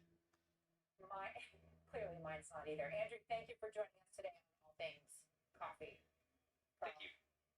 Still to come this morning, a major AI milestone for the street. Goldman Order piloting a new submitted. program that could change the game for banks and their human employees. We're going to talk about that after the break. As we go to break, watch Bitcoin. This is another new record high, 170, almost 118, as some traders have 120K in their sights. Stay with us.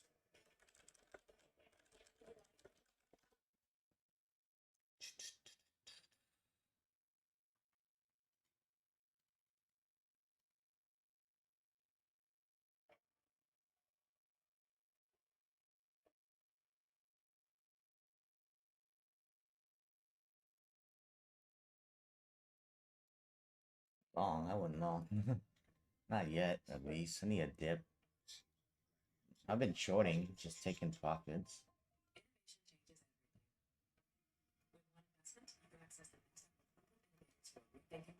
People invest carefully data to consider how to investment like those risks, charges, dismissed, and more. Prospectus at investor.com. Today is a new age. Circle is building the foundation of our new economic system. We can raise global economic prosperity.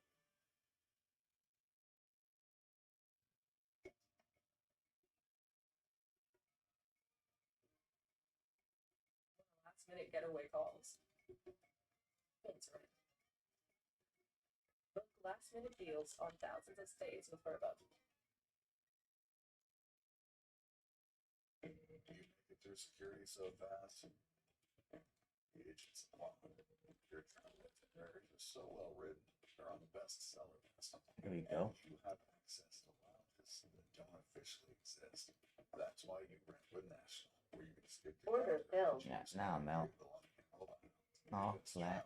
Is the competition. Except that it is. Submitted. That was a good short.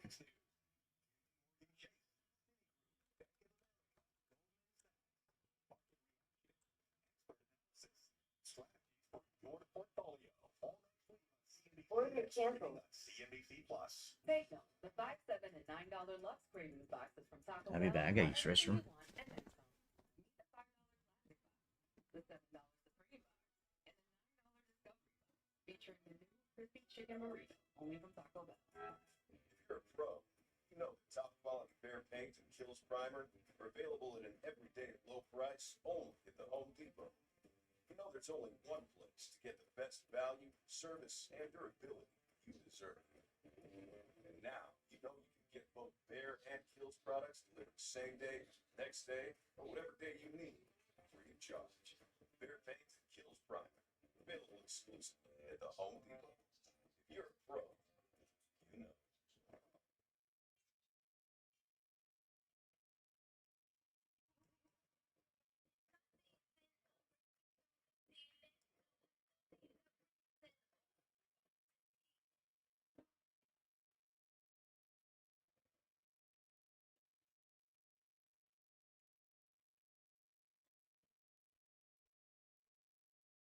Hey, that drop.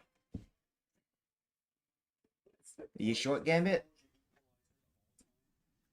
Tell you the short. Look at that drop.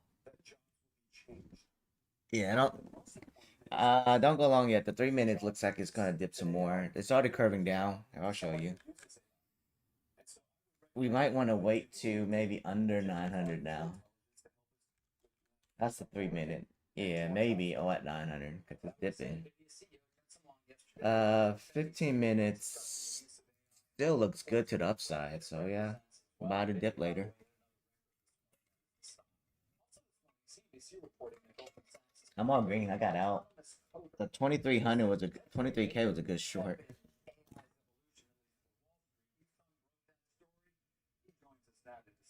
So tell us what this is, first of all, you and how it's going to be used at the bank. Hey, David. Yeah, so, I mean, I think the headline here is we're in the middle of this. Yeah, it's going to go lower. Even TTM, it's getting weak too. Instead of just using sort of a corporate chat GPT, which everybody started last year, they're going to be using a program from a startup called Cognition. And Cognition really came onto the scene just a year ago or so with a autonomous software developer called Devin, big name Devin. And it was a pioneer in this idea that instead of just helping software engineers do their jobs faster by completing code and helping them debug things, that it could just take the entire job and do it. So that Devin would, if you give it the certain prompts, in a Slack channel, it will be able to create a plan, execute that plan, execute the code, test the code, debug it, and then hand it back to you. Say, here's the project that you asked for, sir. And so that's really blown some people's minds. It's shot up to a $4 billion valuation in about 18 months there, David. Yeah, well, I mean, the question / concern, of course, in so many different areas, including banking and trading at a firm like Goldman Sachs, is it, and will it replace people? Is that the sense that this is something that will create efficiencies ultimately that will result in fewer jobs being needed or even jobs being replaced? Well, there always have to be humans in the loop, at least at the intermediary stage, I think. But, for me, the question is, if you have 12,000 software engineers and you give them, 36,000 agentic AI programs, and they're 3 times as productive, do you need those 12,000 people, or can you do with, a third of them? And I think, in the beginning at least, the talk is, well, they're going to be more productive, they're going to be able to handle more projects, and they'll be able to do more things. I mean, ultimately, I think on an industry-wide level, there's going to be a contraction in jobs, and you already have people like, Jassy and Salesforce Mark Benioff talking about this. Yeah, we're going to be truly paying attention to headcount and comp per employee. We start Another pump and I'll short again. How much you up now, Gambit? For your payout?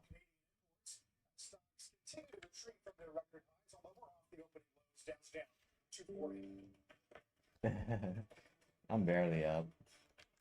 I would have a good, decent payout if I didn't try to work my buffer back on the other account.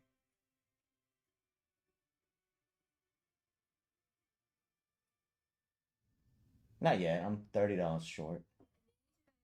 Smarter threats need protection. That's right, Charlotte AI is delivering the future of cybersecurity.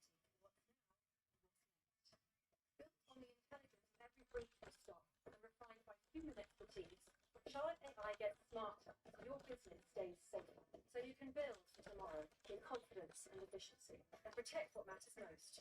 That's why the businesses you trust CrowdStrike. CrowdStrike. We stop breaches. Every morning. Not yet. I'm gonna wait till it gets higher. Then I'll short. Trading, the fees really start to add up. And it's start this giveaway real quick. Into your potential returns. Found that Public is really the only platform that offers rebates. It's a slow Friday though. Which help offset those costs. For Well, me, I'm not when it red. comes to investing, timing is everything. And Public allows me to get stuff. Yeah, we missed out on the pump. Oh, Well, I got some of it. You missed out. We just got insurance to meet those. You could get 1 million. Oh, it can. Maybe not. Check your price today and eat those. Looks weak now. Looks like it's gonna drop later. I'm just waiting the 15 minutes to finish. Is it Lucid? Test 50K giveaway. On measure and being successful. I have a couple stocks, but I don't have many of them anymore. It's all options for me. I highly recommend everyone gets John and Pete's book because there's nothing else out there like. Get a free copy today at itsnotanoption.com. Itsnotanoption.com. Okay, start the giveaway. There we go. U.S. Gold Corp offers investors tremendous leverage to both gold and Post it copper up. at its project in mining-friendly Wyoming. U.S. Gold Corp has a report of 1.5 million ounces of gold equivalents, fully permitted to mine, producing a gold and copper concentrate with only 12.5 million shares outstanding and a portfolio of world-class American strategic metals assets. U.S. Gold Corp. Join the golden age. Welcome to CNBC Plus, market destination. CNBC Plus, on-the-go access to global market data, news, and analysis as it happens. Start streaming at cnbc.com/plus.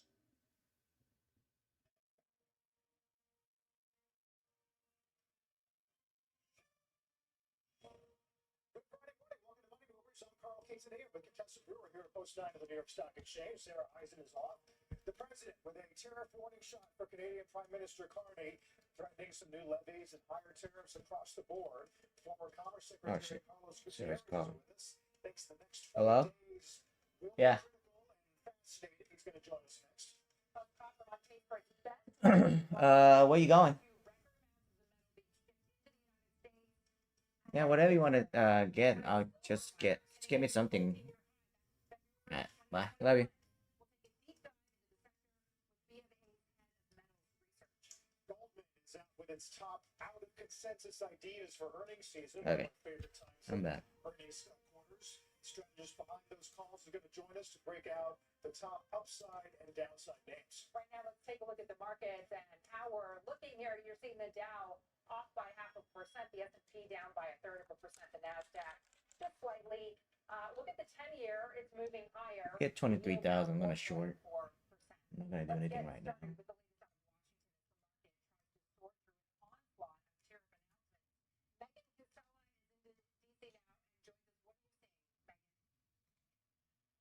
Hey, Contessa, it's been a very big week for tariff headlines. We'll try to make sense of it. The latest is the president threatening to raise tariffs against Canada, as you mentioned, that up to 35% from 25% where they are now. So if you take a look here, these are all the different tariffs Canada is now facing on their exports to the U.S. I'm told it's likely the exemptions for the USMCA traded goods and the lower 10% tariffs on energy will remain, but I'm also told it's very fluid. Now, Canadian Prime Minister Carney responded overnight to the newest threat, saying Canada will continue to negotiate and that Canada is strengthening its partnerships throughout the world. So I note that because the largest buyer then of U.S. goods is looking to build closer ties with other markets amid all of this back and forth. Then separately, the president also told NBC News yesterday that he's considering raising the universal baseline tariff from 10% where it's been since April to 15 or even 20%. So for context, a minimum 20% tariff on everything the U.S. buys from abroad, plus higher tariffs for specific countries and industries, that would be a major increase in the average effective U.S. tariff rate. We are already at the highest tariff rate since 1934 on average. That's according to the Yale Budget Lab. So this would, of course, bring us just that much higher.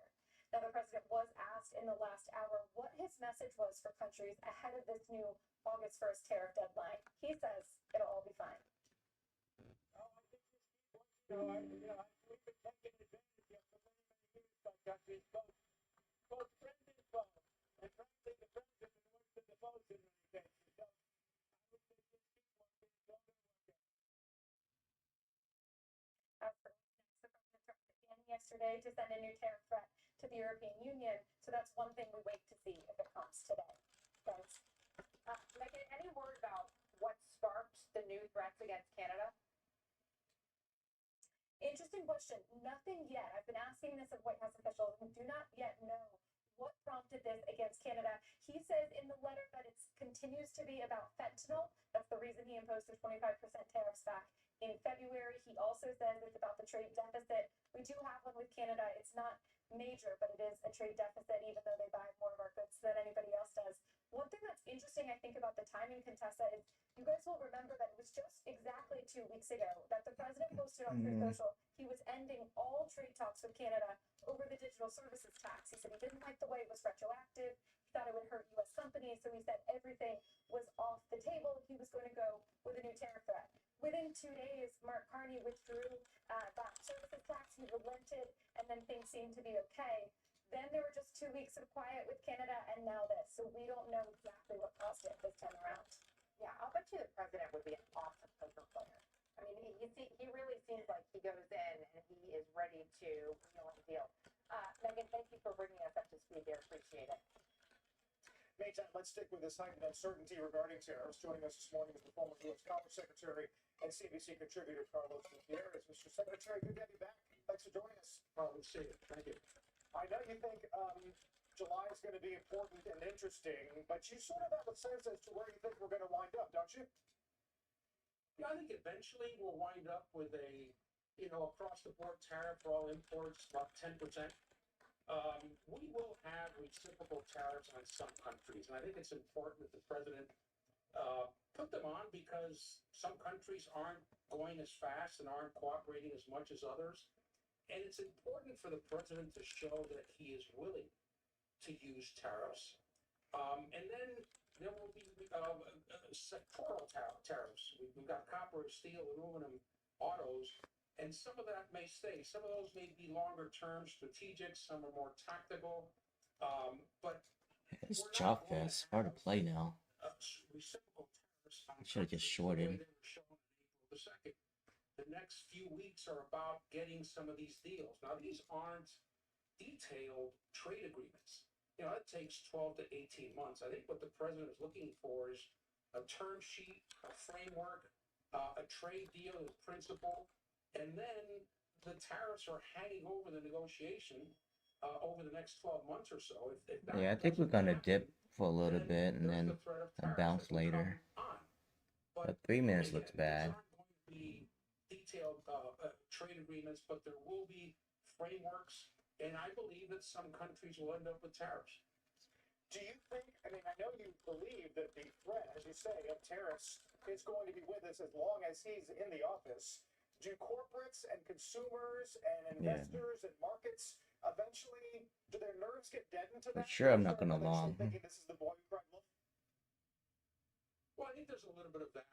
There's also a lot of confusion. There's so much news about tariffs and so many announcements every single day that to many people it sounds like these are tariffs that are going in place now. So the announcement on Canada yesterday, some people hear that and say, well, we've got new tariffs on Canada now. We've got new pharmaceutical tariffs. So it's important to break through all the noise and No, it's not, what dude. truly No, it's all fake shit. They post all the profits and stuff, but don't post a That's negative. why I think it's important for the president to demonstrate that he's I don't want to be those serious type. about tariffs. So on this one, I believe there will be some countries that go back to No, just go MIA. this is not all I don't like that. Like, you can't just do that all the time. You know what I mean? That's just me. I hate fake. In the case of, say, Brazil, where we saw a departure from President Trump, where he very clearly stated that the tariffs were politically motivated. Does it make it harder to go in with the trade team then and get a deal done? Well, that's, the president signaled that from the very beginning. Yeah, bro goes MA for months and then come back. You know what I mean? And then post. And then if you get wrecked, go MA again. BRICS is another example. So that will be with us the whole time, and that is kind of the specter that hangs 1 week. the president's negotiating style and his hardball tactics. That I already noticed how he is, so I don't really care. In the realm of diplomacy, It's kind of annoying to me. international affairs, and that's something countries have to deal with. But I think right now it's the trade issues. But yes, over time, anytime a country either misbehaves or does something against the U.S., the BRICS is a perfect example. Criticizes the U.S. Oh, damn, Vita's still green. President's go-to tool, and that will be around for a long time. I don't think it will impact negotiations on trade, but we need to realize that that's not going to go away. Mr. Secretary, next time we'll maybe talk some cereal business, which got a lot more interesting this week. Carlos Gutierrez, thanks as always. Thank you. Let's say the commentary out of Washington and the president's budget chief joining his boss in attacking Fed Chair Jay Powell. This time it's not just about rates, but the budget for renovations to the Federal Reserve building. The Office of Management and Budget Director Russell Vogt joined Squawk Box earlier this morning. Here it is. He was too late to recognize inflation, and now he's too late to lower rates. And the Fed has just mismanaged the institution, and we see that the extent to which they've been operating at losses for a number of years now. It's for the first time in their history.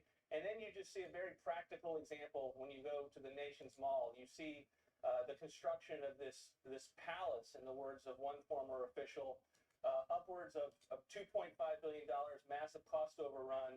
And we want to make sure we have facts as to the largesse and the extent to which it's overrun, and the plans keep changing. The testimony that he has on the Hill keeps changing. And I think it just points to the fundamental mismanagement of the Fed under the chairman. Really conservative for the White House here. What does it mean for the markets and for the path forward for interest rates? Joining us at Postline, Deutsche Bank Chief U.S. Equity and Global Strategist, Pinky Chatto. What are you forecasting for rate cuts? House view is for a single rate cut in December, followed by a couple early next year. Of course, if inflation continues to surprise, I think Carl noted this is the 5th downside surprise that we've had. It's not just the tariffs, there's other things going on that can overwhelm, and that's kind of exactly what's happened so far. But there have been impacts of tariffs, and they're likely to continue and grow because of free buying and a variety of other factors that we know about. So it's possible it shifts a little bit earlier. We're speculating a lot, and I hear from CEOs who were excited about this administration coming in. They thought that this was going to open the door for mergers and acquisitions, that the FTC was going to be more progressive, more open-minded, and now they're not engaging in mergers and acquisitions. I don't know. I want to go short, but I gotta wait. I'm green, SK. To be implemented exactly what the promise is coming out of the White House. Would that be better than the uncertainty surrounding it? Potentially, yes. I mean, what I would say Yeah, it's gonna be a small payout today, unless we get some good movement later. that is adjustment time, but what I would argue requires longer adjustment time the bigger it is. But we sort of went to 15 and then 25. We're sitting at 15-ish, a little bit more right now. 20's in the middle. Oh shit, you're done. So you have, what size was it? It starts to take sort of more time to adjust. Oh, that's the free one you should credit, so you gotta pay. You gotta pay $130. If you look at earnings from a top-down point of view, the macro actually, believe it or not, improved over the quarter. Yeah, of course. And then coming out, went a little bit higher. Consensus US GDP growth. Are you gonna try to get 5 Pro? That's what I'm trying to do. I'm trying to... It's okay to 2 more 150 I'm working on, and then one And then the last one is the 50K. So if I pass those three, I have 5. This stays here. House view has got a lot further to go down. It becomes a tailwind for forward quarters. Yeah, it looks like it's gone down. I won't long yet. I should have shorted earlier. To the top-down story, because the impact of the tariffs, is a really idiosyncratic impacts on a certain. Was it at what price? All of it is impacted by the macro, but then there's this specific company. Yeah, no. Impact. I don't think so. Dude, this oscillator is like spot on. Spot on. Still got room for more downside. Yeah, that's why I usually day trade using that. And in the 15 minutes, I just know if the trend's gonna be up or down. Yeah. So 15 minutes, still got the upside. But Is that they actually tend to lead to even more conservative than. should I try it a little long? Scared. Careful. I gotta. Careful. Nah, I'll wait. Because we had John in April and May when things were. Okay, let me try to go long. I went long at 11. Order submitted. And I'm out. Oh. Does that cycle repeat? So, what's happened most recently. Order submitted. That was a good long. Right on cue from the trade war 1.0 playbook, which is once the market goes up, and President Trump even noted yesterday that the market's all-time highs. Yeah. Oh, I got my 7 points, so I'm good. Bot won't go short yet, not for a while. Hey, my Ninja Trader just died. What the hell? Gotta restart it. Yeah, that was a good long. I would argue though that, all this emphasis on we need to. Nah, short's gonna go down some more on a 3 minute, but 15 minutes still got upside. So just buy the dip for now. Yeah, that's what I just did.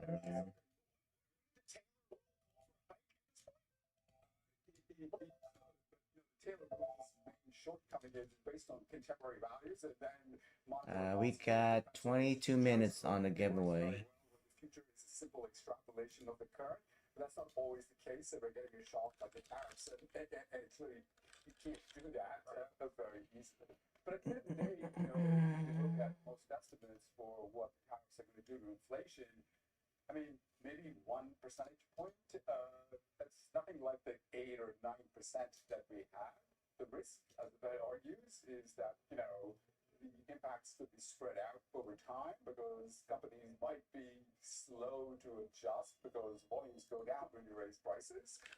Definitely sort of a more extended period, and that could basically raise inflation expectations.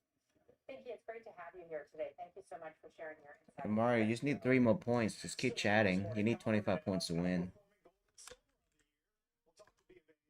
Metals research as we dive into the president's latest threats and how you might want to adjust your portfolio. Plus, Goldman Sachs out with its quarterly list of 25 tactical earnings trades. Last quarter's picks outperforming the S&P 500 by 6%. So many descriptors in one sentence. We'll be right back. There's 22 minutes left.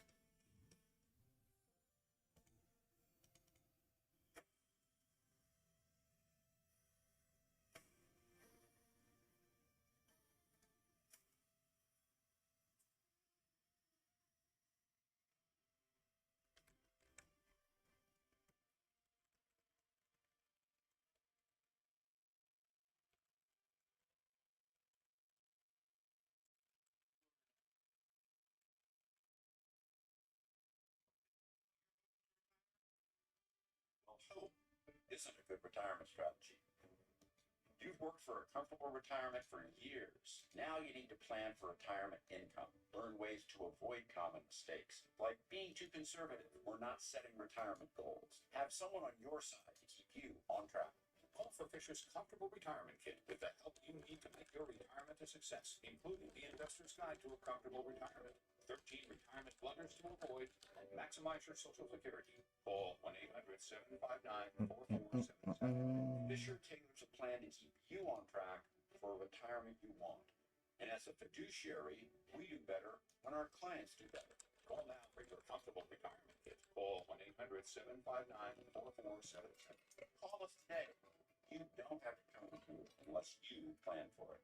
If your portfolio is $1 million or more, call 1-800-759-4477. Our family face stand. I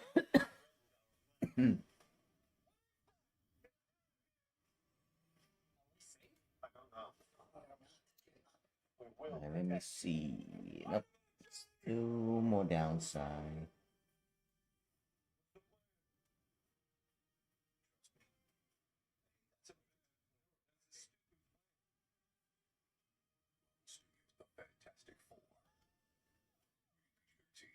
I know what you're thinking. Total blow up. What's your secret? Fine. I'll Damn, I never got a chance to touch this TTT one. Everyone gets pretty low with it. Even if you're already a customer. Like me. Now I have Google Gemini. It's like a little glam squad in my pocket. Gemini, what eye makeup goes with this lipstick? I'd suggest a classic cat. Dude, I pump. Setting the bar high for daycare pickup.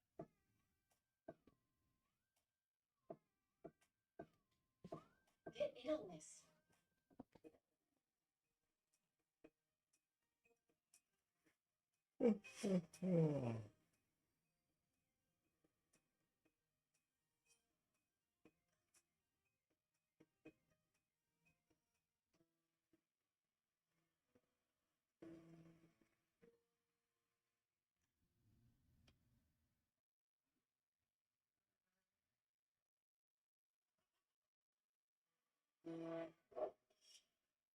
Welcome back. Take a look at copper now, hovering near record highs and on track for its best week since March of 2022. Did you catch that long? Announced plans for a 50% tariff on copper imports. Freelon just posted as spies buy now.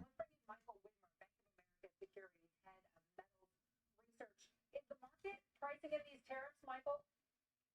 It is, but not fully. I think we're halfway there and having those tariffs priced in. I think over time we're probably going to get there if those tariffs stick, which implicitly means that there is potentially still a bit more room to run. Nice. How much of duties do you think, for instance, the CME is already pricing in? Yeah, I'm gonna have to go long on the dip. And who gets hit with this? Is it the upstream companies, those that are using refined copper? Who bears the brunt of these tariffs? Yeah, I think we're getting more clarity about that. I think the initial announcement was really just about a 50% copper tariff, but it seems kind of replicating to what we've had on steel and aluminum, that we're actually getting a tariff on copper and copper derivative products, which then ultimately means that on the one hand, very high upstream Yeah, that's a huge manufacturers, bump. midstream as well, and then ultimately I think there is probably strong anecdotal evidence that companies cannot absorb a 50% tariff to the margin, so ultimately I think some of that will also get added on to the consumer. Michael, a couple of questions. One is we've had a lot of conversations on air this week about how much production we could energize domestically with smelters that are not operating and make up for that, any lost exports. Any sense of how much we could make up? Yeah, Ooh, maybe I got some food. There's a lot of talk about how many mines we need to build in the US, but in fact, to your point, it is the smelting capacity that we need to build. We are exporting more scrap and concentrates than we are actually importing in refined copper. Reactivating will take time, so I think I would be surprised if we saw anything meaningful within the next 12 to 18 months. Over time, you should potentially see but that most of the scrap and the constraints will be treated in the US. It's not very economic at the moment, but look, the framework is in place, I think. Right. The other thing that got some note this week was the spread between London and New York. I'm wondering, what does that tell us something about America's ability to absorb this relative to other parts of the world? Between London and New There's York, a dip. the side is effectively just showing you where the Let me know when you long, Gambit. Huh? When are you long? Because we don't have the full tariff price in there, seems to be some holding back on the buyer side to bid up. I'm gonna wait. There's some inventories out there. I think on the aluminum side, when tariffs were introduced, we certainly also heard from the consumers that there was a lot of concerns about their ability to absorb all of those tariffs. So I think there's a bit of to and fro on the negotiation side at the moment. But at the moment, yes, they're lagging a little bit. That's fair to say. And CME. Connection lost. Michael, thank you so much. There you go. Appreciate that. Thank you. Still ahead this morning, Bitcoin, as you know, all-time highs this week. Is this the start of a long? All right, next dip along with you. Discuss. It's at 49. You average. You long? I'm gonna go back to 15. More than 150% this year. Let's debate it. One money mover. Return.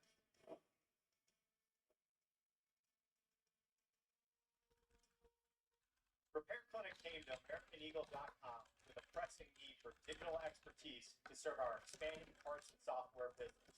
AmericanEagle.com optimized their website, turning our proprietary data, content, and diagnostics into a powerful platform that reaches more DIY It's on your funded, right? Shit. enterprise clients than ever before. If you're looking for an agency who can Let me solve join up. complex I'll digital join you. challenges, contact He's wrong. AmericanEagle.com today. I'm long at 38. Submitting. Eval though. Yeah, just eval. I didn't work on Apex though. Matching helps find talented candidates so you can connect with them fast. Visit Indeed.com/hire. Custom Ink helps motivate our students to come in there. We love how Custom Ink takes care of everything. So we focus on the kids. We make it easy to wow all your groups with high-quality custom apparel, accessories, and promo products, all backed by our guarantee at CustomInk.com. This July at Renewal by Anderson, replace your windows, your patio doors, or your entry door, and we're going to get Trump doesn't pump. All he does is dump. Order bill. And I mean, zero zilch nada for 18 Yeah. months. Just to be clear, that's a year and a half. Order I'm submitted. talking about no money down, no monthly payments, and no interest until January of 2027. We don't know when we'll be able to offer this special financing again. So get in on this while you can. And you know, over 60% of all our customers choose to finance. It just makes sense. But hold on, why choose Renewal by Anderson in the first place? Well, we use an exclusive window frame material. It's called Fibrex. You got 24 points, just one away. Twice as strong as vinyl. And it was designed to handle extreme temperature swings while repelling moisture and the elements. Speaking of the elements, summer brings warm weather, and warm weather brings bugs. Lots of them. Beat it, bugs. Okay, it's going back down. Our patio doors are designed to slide easily. They're not going Order to filled. Order filled. Trying to get this pro up to buffer. Order filled. Okay, there we go. And there's no money down, no monthly payments. Oh, Sarah's home with food. I'll be back. And how about this? Anderson products increase your home's value by 15%. It's true. Get out your phone, plug in your home's value, and multiply it by 0.15. That number could pay for your new windows. Now that's what I'm talking about. Book a free window and door inspection with us, and make sure to call before July 31st to lock in our special financing. 1-800-918-0808.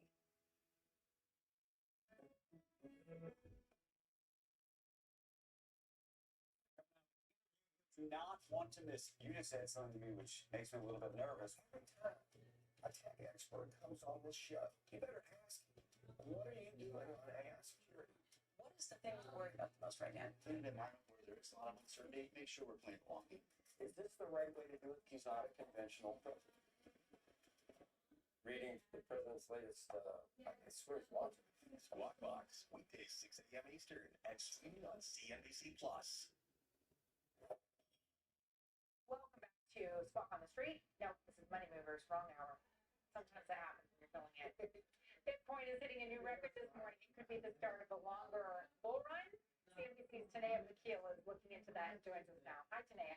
Hi, Contessa. Yeah, just flying through those records. Investors did expect this in the second half, given the institutional demand and regulatory tailwinds we've seen. In my conversations, it's hard for many to identify downside risk. And historically, July and the fourth quarter are very strong periods for Bitcoin.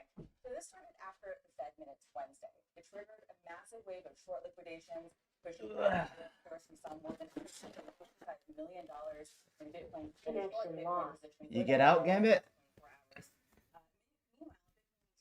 Seeing their biggest day of inflows this year. What? You got out. The second biggest day on record for inflows into ETH ETFs. It'd probably take a macro event to slow this down. We're heading further into summer when macro catalysts are typically fewer, but I watched the Fed meeting at the end of the month. What's really interesting is the way that ETH has kind of sprung to life here. Still down on the year, but as Bitcoin dragged for 2 months, interest in tokenization, which includes stablecoins, has helped revive ETH, as that is the network that facilitates so much of that activity. So ETH greatly outperforming Bitcoin now, ahead of its 10-year anniversary, and this is a lot of guys. Do you think, if you're looking for a catalyst in the last few weeks? There you go. You can get out now. Nice.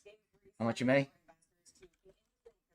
Beyond just the price of Bitcoin, Dang, that's good. And your payout's gonna be good. Huh? What do you mean? You were red?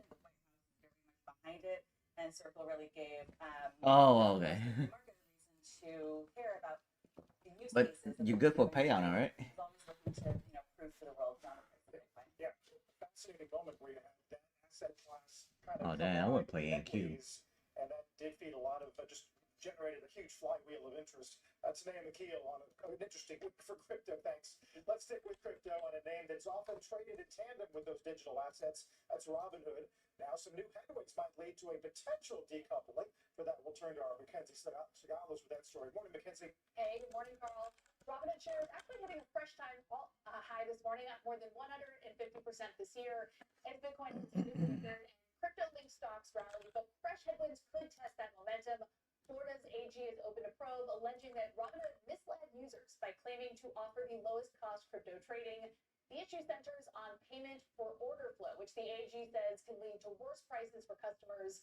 Robinhood tells CNBC that its disclosures are best in class and that it offers the lowest average cost. There's also backlash after Robinhood rolled out No, I think we're gonna drop. fee for U.S. users. While that is in line with Coinbase, Yeah. it's still drawing criticism. Meanwhile, CEO Vlad Tenev is leading in for tokenized stock offerings in Europe, which give users exposure to firms like OpenAI via SPVs. OpenAI has pushed back, warning the tokens don't represent real equity, a point that If it pumps, I'm gonna short it. SEC Chair Paul Atkins recently called the model an innovation. Still, one major bright spot for investors. Momentum from Trump's newly signed law creating government-seeded investment accounts for newborns, a program that Robinhood says that it's already prototyping. Guys? Well, that's exciting, Mackenzie. Thank you for the update. Appreciate that. Time now for a news update, and Silvana Canal brings that to us. Hello, Silvana. Hey, Contessa, good morning to you. President Trump That's 7 minutes into the giveaway. about Russia on Monday. He made a comment in an interview with NBC's Kristen Welker when he also confirmed that the U.S. will supply weapons to Ukraine via NATO and said the alliance and not the U.S. will cover the full cost of those weapons. Tesla has applied to test and operate its robotaxi service in the Phoenix metro area. The state's transportation officials confirming to TechCrunch that Tesla contacted them in June to begin the certification process. The company launched a limited robotaxi service in Austin, Texas last month, which is currently only open to people with Tesla invites. A decision by Arizona officials is expected by the end of the month. And UK says hackers have stolen customer data from the luxury brand in the third breach against that. Oh, damn. LV got hacked. Now, the company notified customers LV? of the hack today, saying information Louis Vuitton? Yeah, they got hacked 3 times already. Oh, my dad is gone.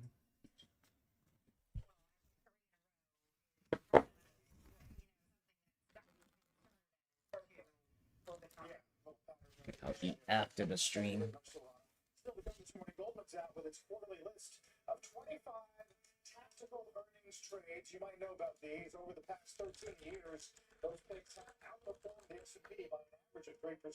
We'll get some of those names when Money Movers comes right back. Crypto Watch is sponsored by Crypto.com. Let me know when you're long again. I'll join in. I want to join in with my funding so I get some money.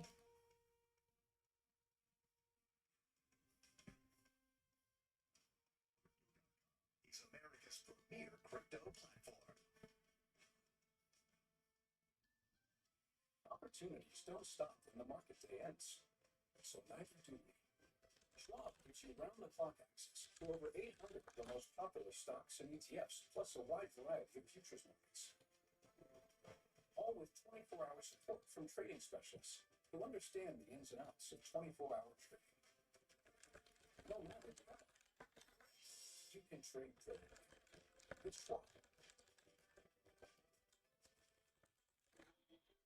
Most people don't realize how processed typical dog food is. At the Farmer's Dog, we believe dogs should be able to get their daily nutrition without the excess processing. Some people like doing things the hard way, like doing their finances with a spreadsheet instead of using Quicken. Quicken pulls all your financial info together in one place and updates it automatically. How easy is that? Shopify's point-of-sale system helps you sell at every stage of your business. Were you scared?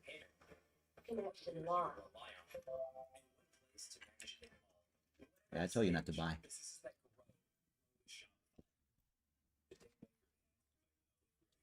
Alright, looks like the 3 minutes is curving back up soon.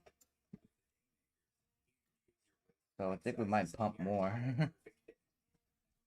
Better cancel my short. I don't want a short. I just want a long. Buy the dip. It's the only way.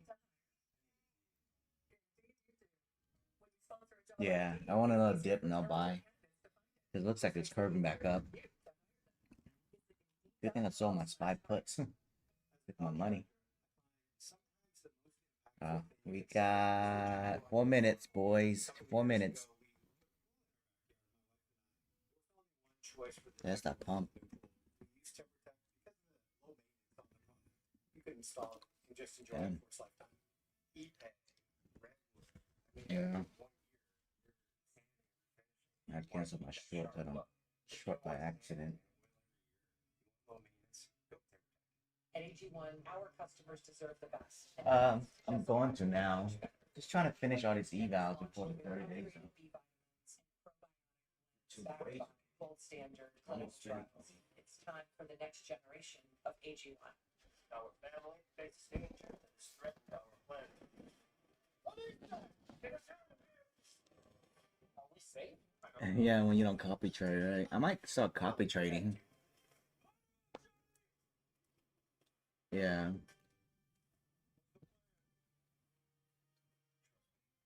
Yeah.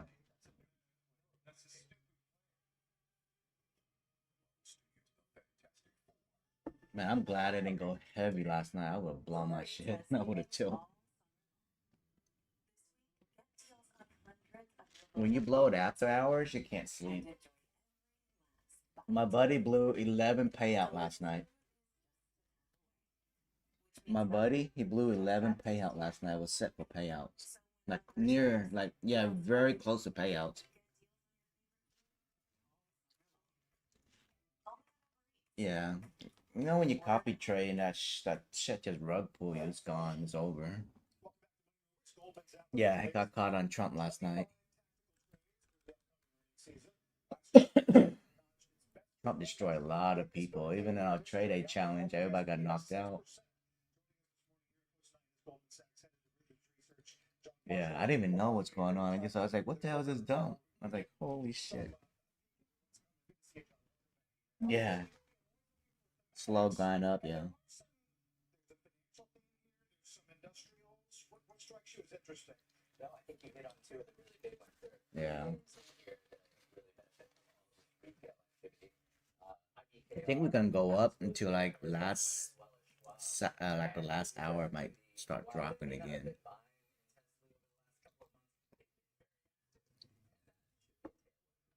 State Street too. Any same kind of thought? We got 1 minute left.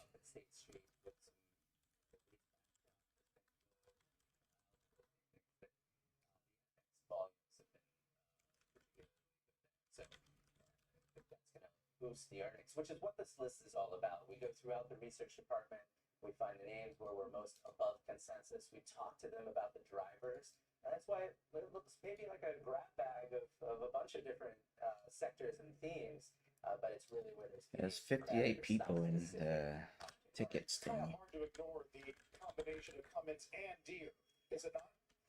It is both covered by Jerry Revich. They have different themes. One, Cummins on the truck inventories and data centers. Those are two areas where he thinks are going to grow. And the ag cycle for Deere, he thinks is at a cyclical bottom. And so that should be a tailwind there.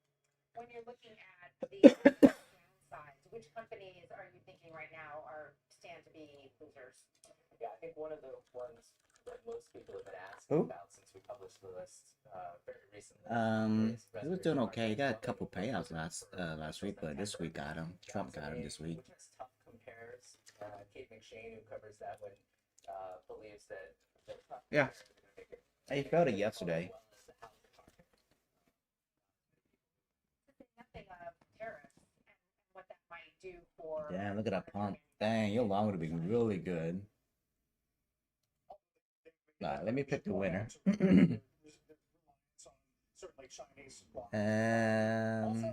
Bobby? You better have your points, Bobby. Yeah, you do. Congrats, Bobby.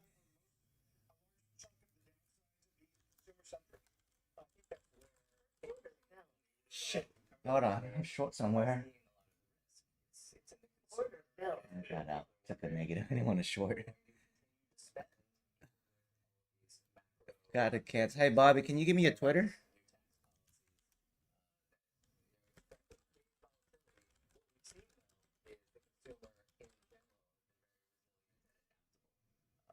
U.S. corporates in general, even when the policies. All right, let me put your name on can't win again.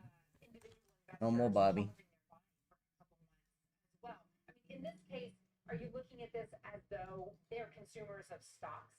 That they're actually taking a pause and a wait and see approach to. Come on, Bobby, give me your Twitter so I can go eat. I think that's a great way to put it. See individual investors stop buying ETFs when they lose their job. But the job numbers are pretty good and inflation numbers benign. Yet they have paused buying of ETFs over the last 2 months. I think it's going to be a really pivotal item over the next month, whether the completion of the tax bill and a little bit more tariff certainty gets them to come back, or whether this is, potentially a risk for the future if they hold off on their buying for more months. But could that also kind of make for these individual investors a draw for the name? Yeah, told you 23,000. Crazy.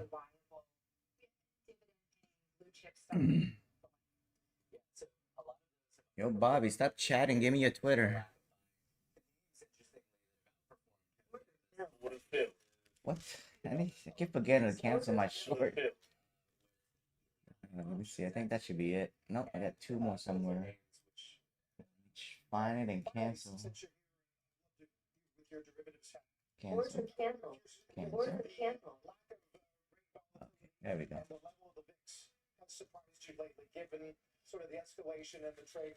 All right, Bobby, I'm gonna give you 2 minutes. You don't give me your Twitter, I'm gonna find someone else.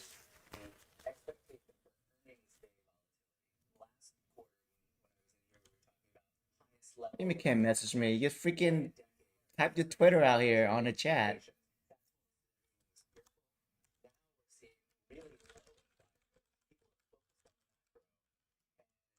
Even though the VIX is not really high, these single stock implied moves for earnings days are even lower, which tells you people are really. Come on, Bobby.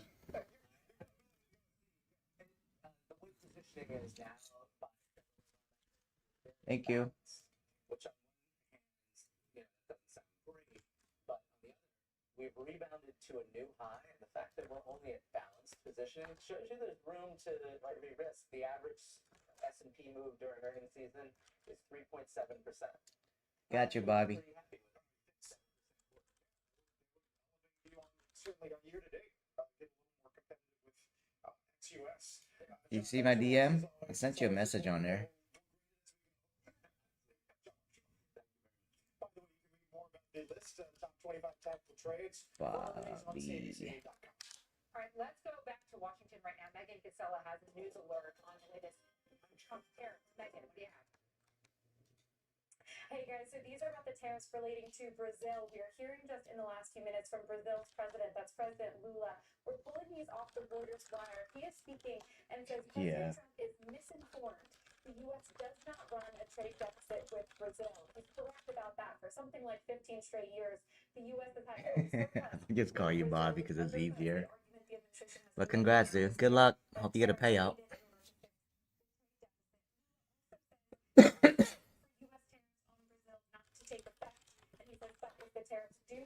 I'm gonna cut the stream so I can go eat my lunch. So have a great weekend, guys. Bye.